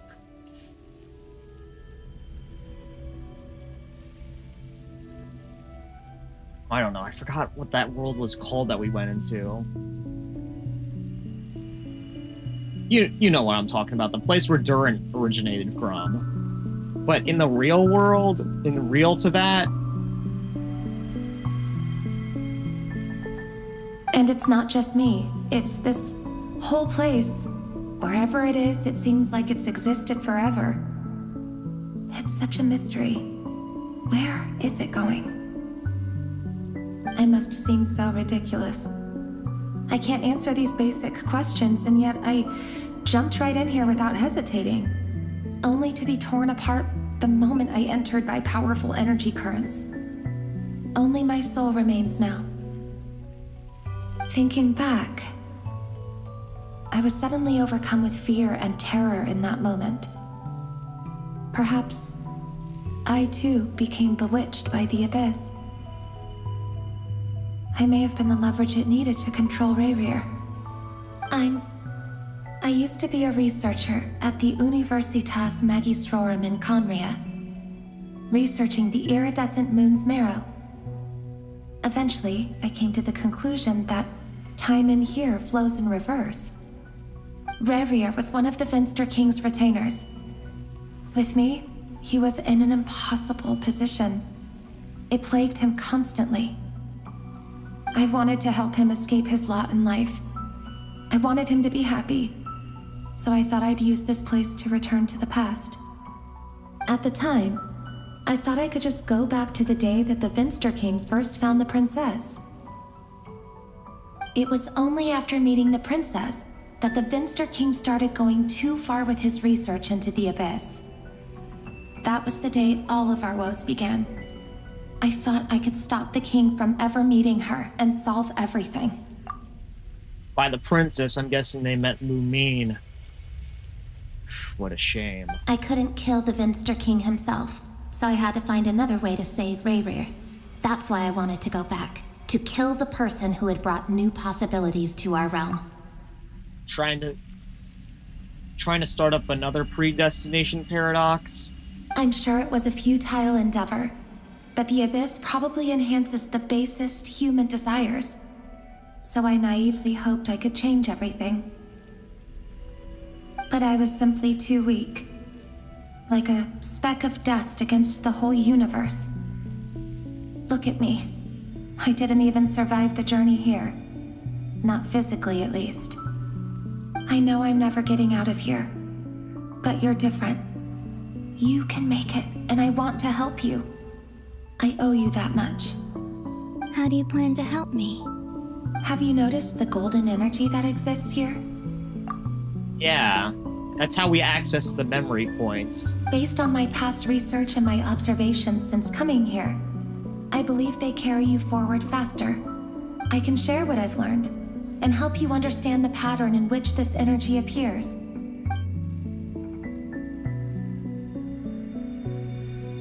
I think you just might... Now, I know you will be able to change the past. Also, I've been speculating about where this space ends. The documentation was scanned, but from what I know of the legends about the moons, the oldest ones seem to begin with Nibelung, king of dragonkind. I have no way of verifying any of it by this point. But if it's true, you might be able to reach that era if you keep walking. Understood. Thank you, Miss Thelindis. I'm the one who should be thanking you. If you hadn't entered We are this going back in time realm and of trying to change everlasting everything. death, what use would my deductions be? Thanks to you, they have some meaning. So we really are trying to head back in time and change everything. About Rerir, I'm so sorry. For everything. It wasn't your fault. That's not true. Because we both feared bringing trouble upon each other, neither of us ever told the truth. And that dishonesty sealed our fates. But enough about that. I wish you a safe journey, Miss Columbina.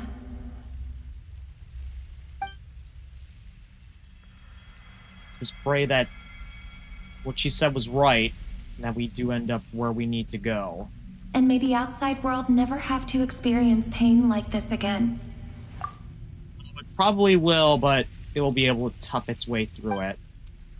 Rerir, you're there, aren't you? I cannot see you, because you exist in the future. I expect we'll be trapped in this prison of space-time for all eternity. But please, gaze upon the past, and then sit for a while. Let's find a place to sit down together, just like we did when we first met.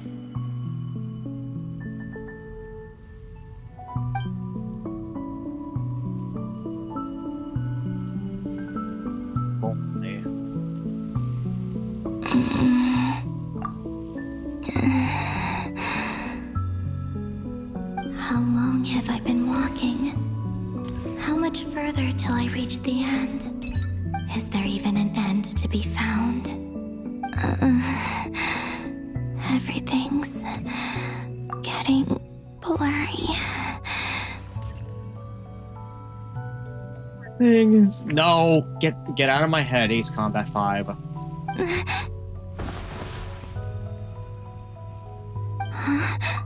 Where are those golden currents? Oh, this was unexpected. Are you all right, little sister? Have you come from the distant future? Another moon goddess. At least I think that's who that was.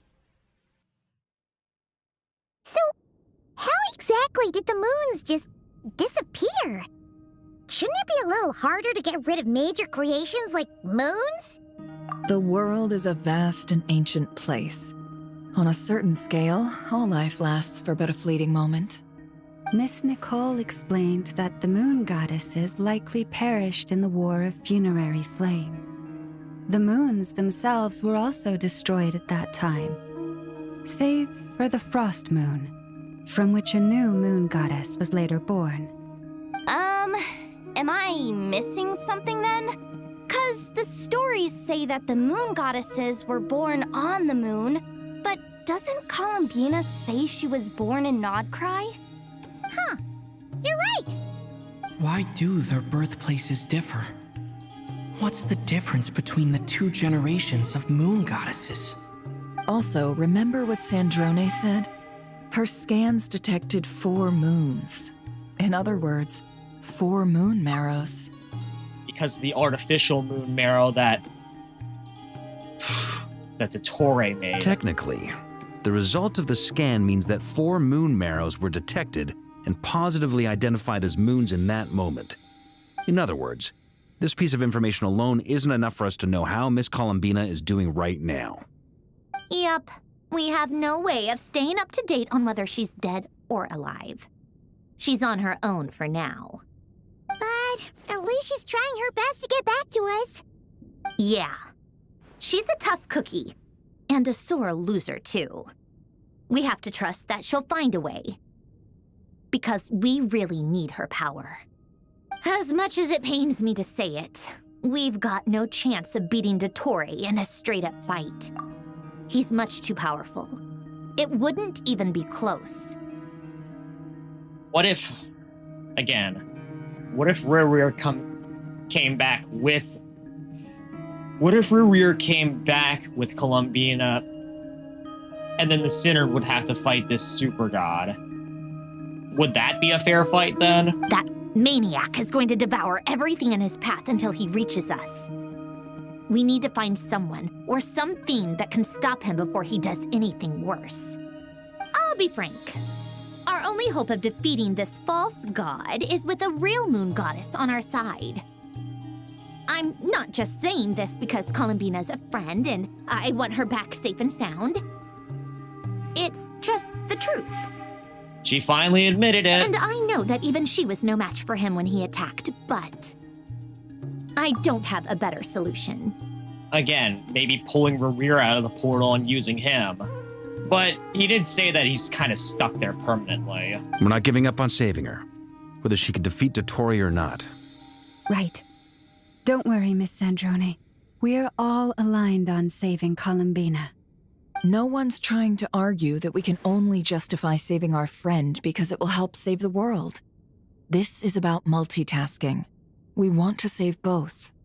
So, she's more than just a moon goddess to you guys? Absolutely. Yes. Duh! She's part of the gang! And you are too, you know. Yeah, we're trying to think, like, what would be a good... Because, you know, Sumeru, we have the Krumeru. What would fit with Krai?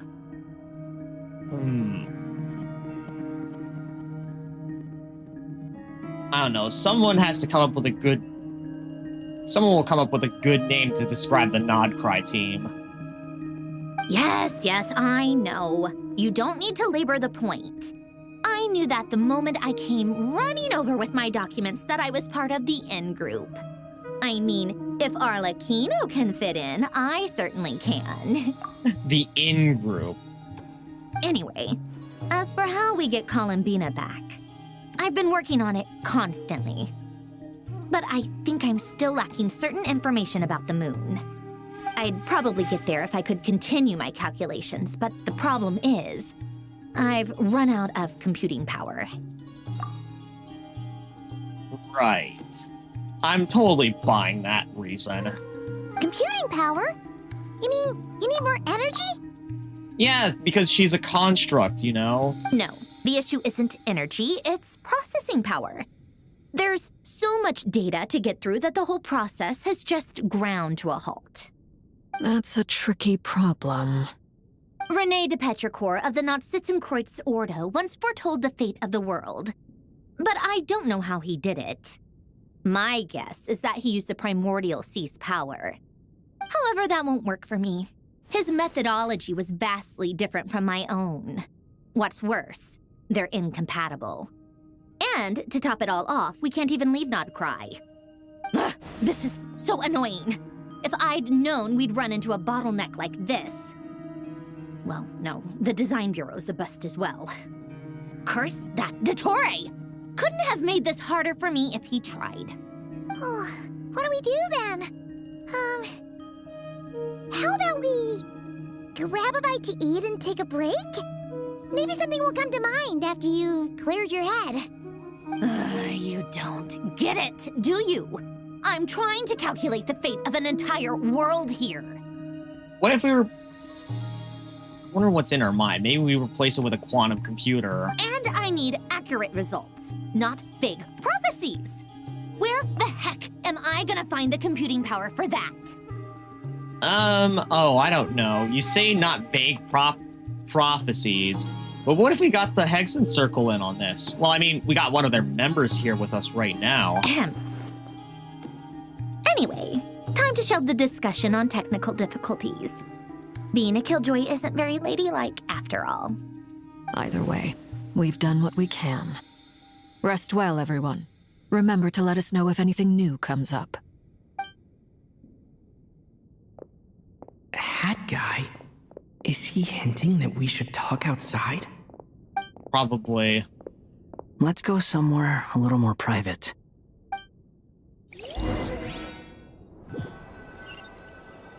Well, Scatterwoosh, what do you have to say for us? You know that Dory went back to Sumeru, right? Yeah. Yeah, she mentioned she was planning to head back. Things aren't looking good for Krai. She's gone to spread the word so that Sumeru has a chance to prepare for the worst. From what I know of Dottore, there are two possible reasons why he hasn't made a move yet. One is that he's still working through some kinks in his new powers. The other is, he wants to see how we're going to react. He'll easily devour everything eventually, so I guess he's in no rush to make it happen. The first false god he made was me. Now it's his turn. Even though my records were erased from Irminsul, Dottore's ideas haven't changed one bit. He once told me that becoming a god was like turning yourself into a hungry wolf or giant serpent to devour the moon. Clearly, he began studying the moon goddess's powers long before he even tried making a god. Yeah, like the old Norse legends. He's always wanted to get his greedy hands on divine authority one way or another. And in the end, he devoured the moon where I failed. Yeah, and you know what happens, according to Norse legends, you know what happens when the moon gets devoured, right? Armageddon. In the desert of Sumeru, there is a chessboard built by King Deshret, also known as Al-Ahmar. I don't know if it was a real game, or if he was just trying to challenge his servants and citizens in some way. But creating games and setting rules, gods do that as a matter of course. That's the kind of power Dottore craves. Now he has the Trilunar Authority. His power is leagues beyond the common people. I don't think there's any point in other nations rushing to the front line. They're better off focusing on defense and hoping they can fend off any threats that spill out from Krai. Either way, Dory will inform Lesser Lord Kusanali. and she will contact the other gods in turn. Oh, good to know. The Seven will have some recourse available. If nothing else, their protection should keep the rest of the world from descending into chaos as quickly as Nodcry has. So on the bright side, even if Nodcry is doomed, your friends in other nations won't be in any immediate peril. That's good to know. But I'm not ready to give up on Nodcry yet. There's a word for people who refuse to let anything go. It's called being greedy. Yeah, but this is for completely different reasons compared to a certain lunatic. Maybe it sounds greedy to you, and probably naive too. But whatever you call it, that's what gives me the determination to keep fighting. Battles are fleeting, but the will to fight is a long-term commitment. Give up for even a moment, and your resolve will shatter. Why do you always feel the need to do the right thing? No one is born to be a savior. I mean, who's gonna criticize you if you fail or give up? Don't take this the wrong way, but Dottore said something similar to me. I guess the Fatui attracts people who don't believe in saviors. Not necessarily. It's less about belief for me. I just want to know how determined you really are. After all, I don't owe anything to anyone else here. Only you. You look kinda worried. If your arch-nemesis was about to achieve their ultimate goal, I think you might feel a little worried too. Fair enough, I suppose. That's true.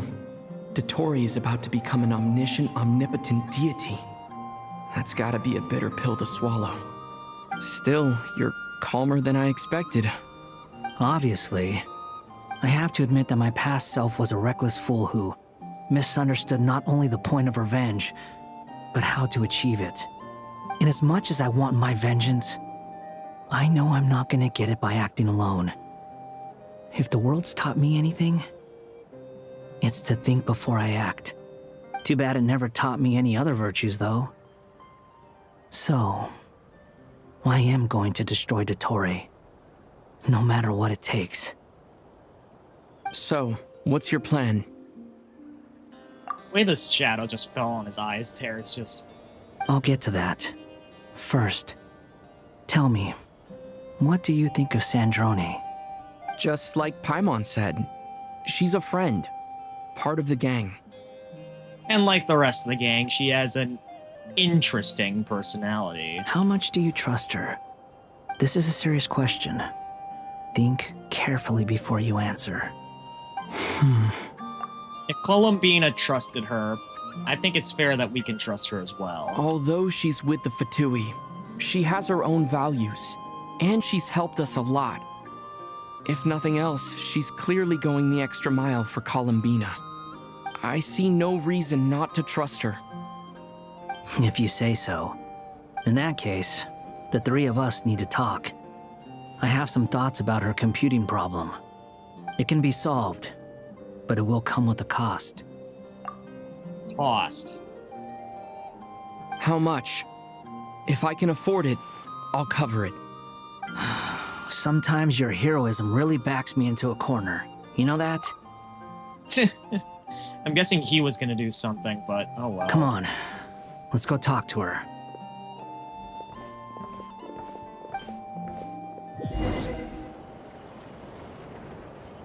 Right, well, it still looks like we're stuck in this part of the story, which... Fine, let's continue and keep on going.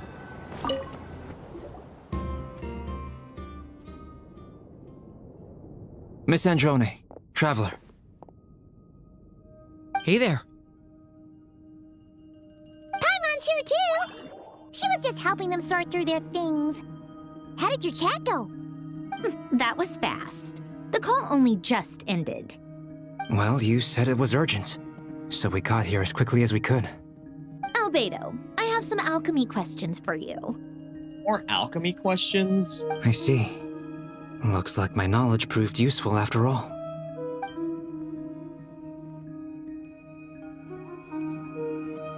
If I might ask, what is the end goal for the modified formula you'll be using? I I needed to predict the future of the entire world.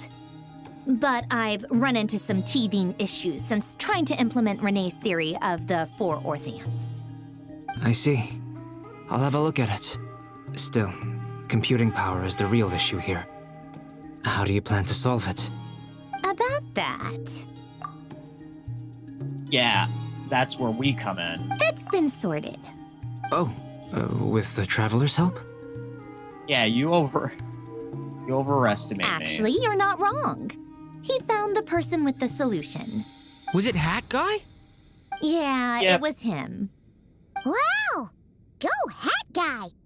Seems like all that time studying at the academia is paying off big time. But where is he? Wasn't he the one who asked Albedo and I to come here? Come with me. He must be in the back doing his research, construction, you know, whatever. Hat Guy? Oh, What's happened to him? he's meditating. He's become one with Sandrone. Hat Guy! Can you hear us? No response. I guess he's in hibernation. Hat Guy That's a way to mentioned put that he it. was a puppet. It seems that his functions are currently shut down. I presume this has something to do with the solution to your computing problem. Okay, 2 minds sharing the same body, huh? Where have I heard this one before? That's right. He and the Traveler came to see me. Wait, what? You have a solution? Would you calm down? Why do you always react so hysterically to everything? Excuse me? How would you know? You shouldn't be so quick to judge complete strangers. It's very bad manners. Oh, I'd say something, but probably not a good idea to say it. Oh, please. It doesn't take that long to figure out that you have a temper. Where does a mere student get that kind of confidence? I've actually published more papers than you. Not that status counts for much. Even Paimon's applied for academia admission. Huh? Are you serious? See? This is why I can't be bothered to explain myself. She recognizes no one's skills but her own. Okay, fine. I'll hear you out. So, tell me, how do you propose to solve my computing power problem? This world itself is constantly processing all kinds of information.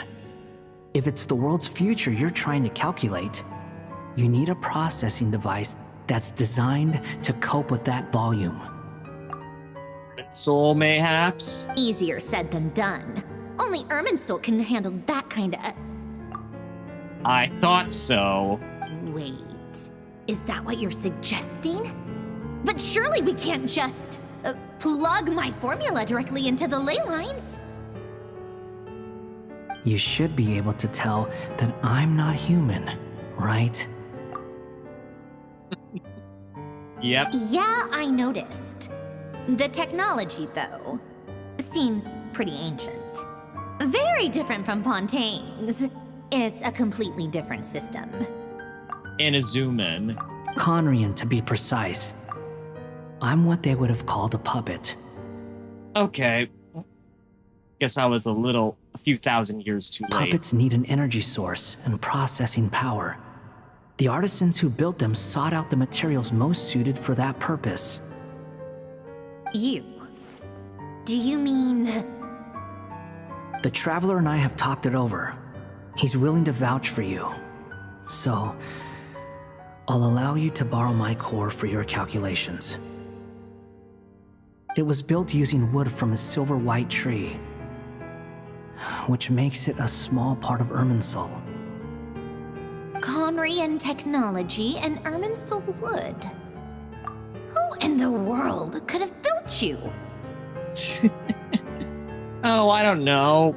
Another Archon, mayhaps? Are you sure about this? A puppet without its core will cease functioning completely. And if it's left in that state for too long, it might not recover.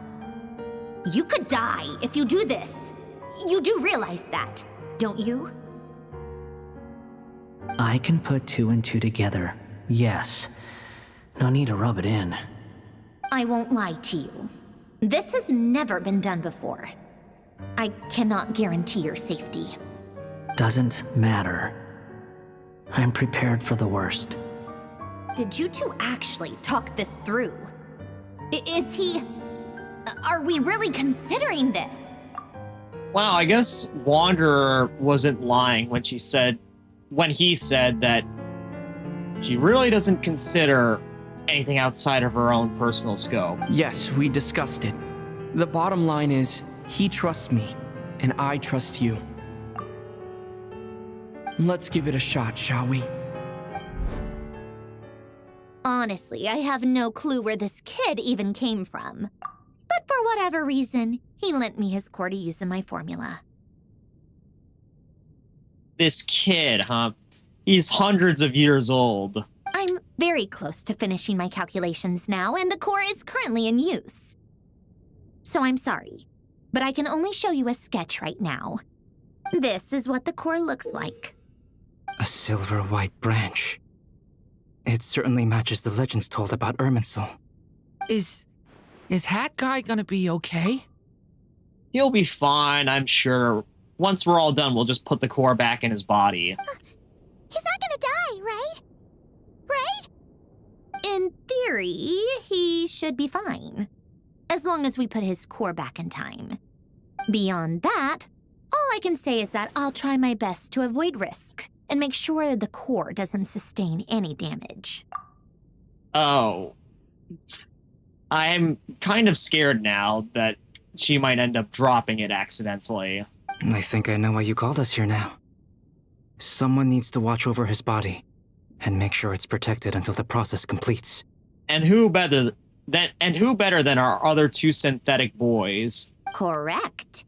He said that the only ones he trusts here are you two, and the Traveler. And the Traveler will have other work to do. Look after our other synthetic boy, please. He will have our undivided attention.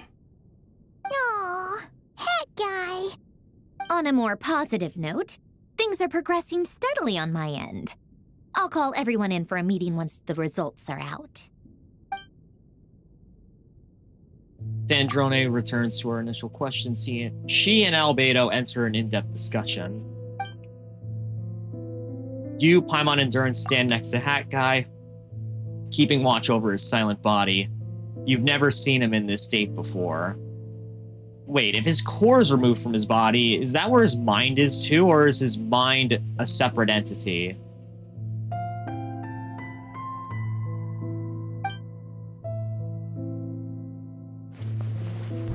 The worst case scenario with the core removal is either a system reset or a total loss of function. But I'm not afraid. A quiet death should have been my fate long ago. A core is completely different from a heart. It's like another vital organ entirely.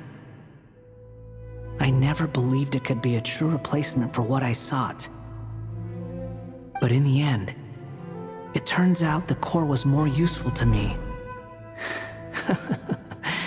Pretty funny when you think about it. It's like the punchline of my entire life. Do you think there's any difference between a puppet and a human? If not, then this would just be another samsara. I have already experienced both a past life and a next life. Part of me wonders whether I'm only capable of making this decision because I've become a real human. What's with that expression? Isn't this a good thing? Sandrone will succeed, won't she? She has to. Don't worry, I have faith that she will. She will. We all have to persevere until this is over. That's right. And I'll protect you all until a moment of victory arrives. You suddenly feel like the concept of time has become blurry. It rushes forward for you, yet marches backward with every step that Columbina takes. Silent, yet turbulent. Dottoro's words echo in your ears.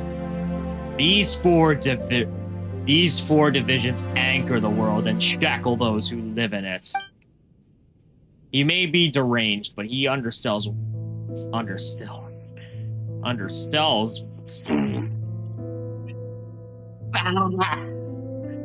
I can never get.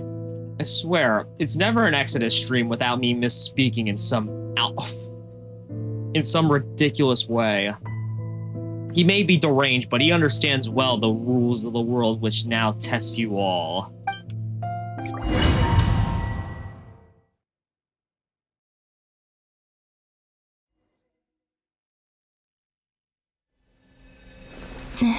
Back into Columbina's point of view. Who are you?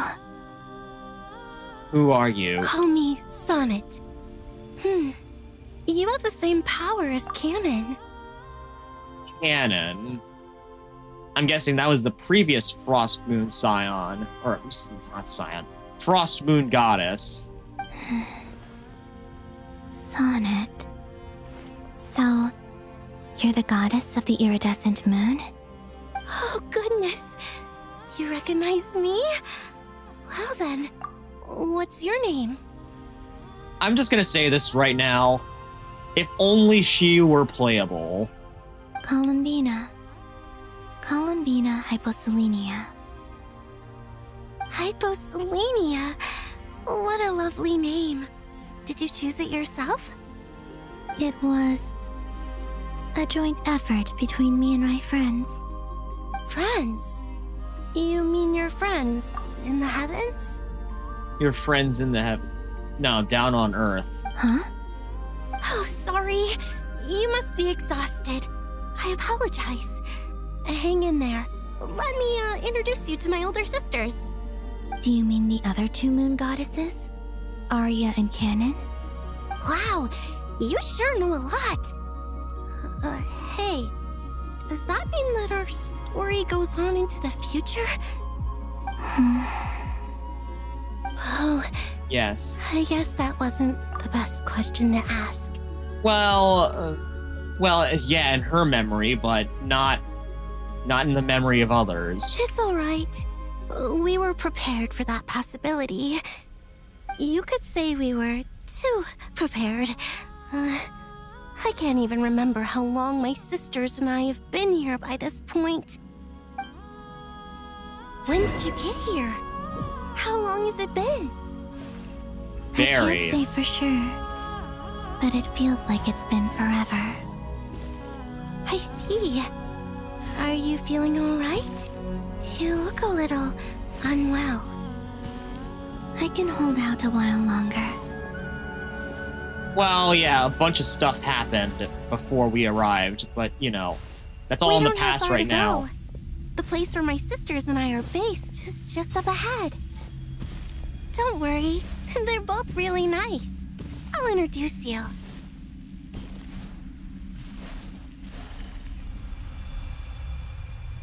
And the moons are all in different shapes, it looks like. Sisters, I'm back. And look who I've brought with me.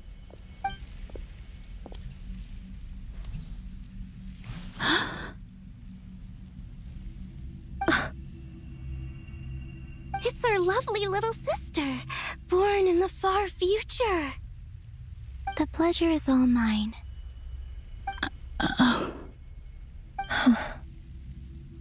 Allow me to introduce you to Columbina Hyposelenia. This is Arya, the goddess of the eternal moon.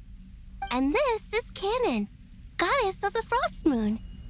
Canon, don't you think Hyposelenia's power is similar to yours? Hello, Columbina. I apologize for our startled reaction just now. And please, forgive our little sister if she's been annoying you. She tends to talk a lot. And I'm pretty sure the iridescent moon is like the crimson moon because, you know, it has that reddish tint to it. That's kind of surprising considering the descendants of the crimson moon, or the iridescent moon, Arlecchino in particular. It's fine. You seem shy. Don't worry, Columbina Hyposelenia. No one can hurt you here. Could you tell me where here is? I guess none of... Do like none of them know, or... Please. I must know. My dear sister, this is where Tevat's original ruler, the Dragon King Nibelung, imprisoned the moon goddesses. What? You're scaring her, Canon. No, I'm fine. That was just quite the revelation. Please, continue. Nibelung, our original master, created us in the distant past to maintain Tevat. But he left this world and traveled into the dark universe beyond, to explore worlds vaster still. Day and night, we fulfilled our duty in the heavens, until the day that the first Descender arrived. The great ruler of the firmament. The heavenly principles. Oh. It seems like they have a stake in like every bad thing that happened into that. Is that what later generations call them? I see. But we did not reject them at first, nor did they seem to harbor ill intent towards this world. We coexisted in peace. They were like a guest in our home. Slowly, however, we came to realize that our guest had a growing desire to change and dominate the world. Gee, where have I heard this one before? Oh, right. It's literally happening right now with the Torre. And you didn't stop it? No. There was an order to the rules they set up that Nibelung never taught us. We wanted to know if this order would bode good or ill for Tevat. All right. Canon and I wanted to know. Sonnet was against it from the outset. Later, we discovered that this great ruler of the firmament bore an almost paranoid hostility toward the desire of certain life forms to seek power. Or perhaps they feared them. Racism. A beautiful thing, ain't it? That's sarcasm, obviously. Racism is something that sucks in our society. They would even cast down celestial nails as manifestations of their power, to punish the civilizations of the world below. So that explains the giant... what was it? The giant frost nail that's at the top of... Man, I keep forgetting the names of all the important places into that. But you know what I'm talking about. The giant frost nail that's at the top of that mountain in south of Mondstadt. Dragon Spine. Only this was far beyond mere punishment. Right.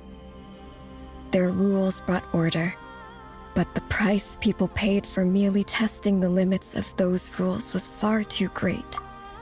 Literally killing people. I did everything in my power to help the punished escape catastrophe, but still, too many lives were lost. The ancestors of the Frostmoon Scions were some of the ones you helped. But just when we had decided to take countermeasures, the Dragon King, Nibelung, returned. And so began the War of Funerary Flame. So, that's the name the world gave that war in the future. Well, who won in the end? The Heavenly Principles, I believe. As far as I know, the Heavenly Principles won, although it came at a great cost. They remained in Tevat, where they continue to rule to this day. And the world's original master, the Dragon King Nibelung, was destroyed.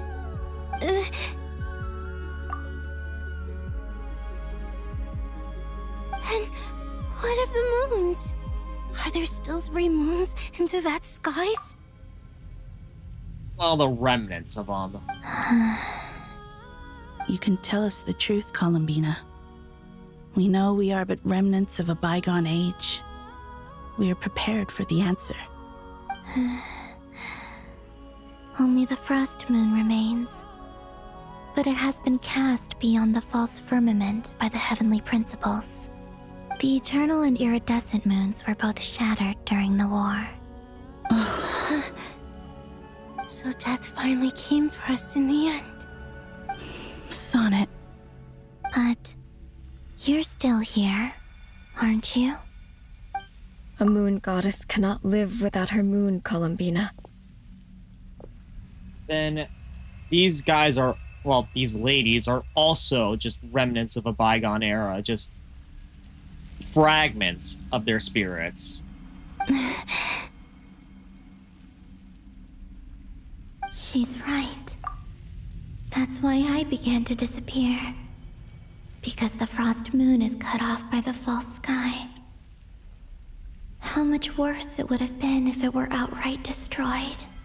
Our souls may endure within this lunar palace, but if our moons are destroyed, Then we shall disappear the moment we depart from it.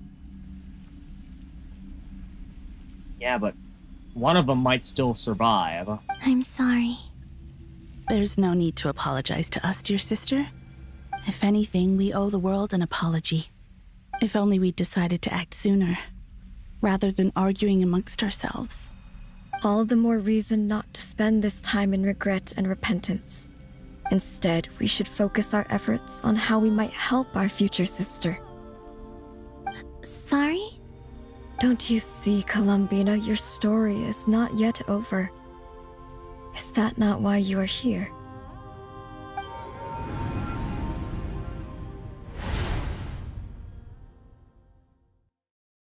Huh? It's done. Well, that's a way to transition between points of view. Initiate numerological array. Continue running primary process. Calculate the world's fate through extrapolation.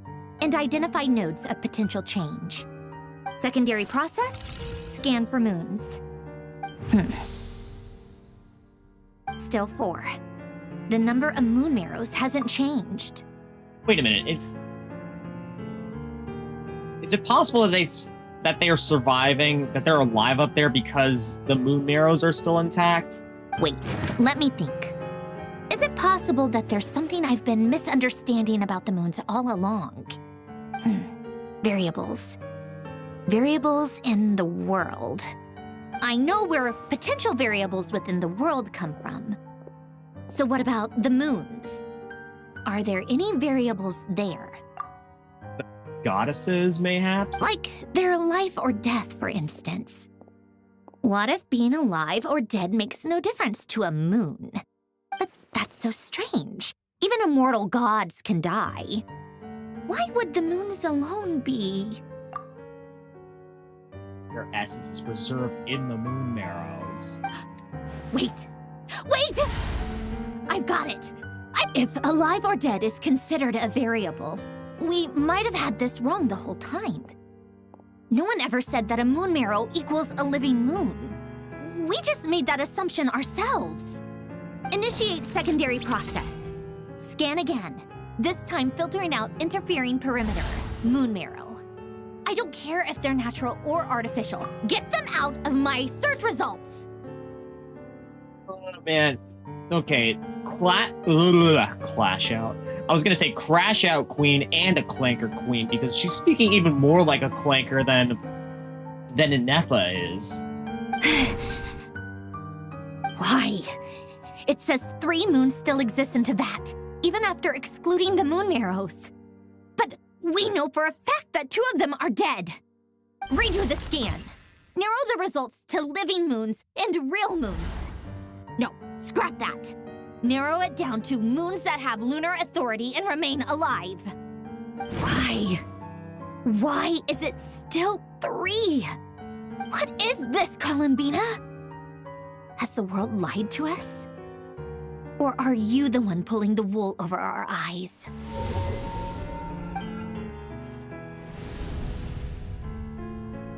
Well, this is absolutely bizarre. So, You think that the moon's reflection might be where Nibelung imprisoned the three Moon Sisters? Yes, it would explain a lot, such as why that space would respond to a moon goddess's power, opening the moon gate at her command. It would also explain why Miss Columbina has been unable to leave, and why time flows in reverse there. In the messages she sent, Columbina promised us she'd find a way to return, but we have no way of knowing how, when, or where this might happen. The fact that she still has yet to reappear in this world indicates that returning from that place is no easy feat. We cannot afford to simply wait for her. So you're saying, if she could return by her own power alone, she would have done so long ago? Yes, she certainly wouldn't leave it to this late stage when it's so touch and go. I've been giving this some thought, and I've come to believe that Luana's harm might be an anchor that she left behind, as a sort of future waypoint. This could also explain why Luana's heart is always by the traveler's side. Well, I mean, yeah. I think that's kind of on the money there. Sounds like a plausible theory.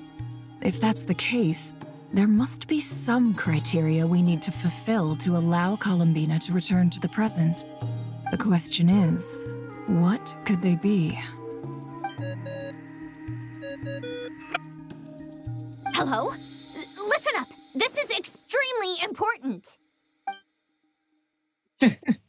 Of course it is.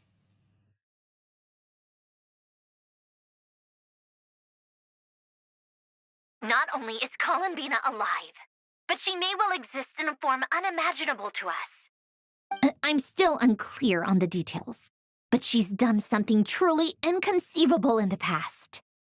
And the clue to what she's done lies in the moon and Tevat sky. Truly amazing. Oh, I'm so delighted for her. I'm sure we all feel the same. And I'm sure Columbina is ready to get back here and fight by our side. I'll keep my calculations going and try to find some way of coordinating with her. But that's not an excuse for everyone else to slack off, okay? All of you had better keep trying to think of solutions. I think at this point, our strategy should be like, what we should be doing right now is trying to calculate or figure out what we should do against Dottore once we actually get into that fight with him again. How can the dead moon still live? And Luanatar.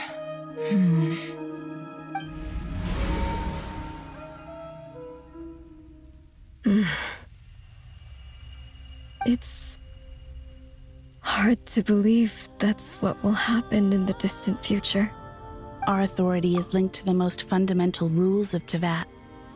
I suppose it's no wonder that many would covet that power.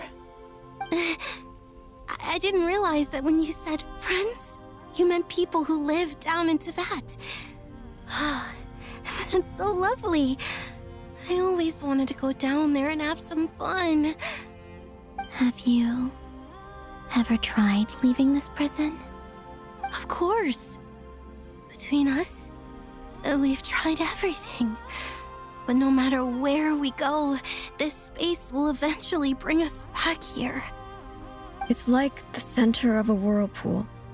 Everything ultimately converges here, at the moment when Nibelung imprisoned us. To keep you safe, I presume. In that case, have you tried using any of those pathways that connect this space to the real world? Sorry? What are those? They're passages through which you can make small-scale changes to reality by using Kuvaki. Or am I the only one who can use those passages? Because part of my soul remains in reality. Kuvaki. What is that? You don't know? It's a unique kind of elemental energy found only in Krai, the land from which the moons arose. Oh. Well, it's true that the moons first rose up from the part of Tevat you say is called Krai. I'm gonna quick screenshot this. Because I don't know when or if I'm gonna be able to run into these three again. But there is no difference in the elemental energy between there and anywhere else. What? Could you show us some of this Kuvaki hyposelenia? Maybe if we see it, it'll make more sense. Okay.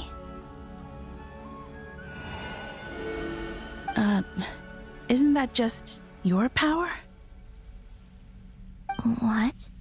But it's everywhere in Krai. In the air, in the land. Even the creatures who live there have adapted to its influence. Then what if her power... What if her power is literally over the land? And that's literally the form that she took. How curious. This Kuvaki certainly did not exist anywhere in the world before we were imprisoned. Let alone influence living creatures. So, how exactly does it affect them anyway? Can they float in the air like us? This is so strange. Why would their reality differ so much from mine? Well, because, you know, different points in time, things were different back then. And by the sounds of, like, what the other moon goddesses were saying, way different. Columbina, you're looking for more than just a way out of here, aren't you? Yes. If I am to help my friends, I will need tri-lunar authority on par with that of our foe. You mean... you'll need our power? This sounds extremely risky. The Three Moons' powers are not mutually compatible. Concentrating them into one goddess would be a very painful process. And if anything goes wrong, it could tear you to pieces. I know. But I'm willing to take that risk. That definitely seems like something that Fatui Harbingers are willing to do, even if they're former Fatui Harbingers. Even so, let's say we successfully transfer our authority to you. How will you take it outside this prison? Niblin constructed this realm specifically to prevent us from using our powers to interfere in his war. No moon goddess can leave this place alive. What if I don't leave alive? Huh? Where do we even start? How are we supposed to figure out what we're meant to do to help Columbina?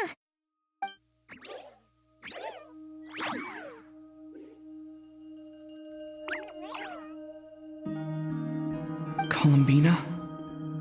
What do you need from us? Lauma, do you speak Lunatar? Okay, she's crying now. If she really got to the beginning of time in there, how do you think she'd leave us a message?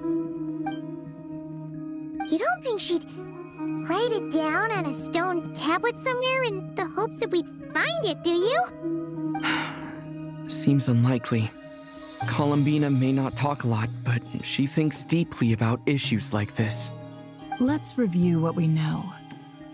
This is the Columbina who fought alongside us against the Reikir of Solnari, and with whom we celebrated Moon Prayer Night. She knows our personalities, our ways of doing things, even our unique strengths and abilities.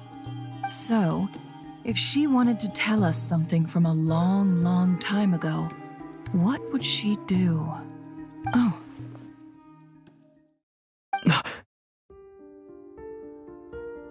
Something with the Lunatar. Traveler, you once said that those golden ripples also appeared when Luanatar was born. What if Columbina left Luanatar here, not just as an anchor to the real world, but for some other purpose? If she is part of Columbina, and Columbina knows that I can see past events through her... Oh yeah! Like when you peeked into Rarer's past through his heart! Nefer, wait! If you're right about this, and you can really see past events through Luanatar, your eyes, they'll... Oh, I know. Looking at Rarier's past in Conria was already enough of a strain on my eyes. Looking this far back into the past, It'll surely blind me. Oh no, I'm sure she'll find some way to fix it. But it's our only chance. This is the only way. Boss. Again, no matter the cost. We spoke about this once, a long time ago.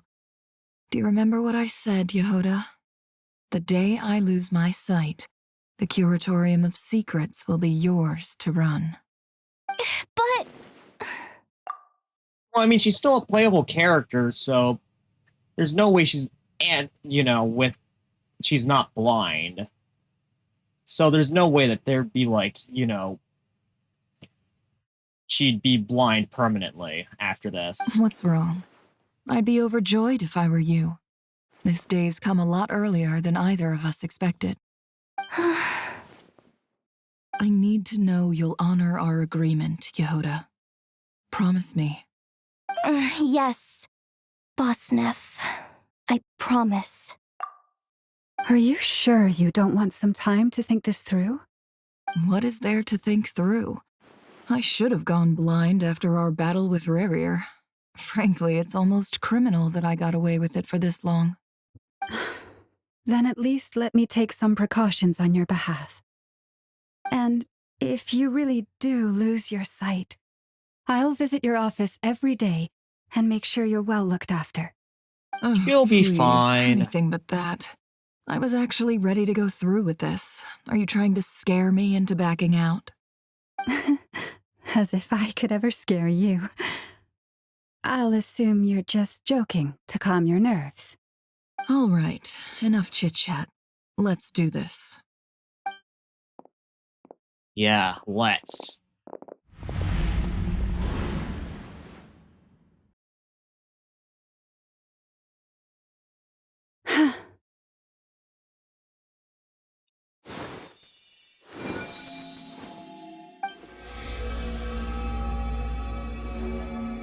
All done. Good. Now give me some space.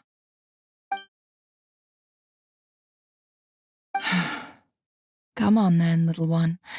Show me what happened in the past.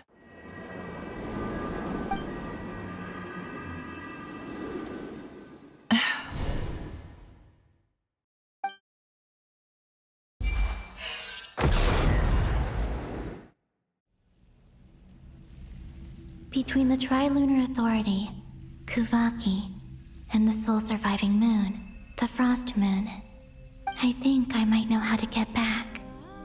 But I will need my sister's help. Time to go talk it over with them.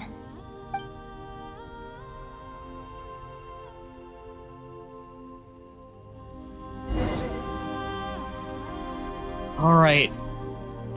Speak to them and see what they have to say. Hopefully they will be able to help us. Again, if only they were playable. Have you decided what to do? I hope it's not too dangerous. You really scared me when you said that thing about not leaving here alive. Come on, let's go find the other two.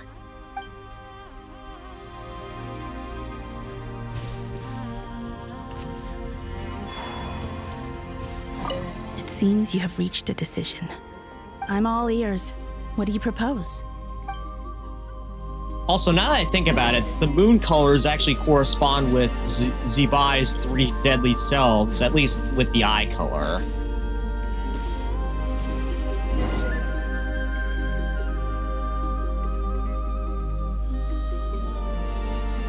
Just an interesting little thing that I noticed. Have you figured it out, Columbina? Tell us. How do you plan to leave this place? I intend to die here, in this moment, and then be reborn in the future with the help of my friends. What? What are you saying? How can the dead be reborn? And how will you inform these future friends of your plans? You can't exactly leave oracles. Nothing can escape this place. Not a single ray of moonlight. And even if you found a way, What if they never find the message you left for them? You'll... No, that won't happen. Come again? They will find my message. I'm sure of it. He had faith that Nefer would find this place. I'm not following. How exactly will you achieve this? It's quite simple, really.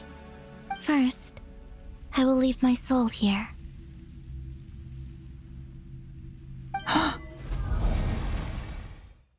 I see it. Your soul? You mean your divinity? Yes. I once left a portion of my soul in the future. One so small that this prison barely noticed anything. In this very moment, she can resonate with my soul across time. When the time comes, I believe that she can serve as an anchor to pull my soul from here back to the future reality.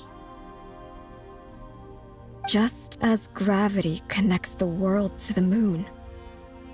Exactly.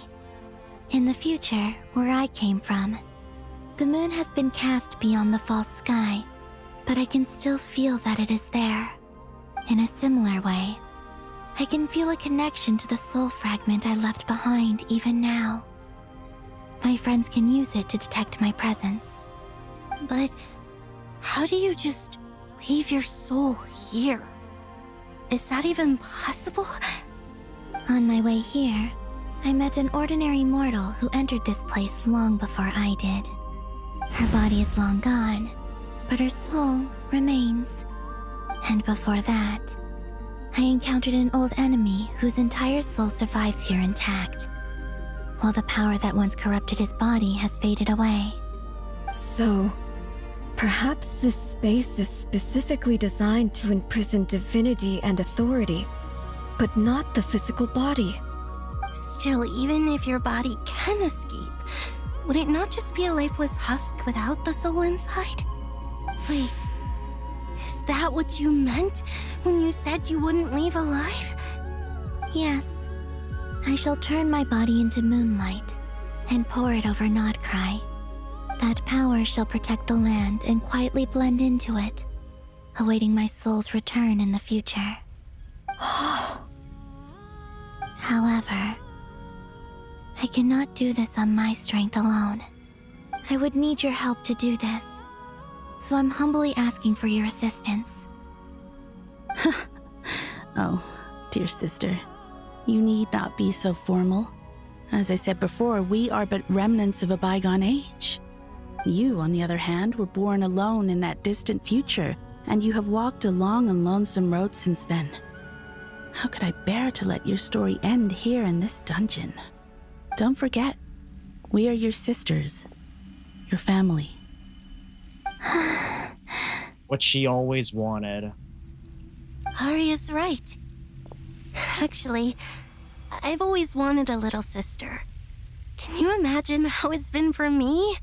Getting nagged by two older sisters all the time. Now, I finally get to be the big sis.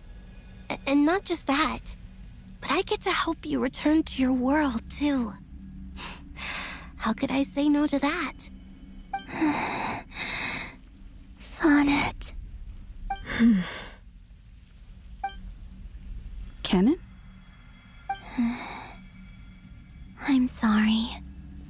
I know this is a bold request. The Frost Moon is rightfully yours, and it remains intact. Oh, no, please, don't misunderstand me, Columbina. I was just thinking back on the years that the three of us once spent together. You cannot imagine how happy I am to hear of the future world you describe. The Frost Moon Scions, your lovely, kindly friends. For the three of us, whose purpose in life was to maintain the peace in Teyvat. It is a great relief to know that the people of this world live in such an abundant future. And one that we shall ensure, well, after we decimate the Torre, give the bad doctor a taste of his bad medicine. If your plan can save them, and save Krai, I will gladly give you all that I can. Besides, the three of us have been together since the day we were born. I could never abandon them to live on alone without them. Canon. Still, I do have one question I would like to ask you before we proceed. Certainly. What is it? Why do you cover your eyes? Oh man, the question that almost everyone who's played this game has asked. Yeah, I was curious about that too. But it seemed personal, so I didn't want to intrude.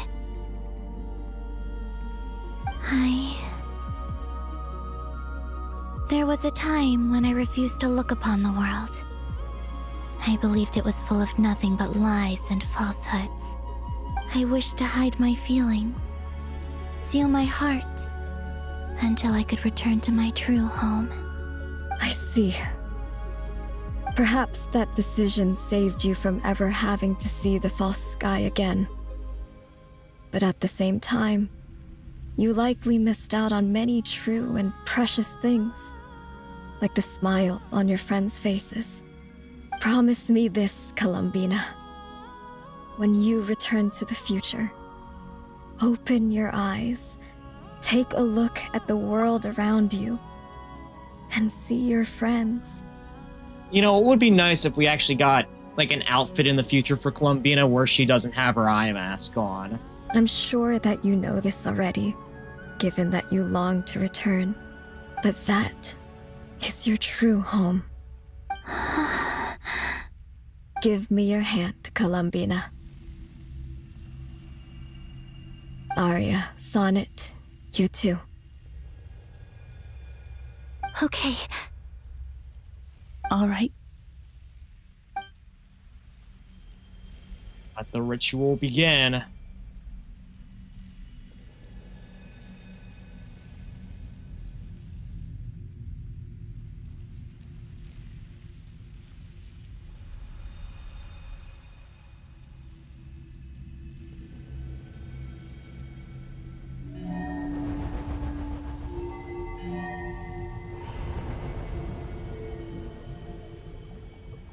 We once were the song sung for eternity, but now it is you who must continue to sing. We once were the tides in the great river of time, but now we subside, and you arise. We were the messengers of madness and inspiration. But now, the lies have faded, and your truth must endure. We are souls awaiting the sun. You must return to be with those who smile when they see your face.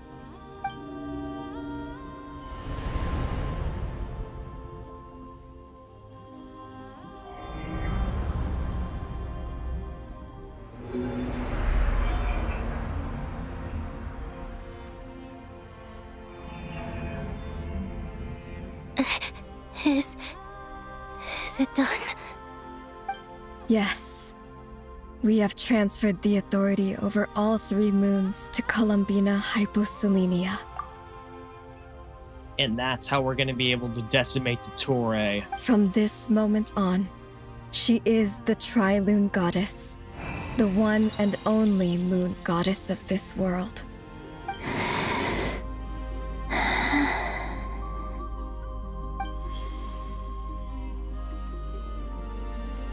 Thank you. Thank you, my sisters. Now go, and do what you believe is right, Columbina Hyposelenia. Be aware that we cannot grant you the power of the 3 moons beyond these prison walls.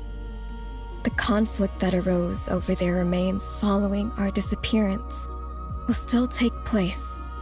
I understand. Sisters, oh, my body. It feels... Now that we have given up our power and authority, our bodies are merely mortal shells. This prison is dissolving them as we speak. It's okay, Sonnet. The end must come for every god, just as it does for every human. That's all this is. The final destination of our lives. Canon and I will be by your side the whole way. We have one final request, Columbina. Could you use the Three Moons' power to send us back into the real world? Now that we have lost our powers, I doubt this space will seek to hold us further. It's just... we would like to spend our final moments together in the only place we ever called home. Of course. Gladly.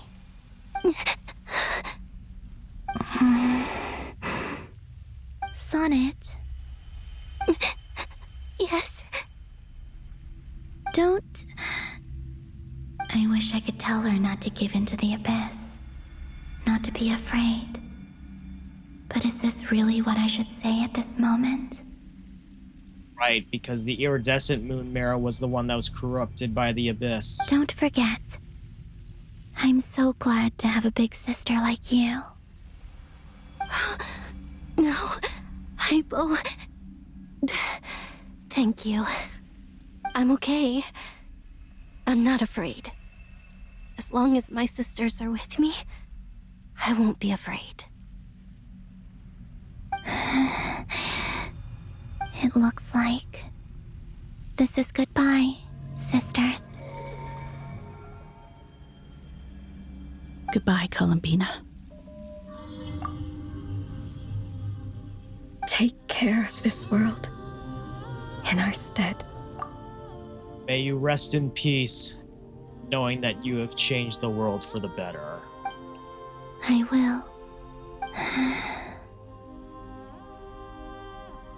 And now, it's time for me to bid farewell to my body, too. May it become the moonlight that keeps Not Krai company through the long years ahead. So this is why Not Krai was not always home to Kuvaki. As it came from her. It only appeared after I poured my body out upon this land, and only this land. Kuvaki responds to me because it is me, my body, answering the call of my soul.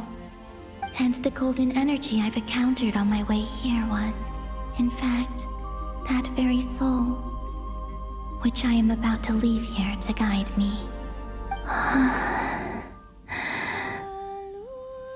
O power Trilune, eternal moonlight. I, Columbina Hyposelenia, lay aside my body.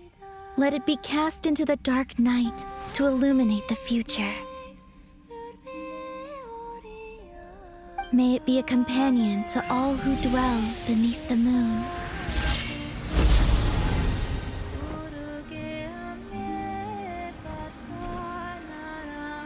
Until the time comes for me to return home.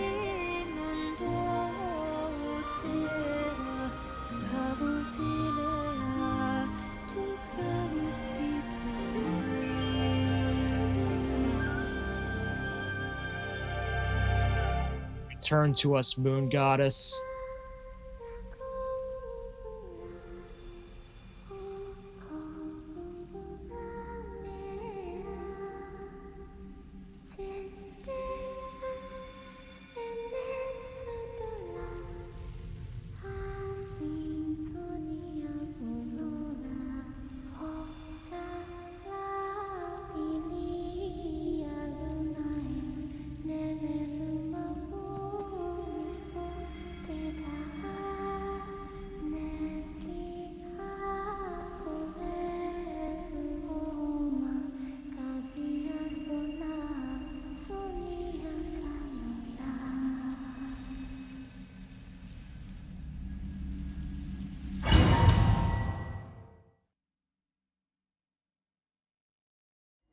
Wow, sorry guys. I was trying to be quiet there while the cutscene was playing out. That was crazy! Were we even allowed to see that? Is anyone? I'm pretty sure Columbina wouldn't have minded. Can you still see? How many fingers am I holding up? I see 2 fingers, and a look of sheer terror on your face. Okay, yeah, she's fine. Perfectly fine. Truly astounding, Miss Nefer. Your eyes have glimpsed the very ends of the world, and yet they remain as sharp as ever. Or is the credit for this miracle due to Miss Lauma? It seems that even time itself is no match for your medical skills. Surely you jest, Mr. Flint. I suspect we have Columbina to thank. She must have realized the immense toll that the ritual would take and purposely set aside some of her power in the past to protect Nefer's eyes when this moment arrived. There is always a great price to pay for witnessing the truth, but it seems that this time, Columbina has shouldered that burden on our behalf. She chose the perfect method of getting a message to us. Though her eyes were always shut, she was clearly so perceptive. She knows us well. She knew exactly how we would think and what we would try. Despite being separated by time and space, we're seeing the same possibilities and seizing the same opportunities. We still don't even know if she's okay right now. But as long as there's a chance we can do something, we'll fight to make it happen. We'll get you back somehow, Columbina.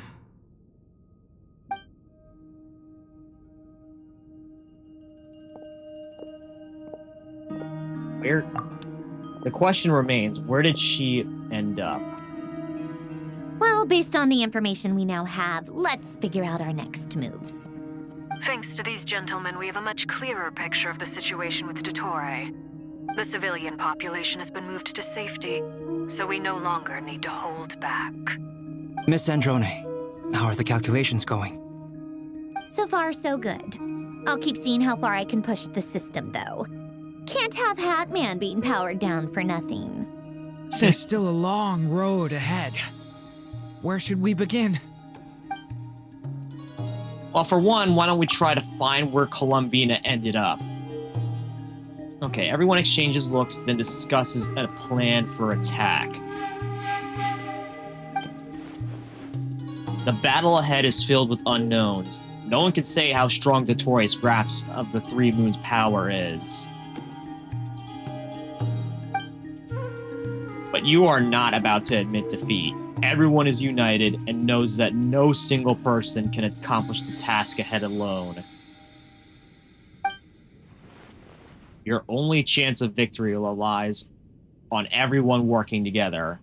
And just maybe, as a team, you could reach the moon and bring your long-lost friends safely back home. Our plan is clear. Time is short, so let's get moving. There's just never enough time, is there? Time is the bane of my existence. Ugh. Anyway, I'm gonna get back to work. I could never agree more. All right, we'll do our part too. I always find myself that with things that I like to do, it always takes longer than I initially anticipate. Yeah. Steven Traveler agrees with me. Albedo's theory says that elemental energy can dilute the light realm's power, but I'm no expert in building elemental defenses. Sounds like something out of the advanced elemental theory section of the library. Whew. You seem quite troubled. Well, yeah. I mean, who doesn't get a little flustered when they're completely out of their depth? You were the very picture of confidence back when you approached the Hexen Circle. Yeah, I could have been faking it through that whole meeting for all you know. Who's to say I'm not just a ball of nerves in a charming and gregarious package? Oh gosh, really? I'm so sorry, I had no idea. Well, you're all the braver for it. Still, I was much more in my comfort zone than I am here. At least in Mondstadt, you can cry for help from a cliff top and actually stand a chance of summoning Barbados himself. Yeah, in this case, we can't exactly guarantee the same thing. Things have never looked bleaker than they do now. If we don't pull this off, Tevat's doomed, isn't it? Oh, you think so? Actually, yes. Yes, it probably is. And she sounds very enthusiastic about that. It's a shame. Don't put too much pressure on yourself. Teyvat has faced annihilation many times in the past, but it also gave us you, didn't it? Hey, don't give me that. It's not like I'm anyone special. I disagree. Every human born in this world is special. We angels have always believed that. In that case, this humble human being has a big favor to ask of you. I thought you might say that. I'm sure Alice, in her great wisdom, sent you here precisely to help us in this difficult time, yes? Well, that has less to do with her wisdom and more to do with my power. Of course, of course. Well, the thing is, these elemental defenses we're about to build, I don't think it's a question of if they'll fail, but when. Durin's findings from his patrols make it clear that Dottore is constantly expanding his territory. First it was his lab, then the design bureau, and now this. It's not realistic to completely stop him encroaching on the rest of Krai. Rather, our goal should be to stall him for as long as possible. If Miss Sandroni's calculations are correct, well, they're the closest thing to certainty we have in this situation, so let's assume they are. Anyway, her calculations suggest that our best hope for victory lies in Miss Columbina's return. It's up to us to slow Dottore's advance and buy time for her to make a return. Are you asking me to help you with building the defenses? No. I'd like you to prepare for what comes next. When he eventually reaches us, we will have to fight him. You were an angel once and a mage now. I'm asking you to lend us your protection. Oh. Can I take it that you're triggering the terms you fought for during our three-way talks?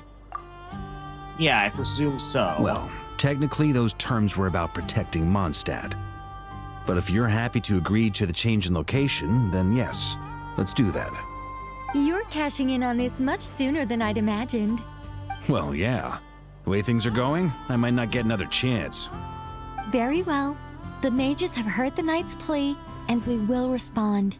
To tell the truth, Alice and I had already discussed how we might help you all, so I didn't come empty-handed. I always like to be prepared. This is... wow. Yeah. This is great. Seriously, thank you. Oh, it's been many long years since I had a chance to dazzle humanity with a little divine intervention. To humbly serve as a reliable and responsible guide. Way to undersell yourself. Anyway, Knight of Boreas, please accept this gift in recognition of your great virtue. Go now. May the angel's blessing deliver you safely to your destination. Okay, that's gonna be extremely helpful. A shield around... I'm guessing that's a shield around the energy center of Krai. First silver of moonlight.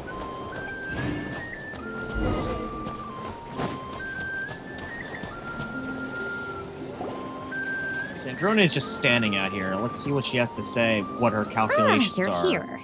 Sandroni! How are things going? Glad you asked. You two are about to become the first people to lay eyes upon my masterpiece. Or should that be the first person and the first, specter? Hey! Whatever. Come, feast your eyes on this. Wow! We've never seen something like this before. The question is, what is it? This meter displays the progress of my formula. Currently, it's still making the most important connections. Once it's finished running, I'll deliver it right to your side. And then, we can finally bring Columbina back. What do you mean, deliver it? Can't you just tell us over the Dodo communication device? It'll just be some numbers, right? Ugh, you're such a greenhorn. This isn't the kind of formula you solve in math class. It's a highly complex algorithm capable of constructing a framework of rules. Ugh, whatever. We'll be here all day if I start trying to explain it. All you need to know is the formula must be completed before we can bring Columbina back. I'll share the data with you. Nicole's agreed to let me use her information channel, so we just need to use the Dodo communication device like so. And there. Now you can check in on my progress. Wow! Look at that! 10% so Amazing, far. Sandrone. About time you recognized my genius. Took you long enough. Anyway, that's all for me. You should check on the others if you have time. Make sure we don't have any weak links in the chain. That might sound harsh to you, but close supervision is a common practice in a Fatui. Not looking to catch anyone out. I just care about everything going smoothly. That's all. I'm kinda stuck here while the formula's running, so I need you to be my second pair of eyes in the meantime.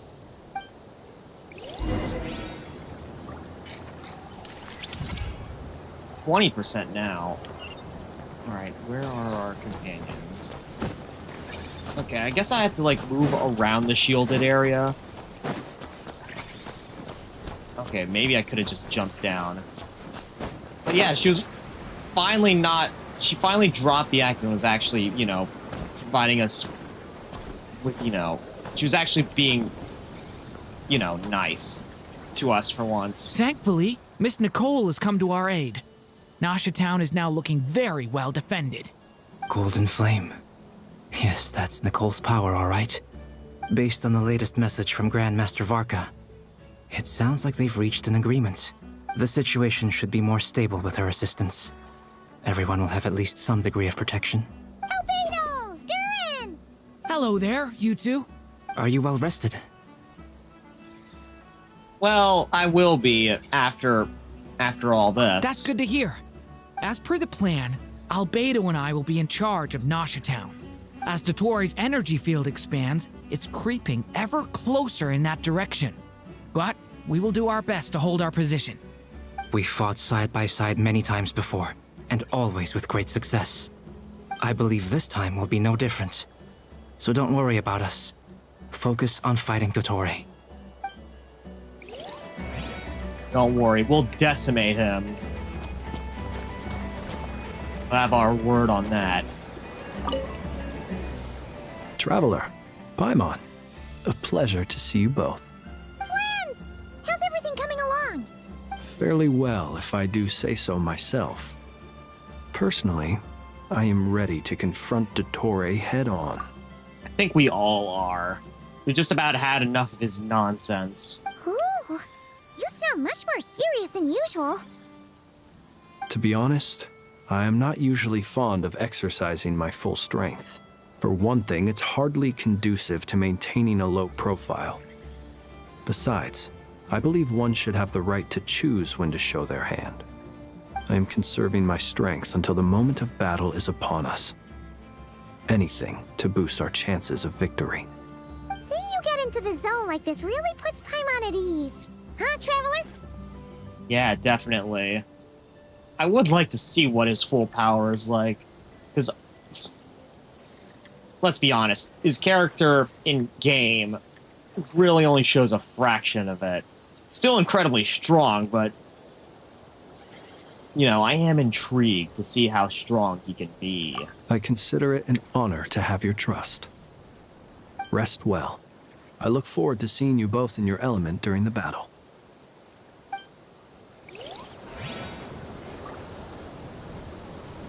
Wait, I didn't see Rest well. I look forward to seeing you both in your element during the battle. Okay, that's all he had to say. Alright, we're only at 20% so far. Yes, Miss Moonchanter? What are you staring at? You always address me in the strangest ways. Lady Moonchanter 1 minute, Miss Moonchanter the next. Yes, and? Are either of those incorrect? Not as such. It's just that I simply call you Nefer nowadays. Uh-huh. That's my name. What's your point? The point is I don't add any honorifics or titles. Meaning what? That maybe we're on friendlier terms now than we used to be. Is that how you see it? And I thought I was the one with eye damage. Never! Wilma! Paimon, Traveler. Just swinging by to check in on you. How are things going? Did you manage? Don't worry about me. I won't slow us down. And I give my all to ensure our victory. I didn't actually read yes. all of that. Allow me to give you two a quick checkup. Yeah, we could probably use it. All done. You're both in good shape. Yeah, we're both lucky to have... We're lucky to have both of you on board for this. You're welcome. You'll have your work cut out for you in this battle against Dottore, so make sure to get some rest in first. Paimon will keep an eye on him, don't you worry. I'm glad to hear it. Take good care of yourself, too, Paimon. Sure thing. Alright, how are we doing with progress bar? Uh-oh. Music's getting all suspenseful. Hostiles incoming. Are these the Doctor's minions? Here they come. That's quite a horde. As we expected. Get ready, everyone. I didn't see anyone. Take your positions and prepare to engage. Let's begin. I'm at the ready. Well, I don't see anything. Well, at least we're at 30%.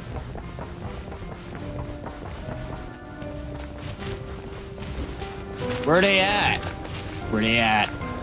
Where they at? What a waste of time! Oh, okay, they're actual Fatui. Wipe out! Actual Fatui enemies.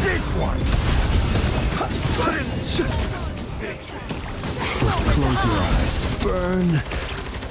Bruh, how did that insta-kill me there?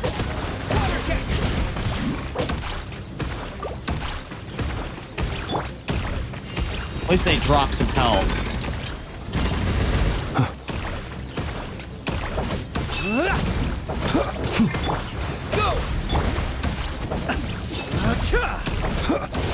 Be silent. I swear, sometimes the enemies in this in not Krai just have do stupid amount of damage. I mean, I get power scaling is a thing in this game,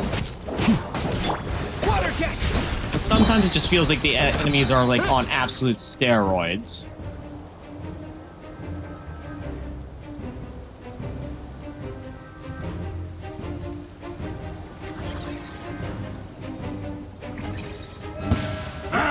It's your skull! Leave this place. With one heart, we pray. These creatures cannot stand against us. Oh, fighting talk. Just don't let your guard down. That goes without saying. I'm hardly the risk taker in this group. Wow, that didn't take long at all. And Nefer, they both absolutely slayed there. All right, synthetic boys time. Burst forth. Feel this ancient power. Turning point in fate. Get back. Huh, that was easier than I thought. Naturally. What do you mean? Is it because as created beings... Wow, they just got...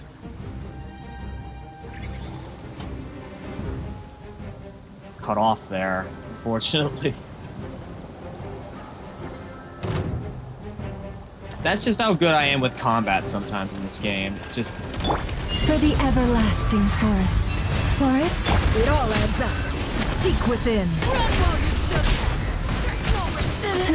Shameless. People have always used fire to drive away wild beasts. Wouldn't a lantern work just as well? You read my mind, my Fitting. dear friend. I was just about to say that. All right then, dear friend. Bring the light.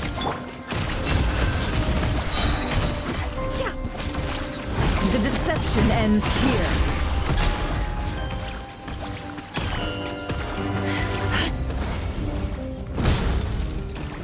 break out, break out, break out. Go! With one heart, we pray. Okay, we're up to... Close your eyes. It's hard to say whether we're at 60 or 40% there. It's hard to tell. Because that font is just so strange. Oh, great, look. He's here. You're looking well. I trust you've had a good couple of days. Dottore. It's actually a good thing, in my view. If the subjects of my experiment were to die prematurely, it would throw quite a wrench in the works. And so, I must thank you all for your resilience. We are no longer on the same level, but you are nonetheless worthy of my respect. A creator god should be merciful and gracious after all. I'm about to make you eat your words. And in any case, it is only right that before I end your lives, the world is informed of the arrival of their new god.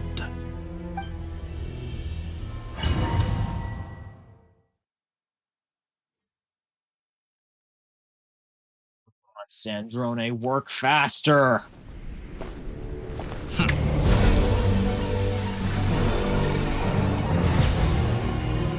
Heretic of the false moon. More lunatic is probably the more appropriate term.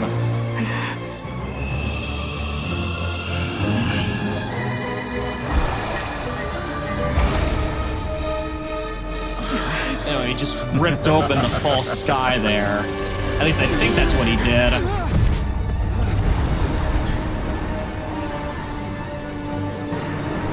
Oh, great. And now we're fighting on his turf, literally.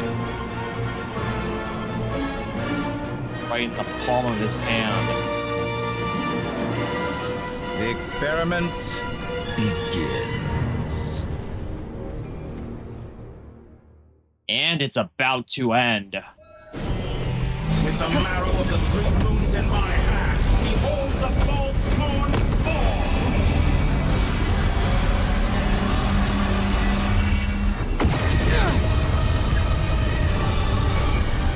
Okay, I saw. I was actually supposed to hide behind those pillars.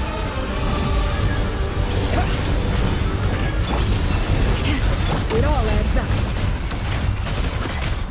Okay, I just gotta do as much. Close your eyes. I gotta do as much damage as I can right now. Affected by the. Oh, great! My controls are inverted. Just. Entropy bends to me.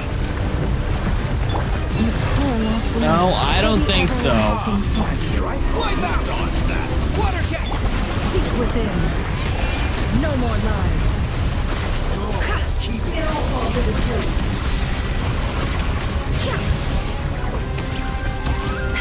I will not die to a lunatic like yourself. like an ant in my palm. Oh, you cheater! Inside another space, and it's sealed off. Looking at the structure of it, it seems like Dottore intends to trap us here. There's no exit. Our endurance is about to be put to the test.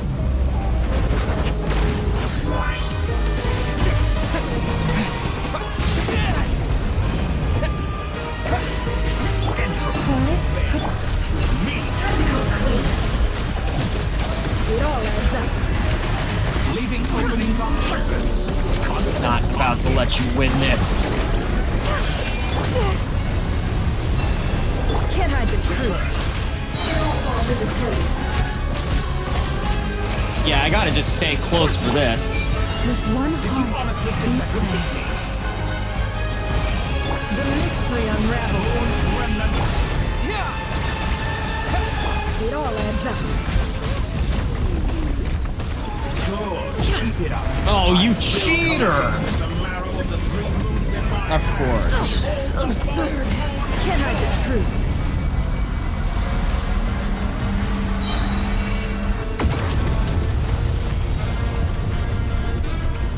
Tell me, where will you try scurrying off to next?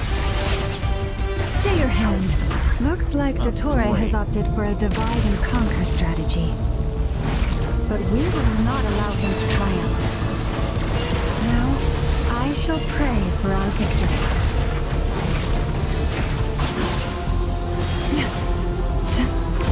You just gotta love when bosses just invert your controls. Like, that's perfectly fair.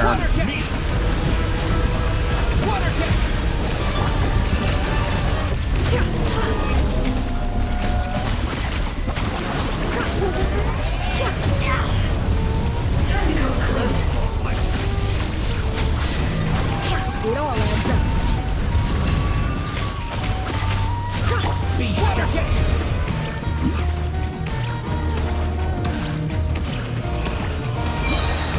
Pathetic. Seek within. No more lies. Keep it up. I'm still collecting data. You can't fall here. Oh, thank goodness for that. Remnants fall.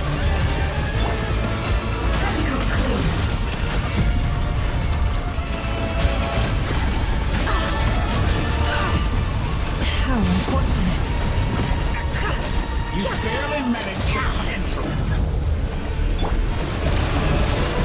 It all adds up. Leaving openings on purpose. Confident, aren't we?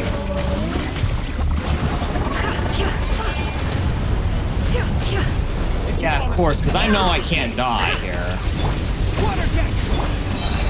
On. Be annihilated. That which Can I stand against me.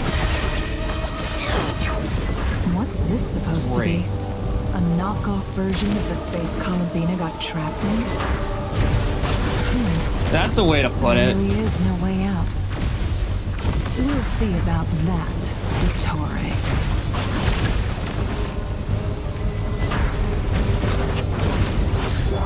My apologies. I had not intended to take your teammates from you. But you have a choice. Obey, and I can release them. No, I ain't about Excellent to deal, if obey. you ask me. Won't you consider it? No. To me.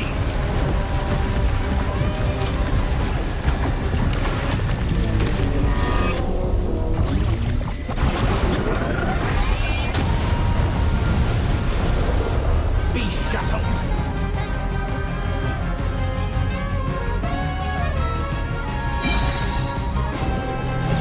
Yeah, you can't touch me as long as I don't move. Bombs away.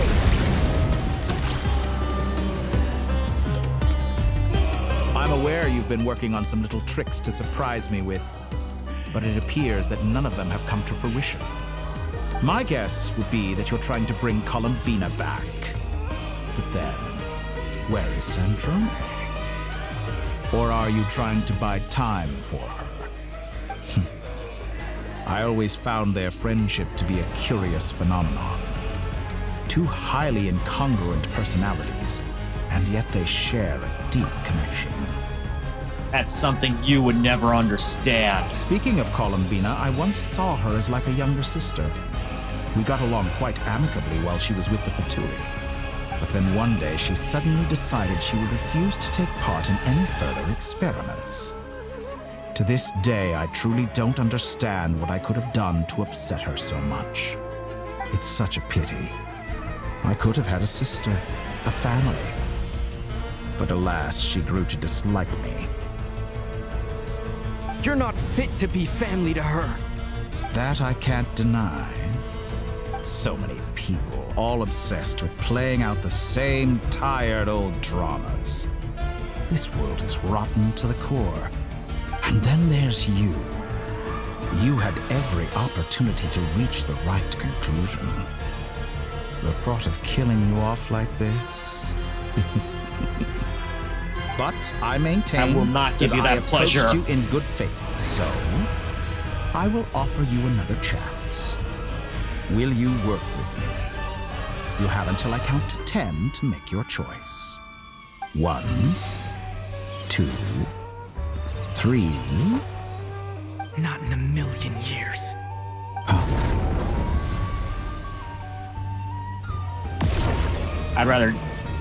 I would rather stand my ground and be destroyed than to take sides with you. Sandrone, what a pleasant surprise. I didn't think you'd join us all the way up here. Well, now we get to finally see her in action. You're as sick and twisted as ever. Don't fool yourself into thinking anyone's grateful for the chances you're offering them. Sandrone, but the formula hasn't finished running yet. Funnily enough, I was just discussing a collaboration opportunity with the Traveler, and then I see you, who I must say is a good example of an opportunity gone to waste. Gone to waste? I said that everyone would get one chance, and you've used yours to march right back into the lion's den. So yes, it's an utterly wasted opportunity. And what makes you think I believe a word that comes out of your mouth? I was planning on disposing of your little formula after wrapping up more urgent business here. But since you've taken the trouble of serving it to me on a silver platter, I can simply bring it forward in the schedule. Oh, I'm willing to bet that she did something else with it, because why else would she be entering into battle so willingly?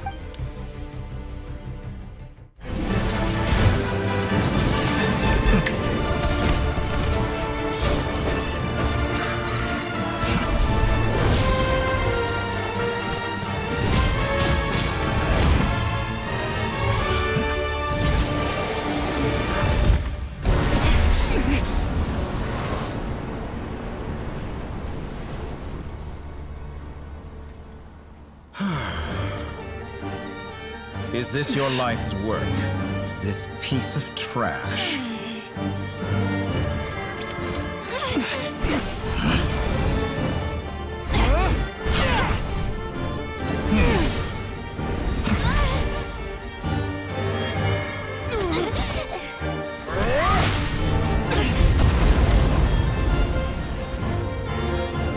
We're not about to let you win this. Your You formula can't runs win. too slowly, Sandrone. You put your hope for success on others instead of fighting dirty. That is why you have failed. Now, whom should I slay first? Any volunteers? No one? How nice of you to leave the decision to me.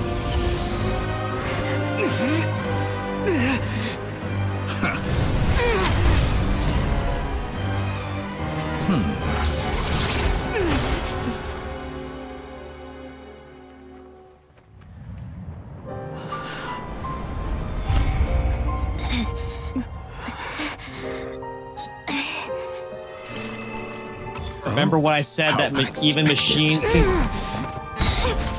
Remember what I said that even machines can even draw... Any last words for me, comrade?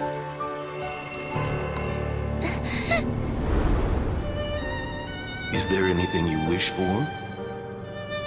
Not really. But I've always known what I don't want. Go to hell, Dottore.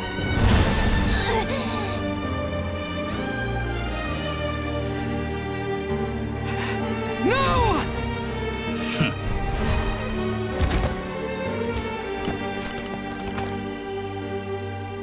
And now, you have failed.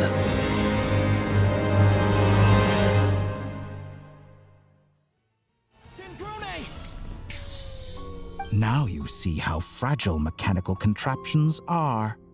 Just a gentle tap, and they fall to pieces. She had one thing that you never will. Heart. Soul. And to rob others of that, you truly are a monster. A heartless monster. However keen of an inventor Sandrone may have been, her death spells the end of the formula that was running inside her body.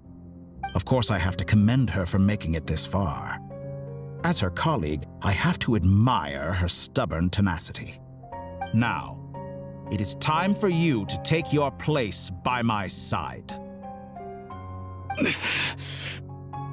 My count was interrupted, but the second chance I extended to you still stands. Once again, you are welcome to join me. By now, I'm sure you have gained a greater appreciation for the power and authority I wield. What is stopping you from embracing a new world of endless possibilities? Because power doesn't belong into the hands of tyrants. Not in the mood to talk? As you wish. You seem less talkative than usual today. I'll change the topic to something more apropos. Sandrone was always like this, never trusting anyone, always so reluctant to share her research with them. Objectively speaking, she had her strengths. It is remarkable how she extracted and even optimized the world formula from so much data. But her inability to trust was her undoing. Had she allowed someone else to monitor or run the formula for her, you might still have a chance at victory even now. What if she did, huh? But regrettably, she was a stubborn fool. As much as it pains me, she had to go. Dottore, maybe this is news to you, but people can change. Columbina surprised you when she escaped. And I think Sandrone would surprise you too. Change? You can twist the truth however you want, but I see it clear as day. You're the one who can't trust other people. Is that how you see me? By this point, what can you hope to do about it?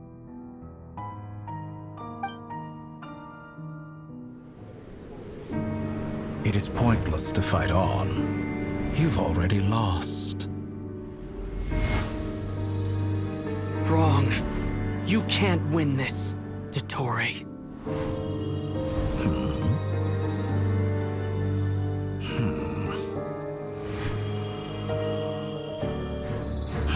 What?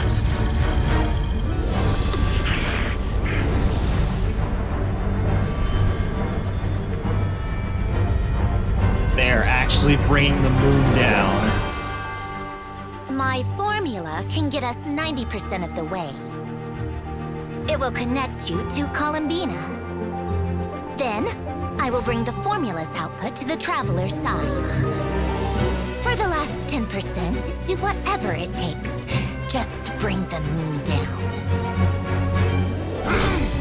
You want the moon, Dottore? You're about to get it.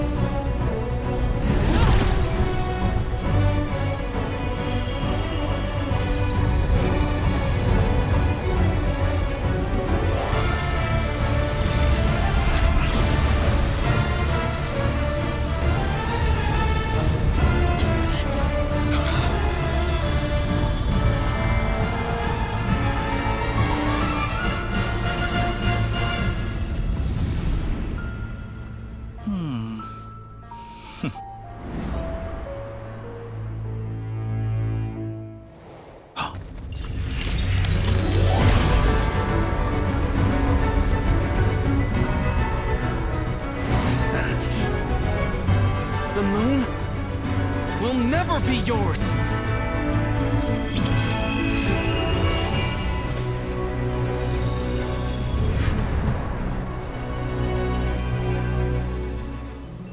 I turn my body into moonlight and pour it over Krai. My soul I leave here to inform my future friends. Lastly, I will hide the Trilune Authority within the Frost Moon. And when my body, soul, and authority are reunited, finally... Columbina!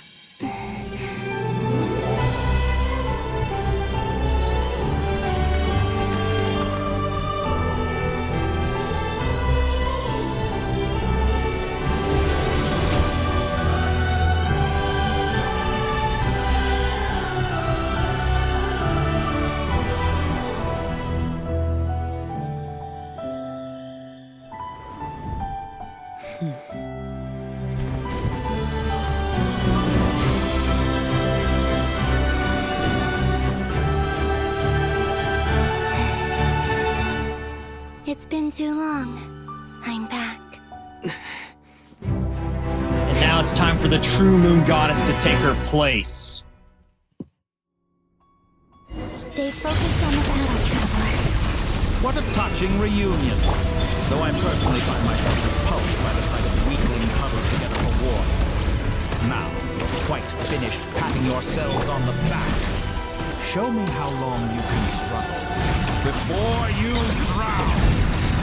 Watch out, Columbina! He committed. I know. Wait for the right moment. We'll strike together. Moon's remnants fall. On you, that is.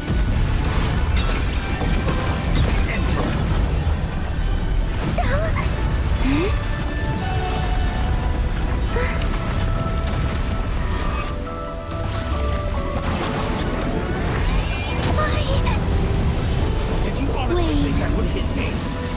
Go! Enough! I'm here first, like an ant in my palm.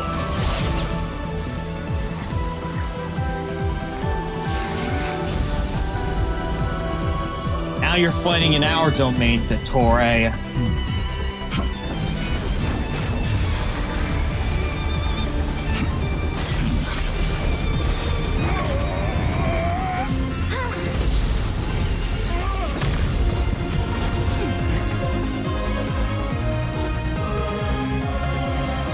grant you the new moon's blessing. The new moon shines upon you. I am growing weary of your stubborn resistance. You should. It's over, Vtuber! I will never allow you to take this world. Time to pay for your heinous crimes. No longer must the world cower in the cold night. Our future is not yours to command.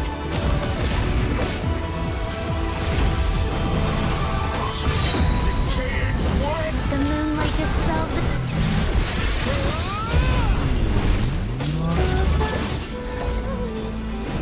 I could have shaped the new world. Only I. Everlasting as the moon.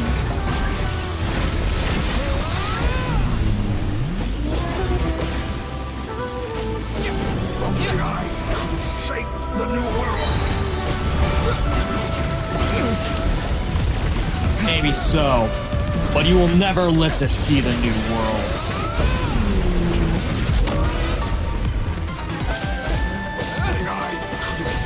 The new world. Only I. How many times we gotta teach you this lesson, old man? So close.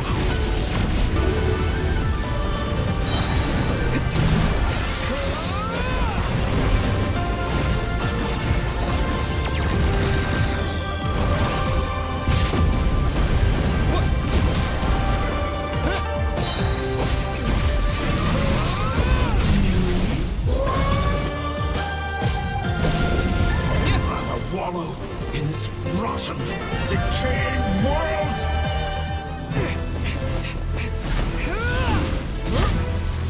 Willfully blind. How can you be so satisfied with your fate?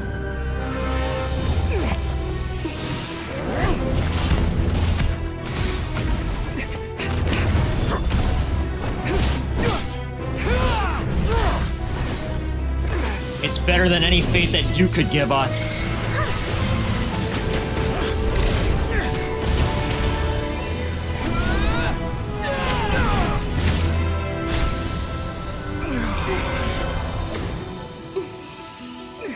That belongs to a friend of ours.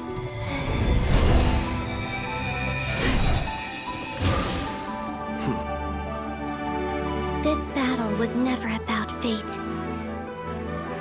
It's about friends, family, and the home you stole from them. So dull. Only the weak rely on each other for comfort. You shall see. Once I transcend fate, you will be nothing but fodder for my grand experiment! That will never happen.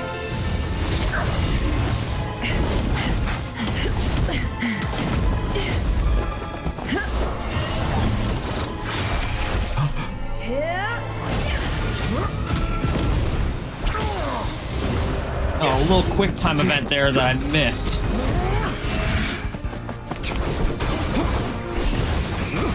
Alright, I gotta be ready for this one.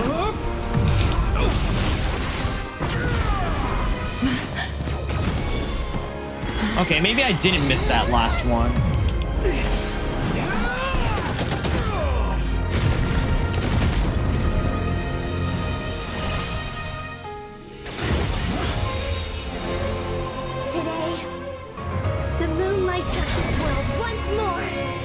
Return that moon marrow to its rightful owner.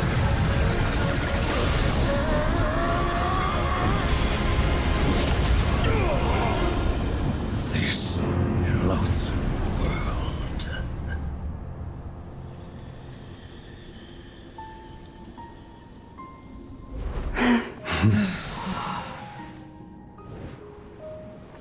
No, this world is our home.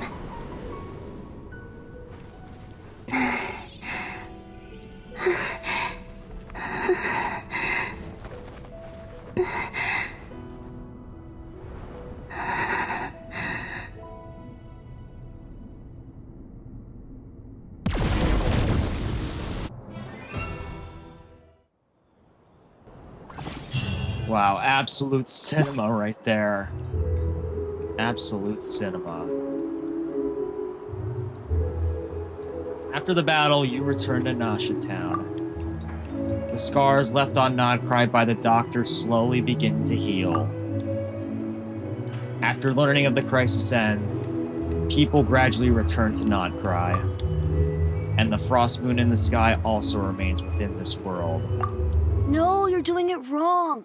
The moon looks like this now. What are you trying, children? The new moon, Mom. It looks different than before, doesn't it? Also... Can I go buy a sugar sculpture today? Please? Just one? All right. I suppose today is a special day after all. Almost like a festival. Extra, extra! Get the latest Nasha Express here! Post-disaster report! Nasha Town reborn beneath a new moon!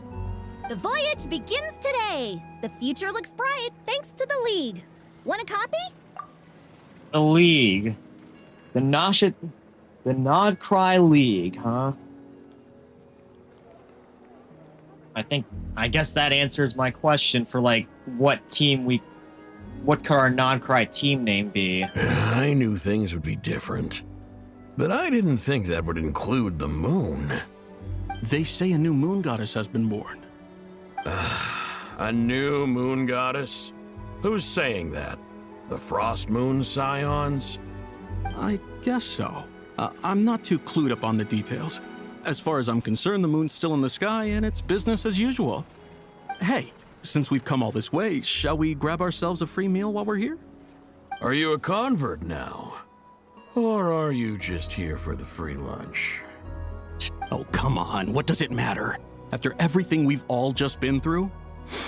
That smells good. All right, that's it. I'm hungry. Time to eat. Yeah, I think after everything that everyone went through in this Archon quest, I think they deserve a little food and drink. I'm gonna take a drink myself right now.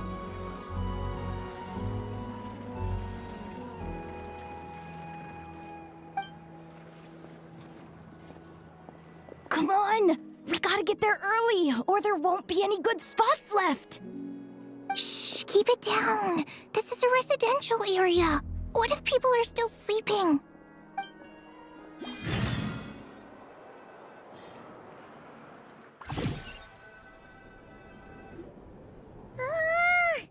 Why is it so noisy outside? Gee, I don't know. Maybe it has to do with those kids that were showing up earlier. Sure you don't need 5 more minutes? It's okay. My mom was pretty much awake anyway. It's been so long since we last had a chance to relax, huh? Feels like time is moving slower than usual. What about you? Did you rest well? Probably the best rest that I had in a while, knowing that, you know, Dottore ain't gonna be manipulating our fates anymore. Still winding down from everything that's happened? Or are you wondering how our friends are doing? Or is it about what Dottore said to you? Don't worry, I'm feeling alright. Okay, if you say so. But don't push yourself, alright? Let Paimon know if you need to talk. What we just went through was a lot. It's totally normal if you need some time to get back in your groove. Luonatar disappeared after Columbina came back. Apparently, she was part of Columbina's soul or something. Still, Paimon kind of misses Luonatar somehow. But anyway, you did great. So did Paimon. We all worked our butts off to contain this disaster, and in the end, we made it. So, chin up, Traveler. You should be proud of yourself. Yeah, and I am. You're usually not this sharp when you've just woken up. Hey! Don't poke fun. You should be glad that Paimon's growing as a person. On a more on a more serious note, though. I bet you were worried about me again, weren't you? Because, well, everything that happened... Paimon didn't think you'd mention it. You have no idea how anxious Paimon was. She was worried sick about you. Yeah, I understand how you feel. Well, if you really want to show Paimon you're sorry, you're gonna need to make it up to her. You better be ready to splash out on a lavish meal. Of course, especially after, you know, we need a good victory feast after that one.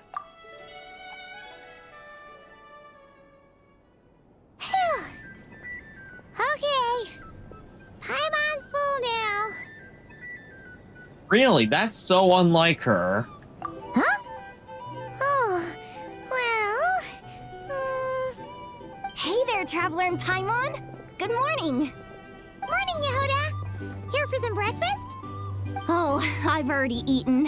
Just need some water.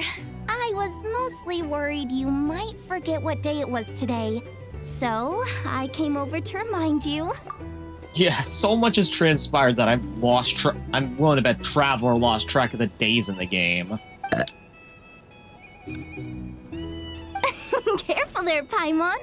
Too much food will make you drowsy. Don't let anyone catch you hiding at the back and nodding off during the league meeting. Yeah, she'd probably be saying that to Aino. She's the baby of the group, if anyone. Right, because she's the True. one with the sweet tooth. You know, I'm surprised that all these competing groups are actually coming together to try to solve things together. Definitely a first for Nod Krai. Well, nothing like a region-wide calamity to bring people together. After that, surely even the most self-interested people have to realize that going it alone isn't worth the risk, right? Try telling Boss Neff that. She's not exactly convinced that people are gonna get with the program. Really? But if she's so pessimistic about it, why'd she agree to be the Curatorium's representative in the league? Probably 'cause even though Unity sounds like a pretty far-fetched idea, the benefits it would bring make it worth a shot. I think things will work out, though. I swear, Nod Krai feels like one big family now with everything that's happened. More than it used to, anyway. Paimon's with you on that one. And it seems like plenty of other people agree, too. Just listen to the bustling streets. All right. Everyone's been rebuilding these last 2 weeks, and the evacuees have been coming back in droves. Life's slowly returning back to normal. Which means my workload's probably gonna shoot back up. What? Well, wasn't it already high during, you know, everything? Were you about to head out? There's still some time before the ceremony begins, you know. Ceremony? What ceremony? We're gonna take a stroll around the square and say hi to some friends first. Sounds good. See you later then.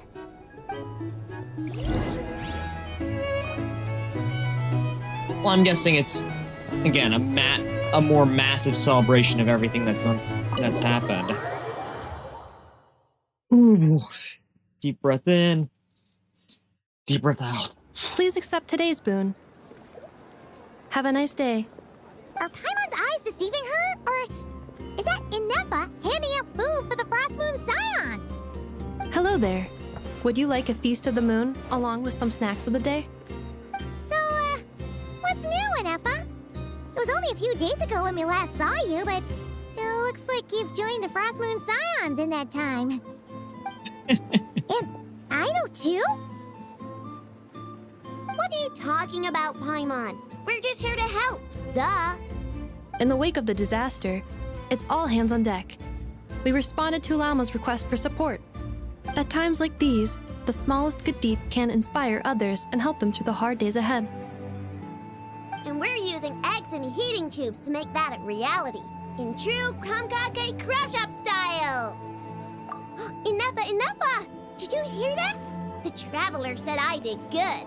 The Traveler! That's because it's true, I know. Proposal. If you can resist eating today's dessert, I will provide you with compliments, too. She's never gonna agree to that kind of term. No way! Told ya. That proposal got shot down quickly.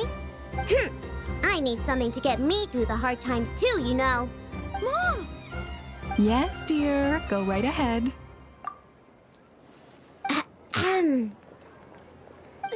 Excuse me. Could I take a photo with the robot lady? Let me be honest here for a second. This would be me if I saw an Inefa cosplayer at a con. She helped us get safely out of Krai, and she helped us get back home too. She's the best. Or who knows? I am going back to the Philippines this year, or at least that's the plan.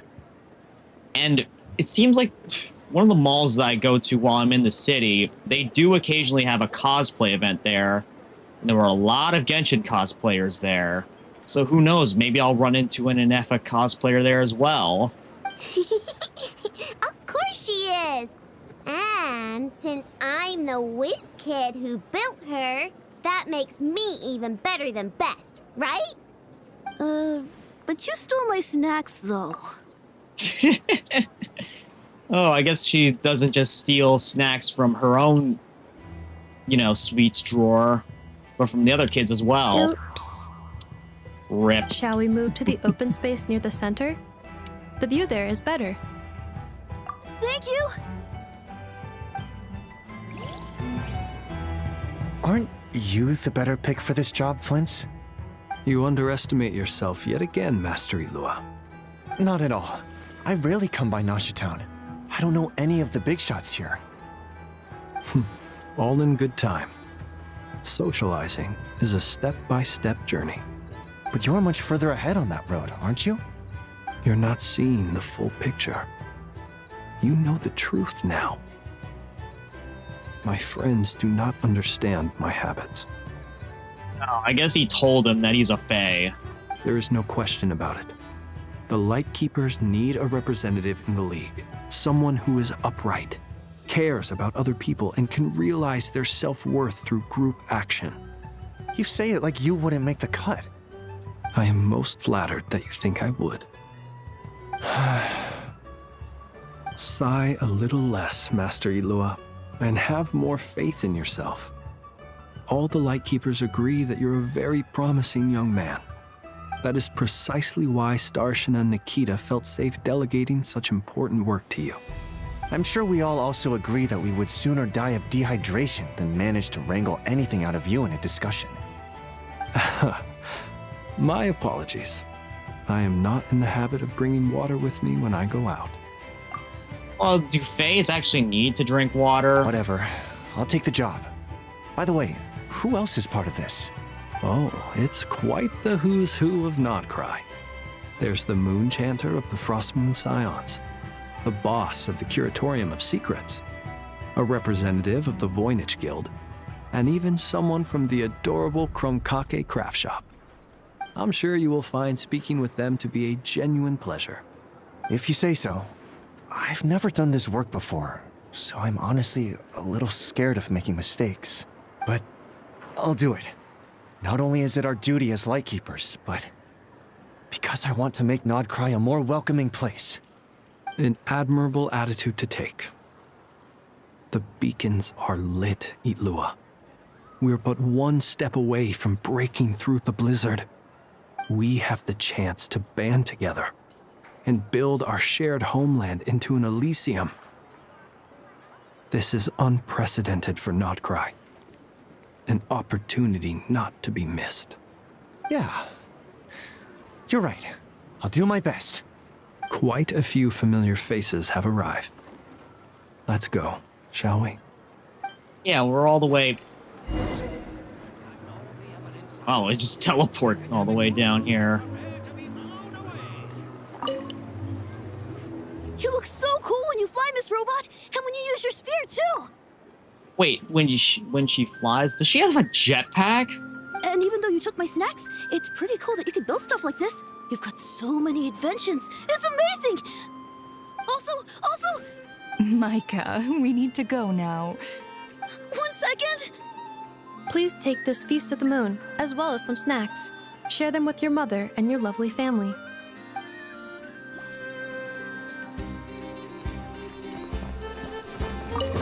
It's just a random chest here. I never opened that. How the world has changed. Might I ask, when did the custom of placing treasure chests in every nook and cranny come into fashion? Right. I didn't realize it was actually all the way down here. Yeah, there are synthetic boys along with Master Varka. Oh, everyone's here! You seem well rested. I know no one's asked, but I'm sure you all want to know, so let me just say, we're doing great. Thanks. Well, great, but not perfect. I'm starting to lose my mind from boredom. Can't drink a drop of alcohol while I'm waiting for my wounds to heal. I'm sure you had a sneaky swig or two. Wait, how'd you find out? I'm sure you must be missing Mondstadt after all these years away, Grandmaster. Yeah, you could say that again. Every time I get news from Mondstadt, it makes me want to go back and see the place for myself. Honestly, once things are wrapped up here, I think it'll be time to head back home. Yeah, it's about damn time. Hey, looks like someone's taking the stage. Can everyone see okay? Anyone need a boost? I think we're good. I'll just listen from the back. It's fine. You're taking this pretty seriously, huh, Durin? Well, it's not every day that I get the chance to see how people speak in official settings. Soak it up like a sponge. I'll make sure you get a chance to practice for yourself later down the line. Actually, I know just the thing. You can debrief the Knights of Favonius for me. Mr. Varka, are you forgetting that I'm not a Knight of Favonius? I can knight you. Any particular title you'd like? Dragon Knight? Is he joking? I really can't tell. You'll have to figure this one out for yourself. It'll be a good learning experience. It is my honor to host the opening ceremony for the League, and to have this opportunity to speak to you all in my capacity as Voynich Guild representative. Could this person also have been pushed onto the big stage by the real big shots? Guess I'm not the only one then. We come here today, having weathered the trials and hardships of yesterday, and having learned from them the importance of unity and cooperation. All right, here we go. Uh-oh, looks like Aino's off in Dreamland already. Wait, Boss is looking kinda drowsy too. What's up with her? Well, I guess... do remember everything that just happened. Come on, get this speech over with already. Krai is our home, the land we rely on for survival. And as we chart a course for the future, may we persevere through the storms ahead as we sail towards a new era of prosperity, freedom, and hope.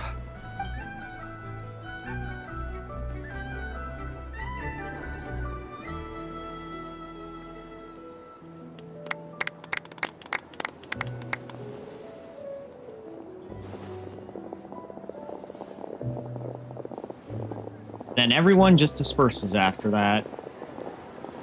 I'm wondering, though, will we meet up with Columbina after all Looks this? like we'll have more opportunities to visit each other going forward.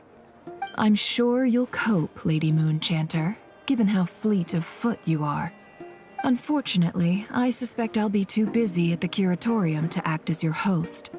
We have a busy schedule, not to mention an international network of contacts to manage.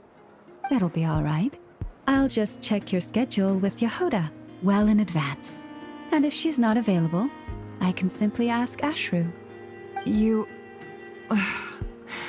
So giving my employees extra workload isn't enough for you?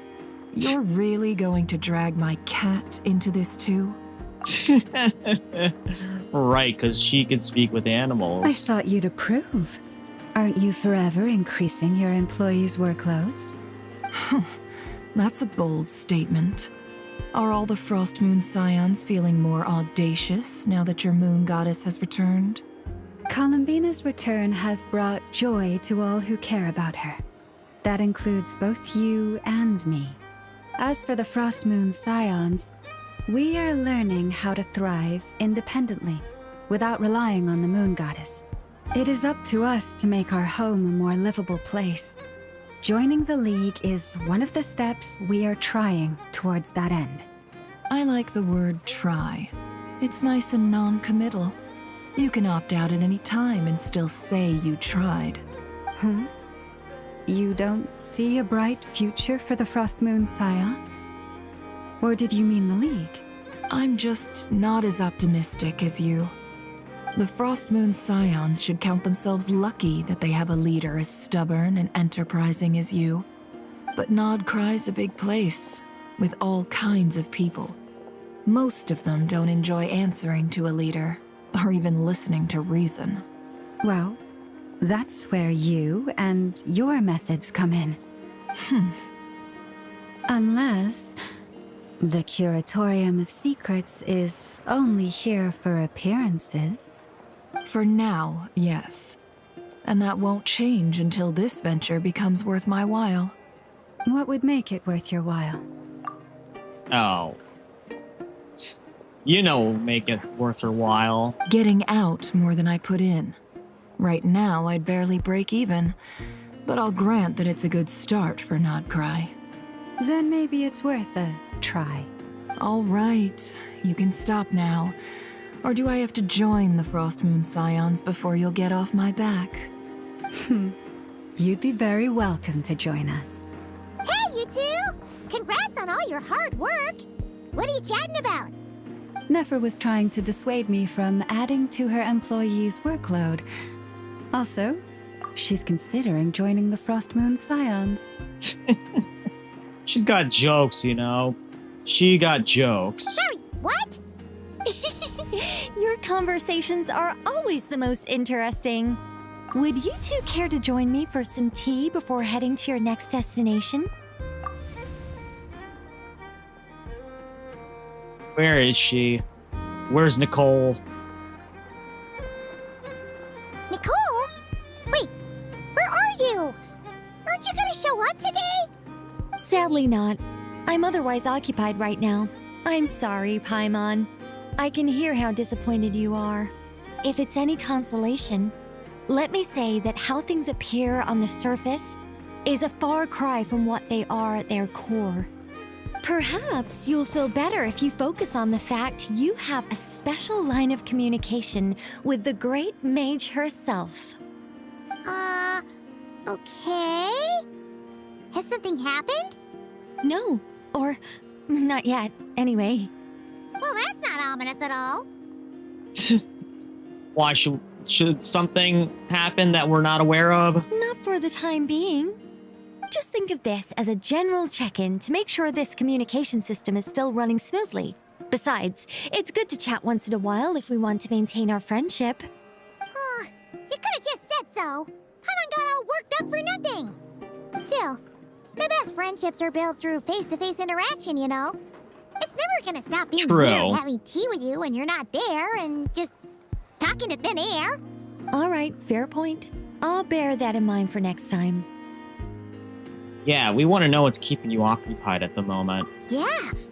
Any update on that crisis at the world's borders? Alice just informed me that they had their work cut out for them. And now everyone's thoroughly exhausted. But they did finally get things back under control.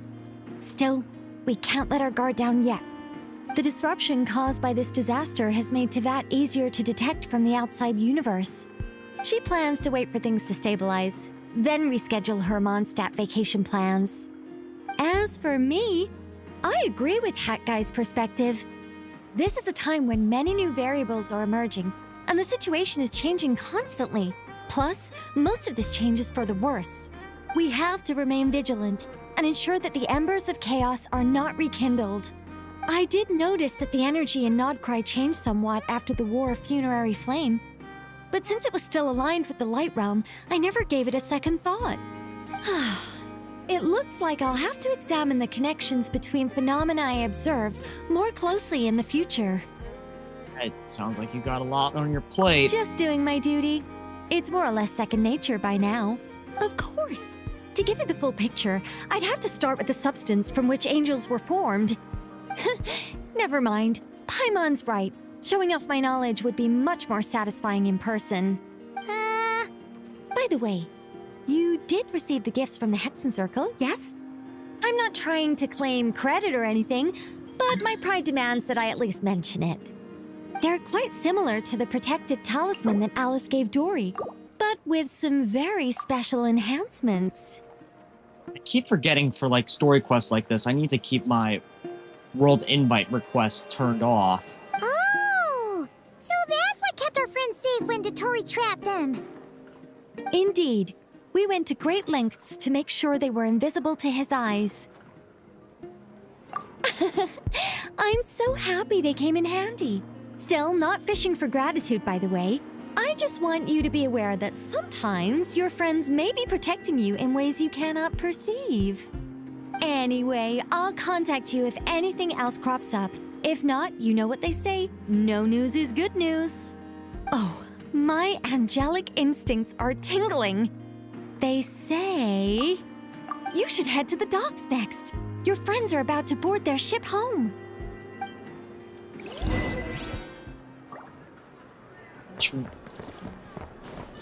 Which companions, though?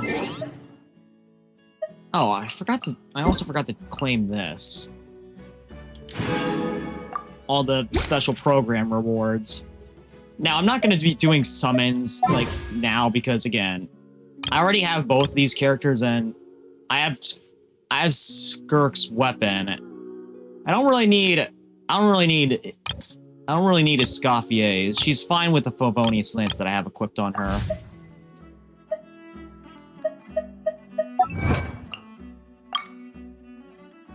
Wow, I have a lot of those that I need to claim. Okay, so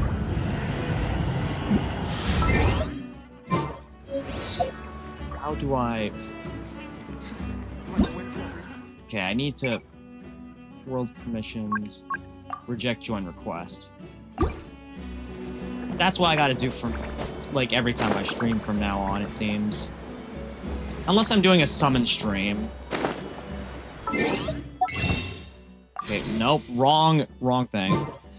I also forgot that I didn't renew my Welkin Pass, but that'll have to wait a little while.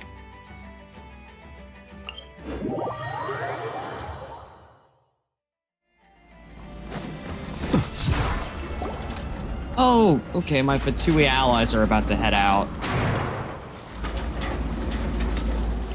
You're here. You're here too, Hat Guy! Are you heading back together? No, I'm bound for Sumeru, and she for Fontaine. We just happened to cross paths at the harbor. Is your core all right? Everything seems fine.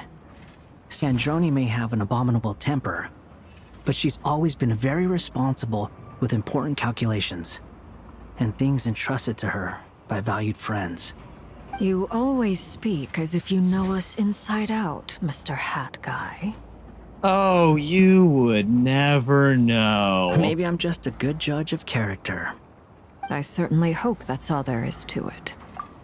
I feel like in the future, either in the Snezhnaya or the Conrian arc, the Fatui will know what his true nature is.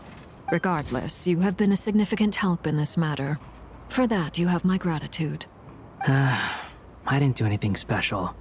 Sandrone's the one who completed a seemingly impossible formula and turned the tide of the entire battle, even giving her life in the process. She's the one we should be thanking. You're far too modest, man. And as for Sandrone, she's a machine, right? She can be repaired. Even we were unaware that Sandrone had hidden the real formula inside Polonia's body. She managed to fool Dottore into thinking the formula was running in her system by installing an identical-looking decoy within her. She probably realized that she didn't have the strength to stop Dottore. But this way, she could at least get him to lower his guard. She always worked like that. Always had a backup plan. Man, you're always dropping hints of your former Fatui past. Well, that's why I'm traveling to Fontaine. She made a request of me long ago, and the time has come to fulfill it. Think of it as her will. What was the request? She said that should she ever fail in a mission, she'd like me to deliver her core and Polonia's to the Fontaine Research Institute. She also mentioned that she had made arrangements for people there to set her affairs in order. Some of her personal effects, such as her notes, were left to me. I've decided to take them back to the House of the Hearth, for safekeeping primarily, but also as mementos, I suppose. However, there is one book among them that I'd like to leave in your care. I'll have someone deliver it to your residence at the flagship at a later date. Does Columbina know about all this? No. I was specifically warned not to tell her. This is her last wish, and I will abide by it. Is it also some kind of backup plan to... Again, she's a machine. She can be rebuilt. I can only hope so, but none of us here can know for certain. I bade farewell to Columbina earlier today. As promised, she turned the iridescent moon's marrow over to me. She spent a long time with Sandrone's body, saying her goodbyes. Oh, is she all right? Sandrone's passing has left a great wound in all of our hearts. It will take time to heal, but Columbina surprised me. She offered me some words of comfort before I departed. Despite being grief-stricken herself, she showed an awareness of the feelings of others around her. She never used to act like this. Clearly, she has grown. And I suspect that we have you to thank for much of the change we are seeing in her. After these recent events, the Tsaritsa has revoked the Pale Star Edict. Snezhnaya now realizes that the arrest warrant for Columbina was just a ploy by Dottore, who coveted her powers. I shall return to Krai to see her as soon as I find the time. I hope that from now on, she too will explore more of the world. Columbina Hyposelenia's journey is only beginning. My ship is here. Traveler, Paimon, we shall meet again. You too, Hat Guy. What are you still bumming around for? Isn't Columbina waiting for you? Yeah, I kind of figured. I thought today was the day you'd agreed with her to go find out the truth about your sibling.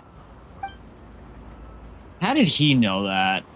You're afraid you won't like the truth when you see it. Well, this is new. I was starting to think that nothing could scare you. Don't say that! Wouldn't you be if you were in this situation? Fair point. But I'd say I have more experience facing up to unpleasant truths than the Traveler. True. They say blood's thicker than water. I know how much you need your family back. More than you need any of your friends. And I'm sure that all your real friends understand that too.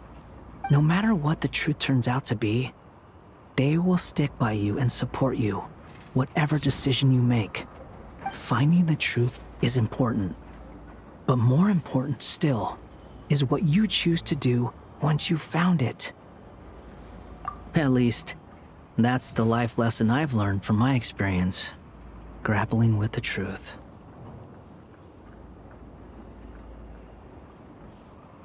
You feel any better than you used to? What? Now that Dottoro's dead and gone? A little, I guess. But it hasn't solved everything. Really? How so? Maybe I regret not getting to end his life with my own hands. Or maybe it's something else. But for whatever reason, I still feel like I have a chip on my shoulder. Either way, I'm going back to Sumeru. Lesser Lord Kusanali is gonna need help dealing with all the chaos Dottore left in his wake. Not just from this incident, but everything he did in the past, too. You should continue with your journey, as you've always done. Who knows? Maybe we'll meet again someplace else. I'm willing to bet that we will. So, what should we do now? If you want to explore a bit more to steady those nerves, Paimon's game. After all, when Columbina said she knew where your ship was hidden, Paimon promised to give you two some alone time with the truth. It hasn't been all that long since we were last apart, sure, but with Columbina there, Paimon's sure things will be just dandy. Ain't no biggie. Paimon might be all about that food and fun, but she knows how to do right by people. Paimon's sure you'd prefer to digest the news about your sister in peace. But, no matter what you see, just know you can share it with Paimon. Of course, as long as it's not super private. If you can't make sense of something, let's give it some thought together. And even if we both can't figure it out, Paimon can at least treat you to a nice meal. Glad to hear it. Feel better now? Yeah, much better. Alrighty. Next up, time to meet with Columbina. She's still in her... Okay. Is she still in her usual place? Okay. She's no longer over here.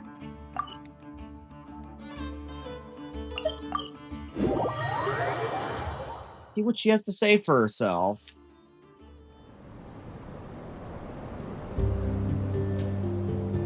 Columbina, we're here! Can't quite believe we're meeting out here.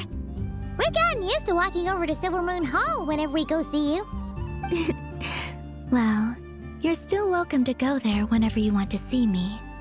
It's just, now that it's all over, I've decided to make some changes. Try and fit in with the Frost Moon Scions, like Lama suggested. How's that been going? The older generation are still timid around me. They don't dare get too close, and they bow their heads when I walk by. But things are much better with the children. I see more curiosity in their eyes. Hopefully, by the time the next Moon Prayer Night comes around, I can enjoy the festival with them as myself, without having to pretend that I'm only dressed up as the Moon Goddess. You'll do fine, Columbina. Paimon's sure they'll realize you're super nice once they get to know you better. You really think so? When we first met, you thought I was a little up in the clouds. I mean, to be fair, it's 'cause you were. We were just starting out then, come on! So Lama told you, huh? I'm only teasing. I know that I have you to thank for pulling me back down to solid ground. It feels good to finally stand firm on the earth where I was born. Oh, that's great! Oh. We had this for a while. She could have it back now. Thank you. I'll make sure not to lose it this time. Well then, are you ready? Lumine. Yes. What happened to our spaceship back then? Why did you leave? It's time to learn the truth at last. Ready as I'll ever be. Good. Then let me open the way for you.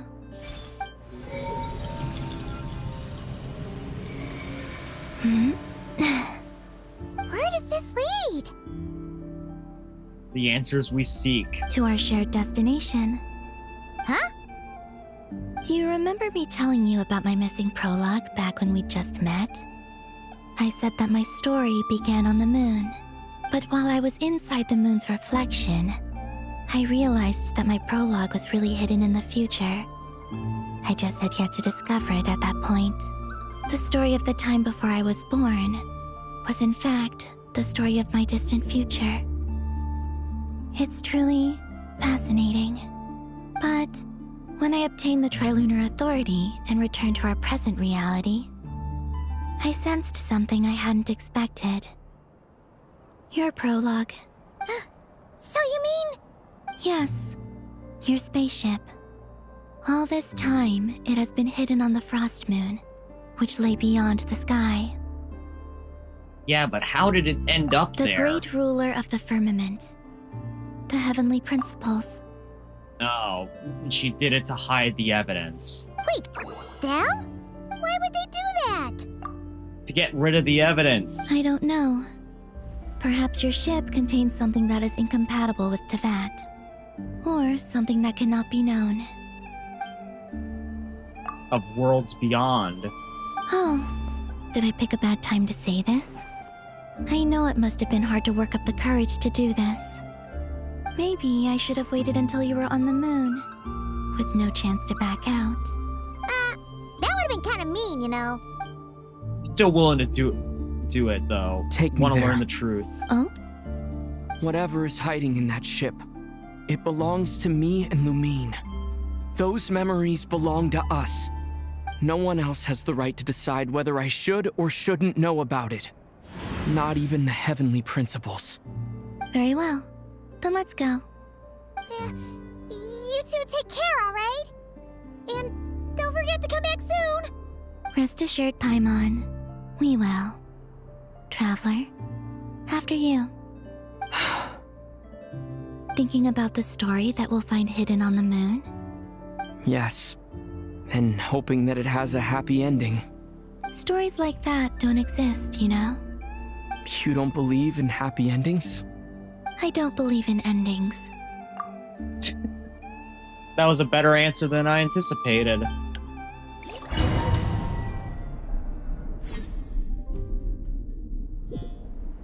Where am I? This is the pathway I built between Teyvat and the Frost Moon. The moon is very far away from us, so it could be a long journey.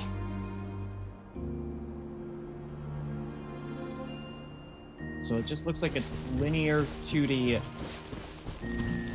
walk that we have to do. Or After I our obtained the our Trilunar case, a run. Authority, I unwittingly saw past events from many of my friends' lives. One was Lauma. She was so young when they chose her to be the Moon Chanter.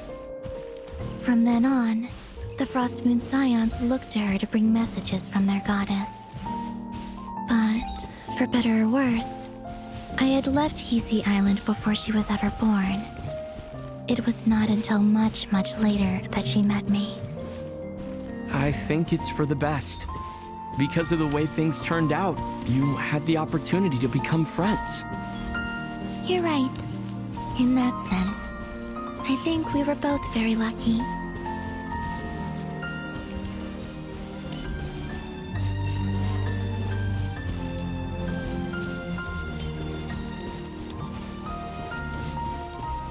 Tale of the Angel. Oh, and about Nicole? that mage, Nicole. I only recently learned that she has lived in Teyvat since the time of the Three Moon Sisters. The Moon Goddesses always had a good relationship with the angels. I suppose our friendship continues that tradition. Yeah, it certainly does.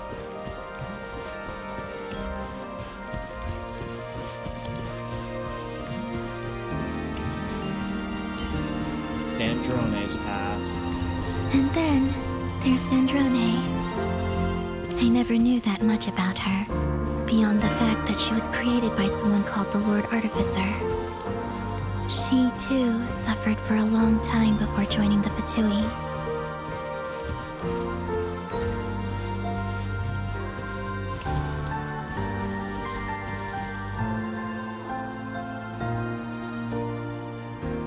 Two branches How off I the same wish I tree, could the talk two to her of you. again, even if only to hear her say nasty things to me.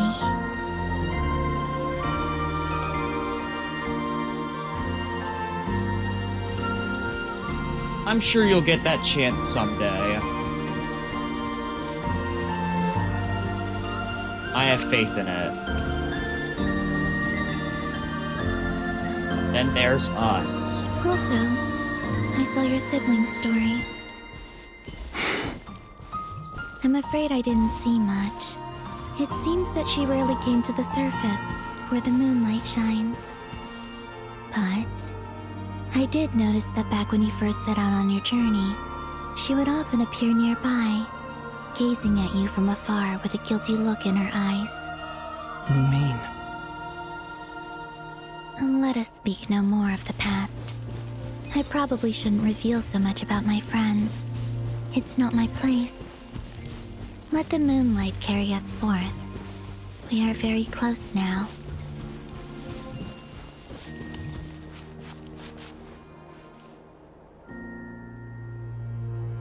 Here we are, it seems. This is where the ship is hidden.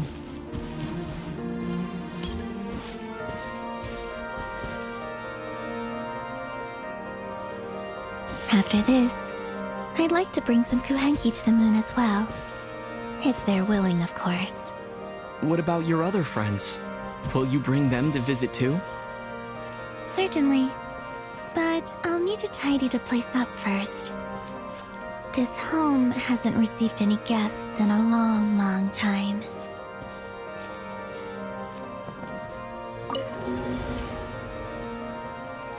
Wow, even a boat to go to the moon. Guess you need to sail a sea of stars to make it there. I believe it was called... Dodoko's Whirligig. Yes, that was it. You asked me if I was afraid to return to the moon, and I said that I was. The idea that I had gained something precious, only to lose it so quickly. That frightened me. But I'm not afraid anymore. Besides, this time, we're traveling together.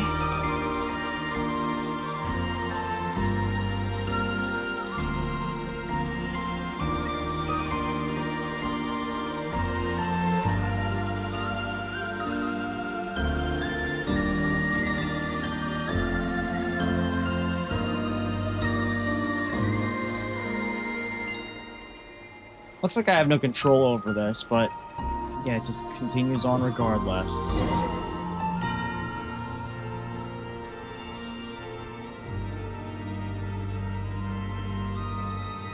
Wow, we're actually on the moon. Thousands and thousands of miles above Tibet.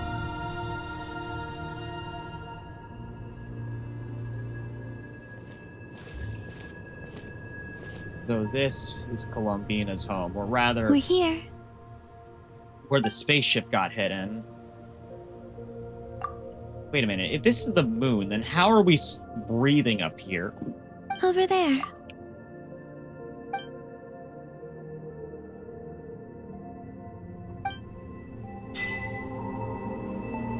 There it is. Time to learn the truth of what's inside of there.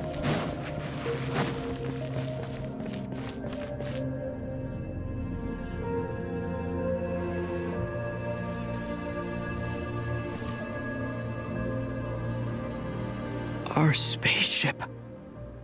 It's huge. I suppose that the moon is the only place one could hide it. It'll be all right. Huh? Thanks for your reassurance. The way you feel in this moment, I went through it too, on Moon Prayer Night. The door was right in front of me, but I struggled to find the courage to step through.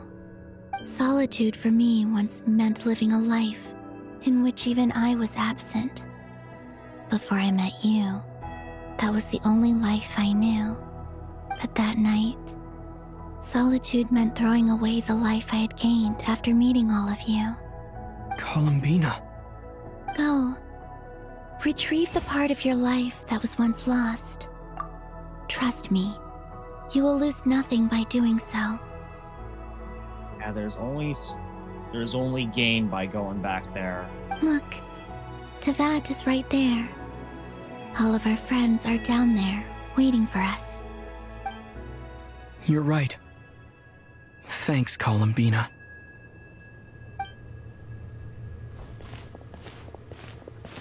It's time to get to the truth.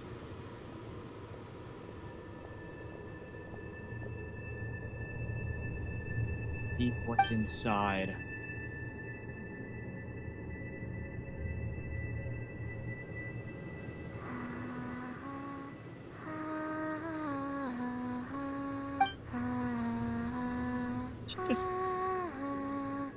Just casually sitting on top of it, waiting for us.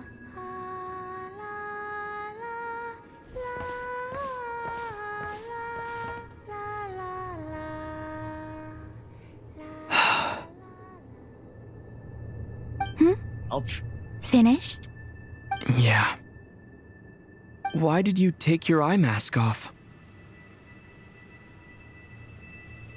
Well, since my return, I've decided to take more opportunities to see the world with my own eyes.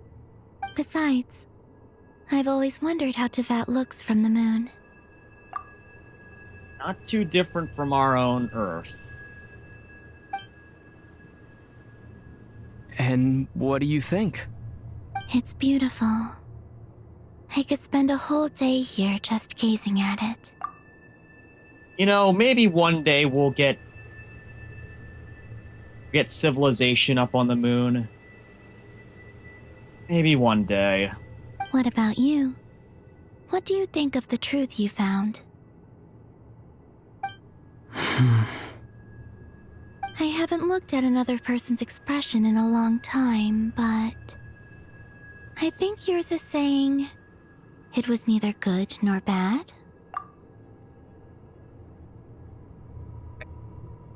I feel like it's probably more questions than answers. Keep this up, and it won't be long before you give Nephra a run for her money. Oh, I don't think that's going to happen.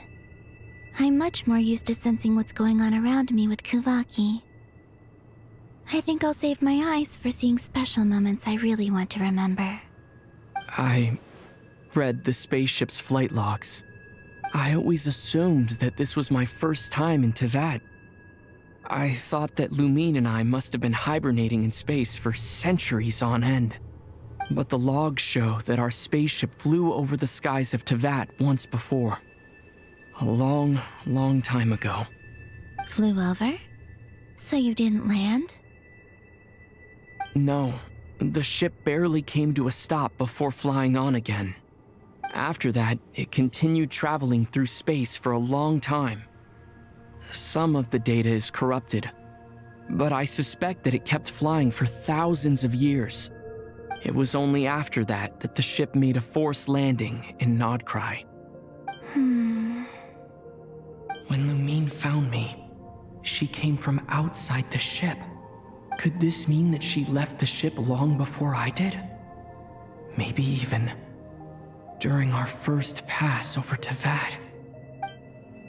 Are you alright? Yes, I can feel that the truth is coming together, one small piece at a time. I remember Lumine telling me that when she first arrived in Conria, she could not recall the past. So this might be something that even she doesn't know. Here, I made some space for you. Your mind must be racing, and this seems like the perfect place to relax and clear your head. Oh, wait, there's one more thing. What is it? Wait here a moment. A gift from inside the spaceship, perhaps?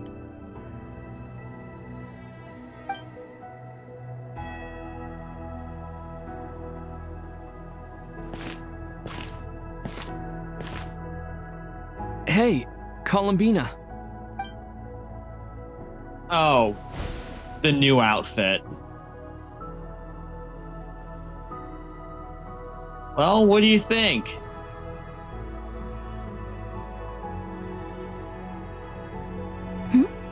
Is that a new outfit?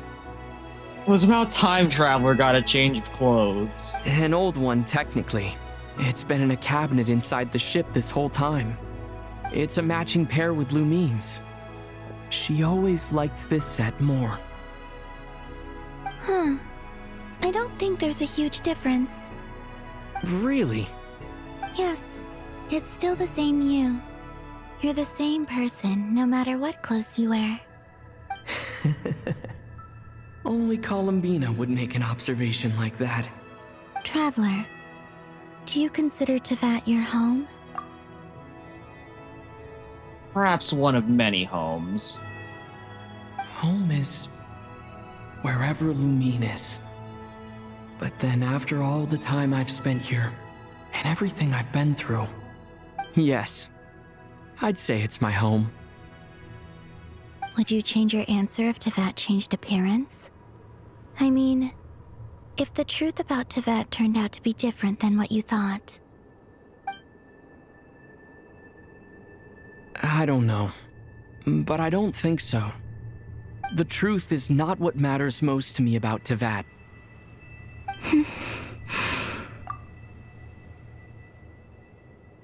Guess what matters most is the people that I spend my time around with it in this world. When I was first born, I longed for a home. And when you get something before you're mature enough to understand the world, you just take it at face value. I thought that a home was a transaction. You give me what I want, and I'll do the same for you. But you and your friends taught me what a true home should look like.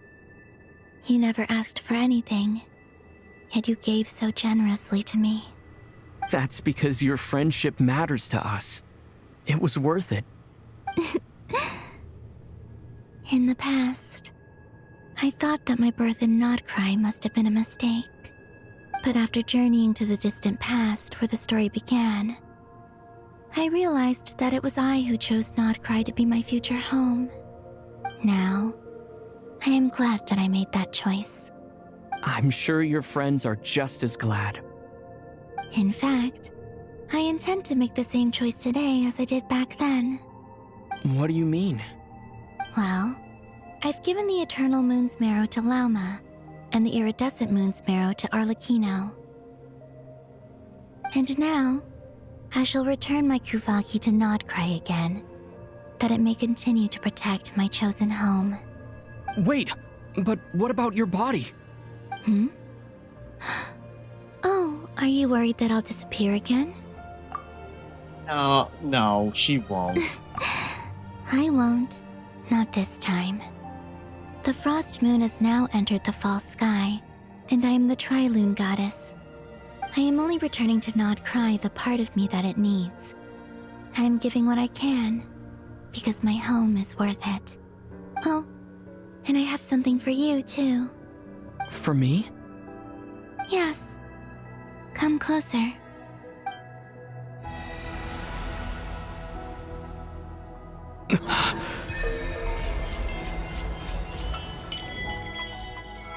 New talents unlocked. Foreign Starfighter. Traveler all element types. Attack is increased by 20%. Additionally, when nearby party members trigger a Night Soul Burst, Traveler will receive 1 Blade of Sacred Steel. This is a bonus talent for each of the elements, it looks like.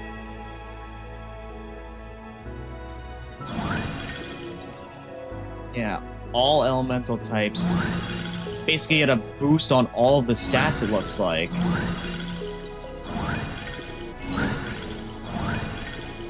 Resonating. Okay, so I'm guessing that's gonna happen once we eventually get into Snezhnaya and unlock Cryo as one of our elements, but yeah. A lot of bonus abilities here for him. Might actually be worth upgrading him now.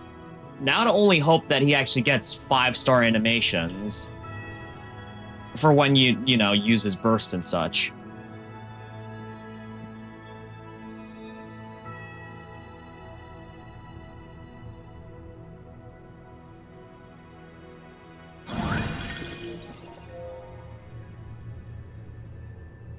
I'm just reading all of this. It mostly looks like looks like mostly stacking to, like, other things.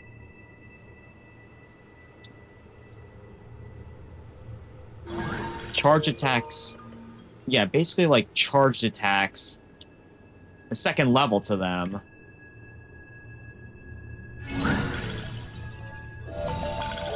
What was that? I lifted some of the restrictions this world placed on you. I trust this will help in your future adventures.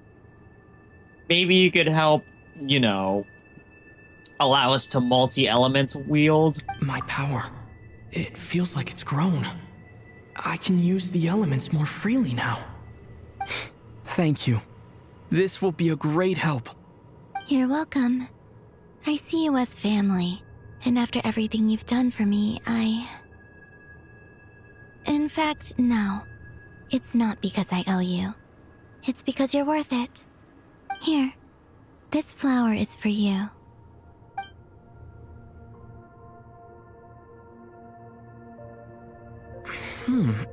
Isn't this a moon prayer blossom? Yes. Don't worry. You will never see these flowers lose their color again. I'm finally discovering the joy of giving. How I wish I'd learned this sooner. Hey, better late than never. What are you thinking about now? Why don't you take a guess? You get one shot. I don't think I'll get it in one guess. But I'm sure it's a happy thought. That's kind of a sneaky answer. I can't say you got it wrong. Down into that, the moon seems so far away. I felt it might always lie beyond my reach. But on the moon, everything feels so close by. The haze that once enshrouded the skies has finally been dispersed. I feel like a traveler on a winter's night, starting a new chapter in my tale by the warmth of a bonfire. I don't have a lot of luggage, but I do have a lot of hope for the future. Well, what's next? Next? Well, you did say you don't believe in endings. To start with, I want to stay here just a little longer. After that, let's return home and continue our journey.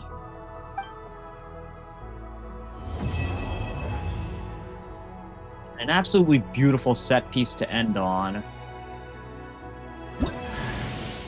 These clothes bring back so many memories.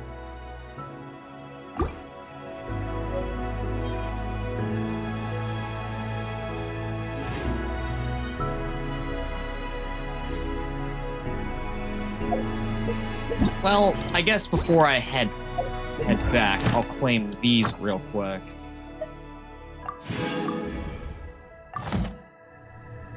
And since I don't think I'll be here, it'll be a long time since I'll be here again. So can I actually... You're currently in special story. I wanted to see if I could actually get a picture here.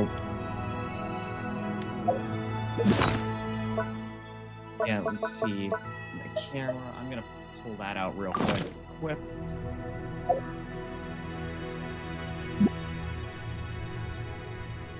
Can I? Okay, nope, not on here.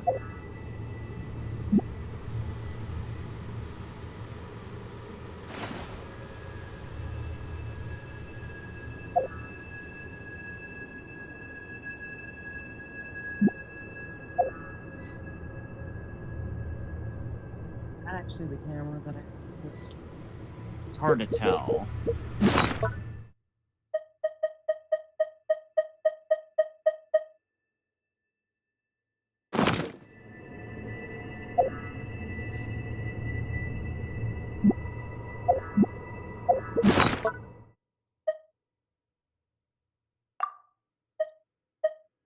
Okay, I do have that in my quick swap.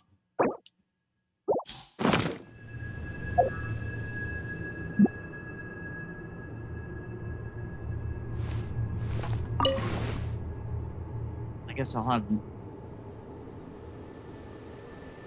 shame, though. I can't take a picture from up here.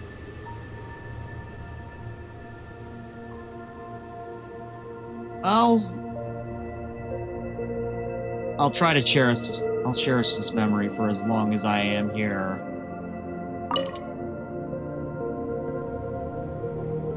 The journey goes on. For you. And for me. Like I said, this is not the end. I don't believe there has to be an ending. Right. Definitely doesn't have to be. Now that we have the opportunity to, we could ask her the usual questions that we would at the end of each Archon quest. Oh, is that your next destination? In the summer, I presume. Most people would probably tell you to pack some warm clothes. But I experience things differently than most people, so I can't know how cold it is. In fact, it is home to quite a wondrous heat source. I think they call it Kreshnik's torch. Every city in Snezhnaya is built around one of those. I sensed the energy it gave off as I was passing by on a railway train. It felt grand and distant. I also recommend the Korolievsky troupe in Snezhnograd. They give performances quite regularly, and entry was free for harbingers. I liked them a lot. Of course. You always gotta give some concessions for the harbingers. Ice cold and sharp. Crystal clear in some ways, yet profoundly unfathomable in others. Like the thick layer of ice on top of a frozen lake. That's just the impression that Tsaritsa gives me.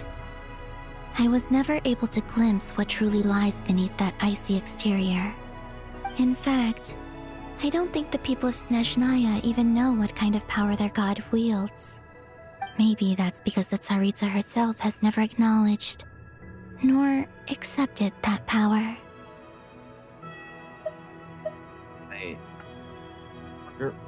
I wonder what exactly she plans to do with all those gnosis. The Gnosai. There's Regrator, the Rooster, and the Jester. Between them, they control a lot of what happens in Snezhnaya. But I can never wrap my head around how exactly power is split between them. I just know they are each responsible for many specific domains. I noticed that the Rooster and Regrator often appear to get along on the surface, while working against each other in secret. And theirs is not a friendly rivalry. But I wasn't particularly interested, so I tended to keep my distance. Now that I think about it, the term Mistelton often seemed to come up in connection with Project Stuja. What's her future plans? Once things settle down in Krai, I'd like to explore the world beyond Snezhnaya. You've told me so many stories about the other places you've been to, and all the friends you've made there. I'm curious to visit those nations and see them for myself. It would also help me learn more about the journey that has made you into the person you are today. Oh yes, Columbina's Tevat World Tour. We would love to be a part of that, wouldn't we? Okay. As you continue on your journey, don't forget to gaze up at the moon once in a while. It is, after all, no longer an illusion. Okay, there was my opportunity there to get the perfect picture. I will never forget that. It shall cast down its true moonlight, connecting us in truth.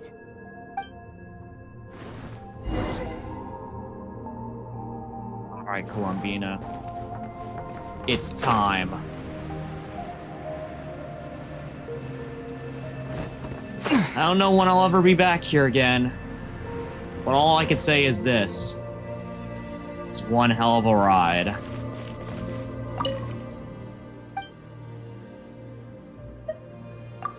It's time.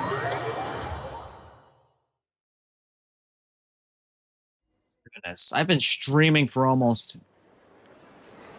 To Jean, acting Grand Master of the Knights of Favonius. streaming this for nearly 8 hours now. This was a long one.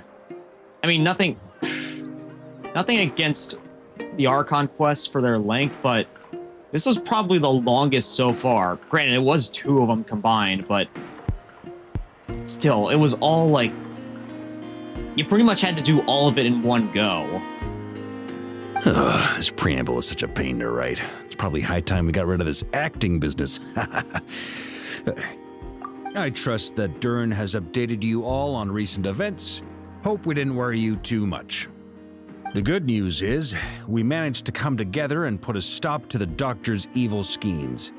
With that, I think it's safe to say that Krai is finally out of the woods. As for the Fatui, not counting the Damselette, aka the Moon Goddess, who has left their organization, we found ourselves allied in this instance with both the Knave and Marionette. May she rest in peace. Rust in peace, because, again, machine. But I have a feeling that she will be rebuilt in the future, because, again, she's a machine. As ever, we find ourselves better off for making friends rather than enemies. But until we can ascertain the Tsaritsa's true intentions, the future remains uncertain. In a short while... Wait. How am I meant to surprise everyone if I tell them in a letter that I'm heading home? Well, that would be a huge waste. Don't bother with it. Okay, got it. I will begin sending the expeditionary team back home in waves. I'm sure they'll be able to answer any questions you still have. I hope they won't gloss over the details of my many heroic deeds. But if they do, I'm sure it'll be because they're just too exhausted from the long journey. I think of Mondstadt daily. Please give everyone my best regards. P.S. The honorary knight went above and beyond this time. Are there any other honors we can give him? I'll leave it with you. P.P.S. Please be extra nice to Klee for the foreseeable future. I cashed in on the last favor that the Hexen Circle owed us, so we need to earn some more goodwill. If there's any serious problems, feel free to stick me in solitary confinement when I get back. I'll do the time for her. Man, ever the father figure. Whew. And that, as they say, is all she wrote. End of an era. And with the moon shining down brighter than ever, I think everyone is going to sleep well tonight. Could say that one again. Wait a minute, there was a little glitch there at the end. When the winds of freedom blow too strong, we're ready for a storm. Okay, that little glitch at the end. That was a bit ominous, not gonna lie. Let's see, request over travel log. Okay, it is still to be continued.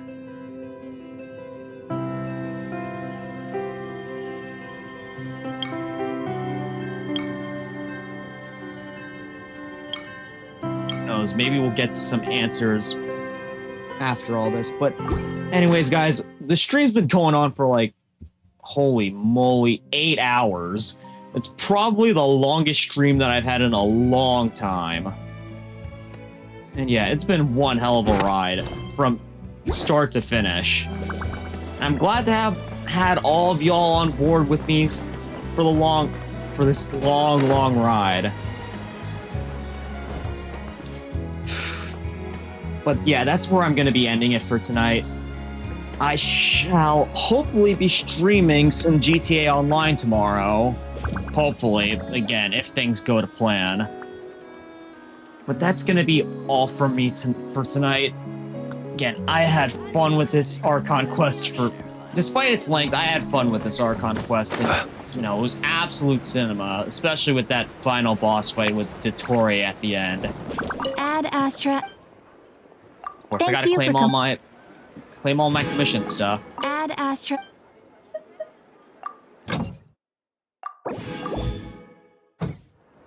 Yeah, as they said, that's all she wrote. Take care, cadets and citizens. Have some fun out there. Until next time, farewell.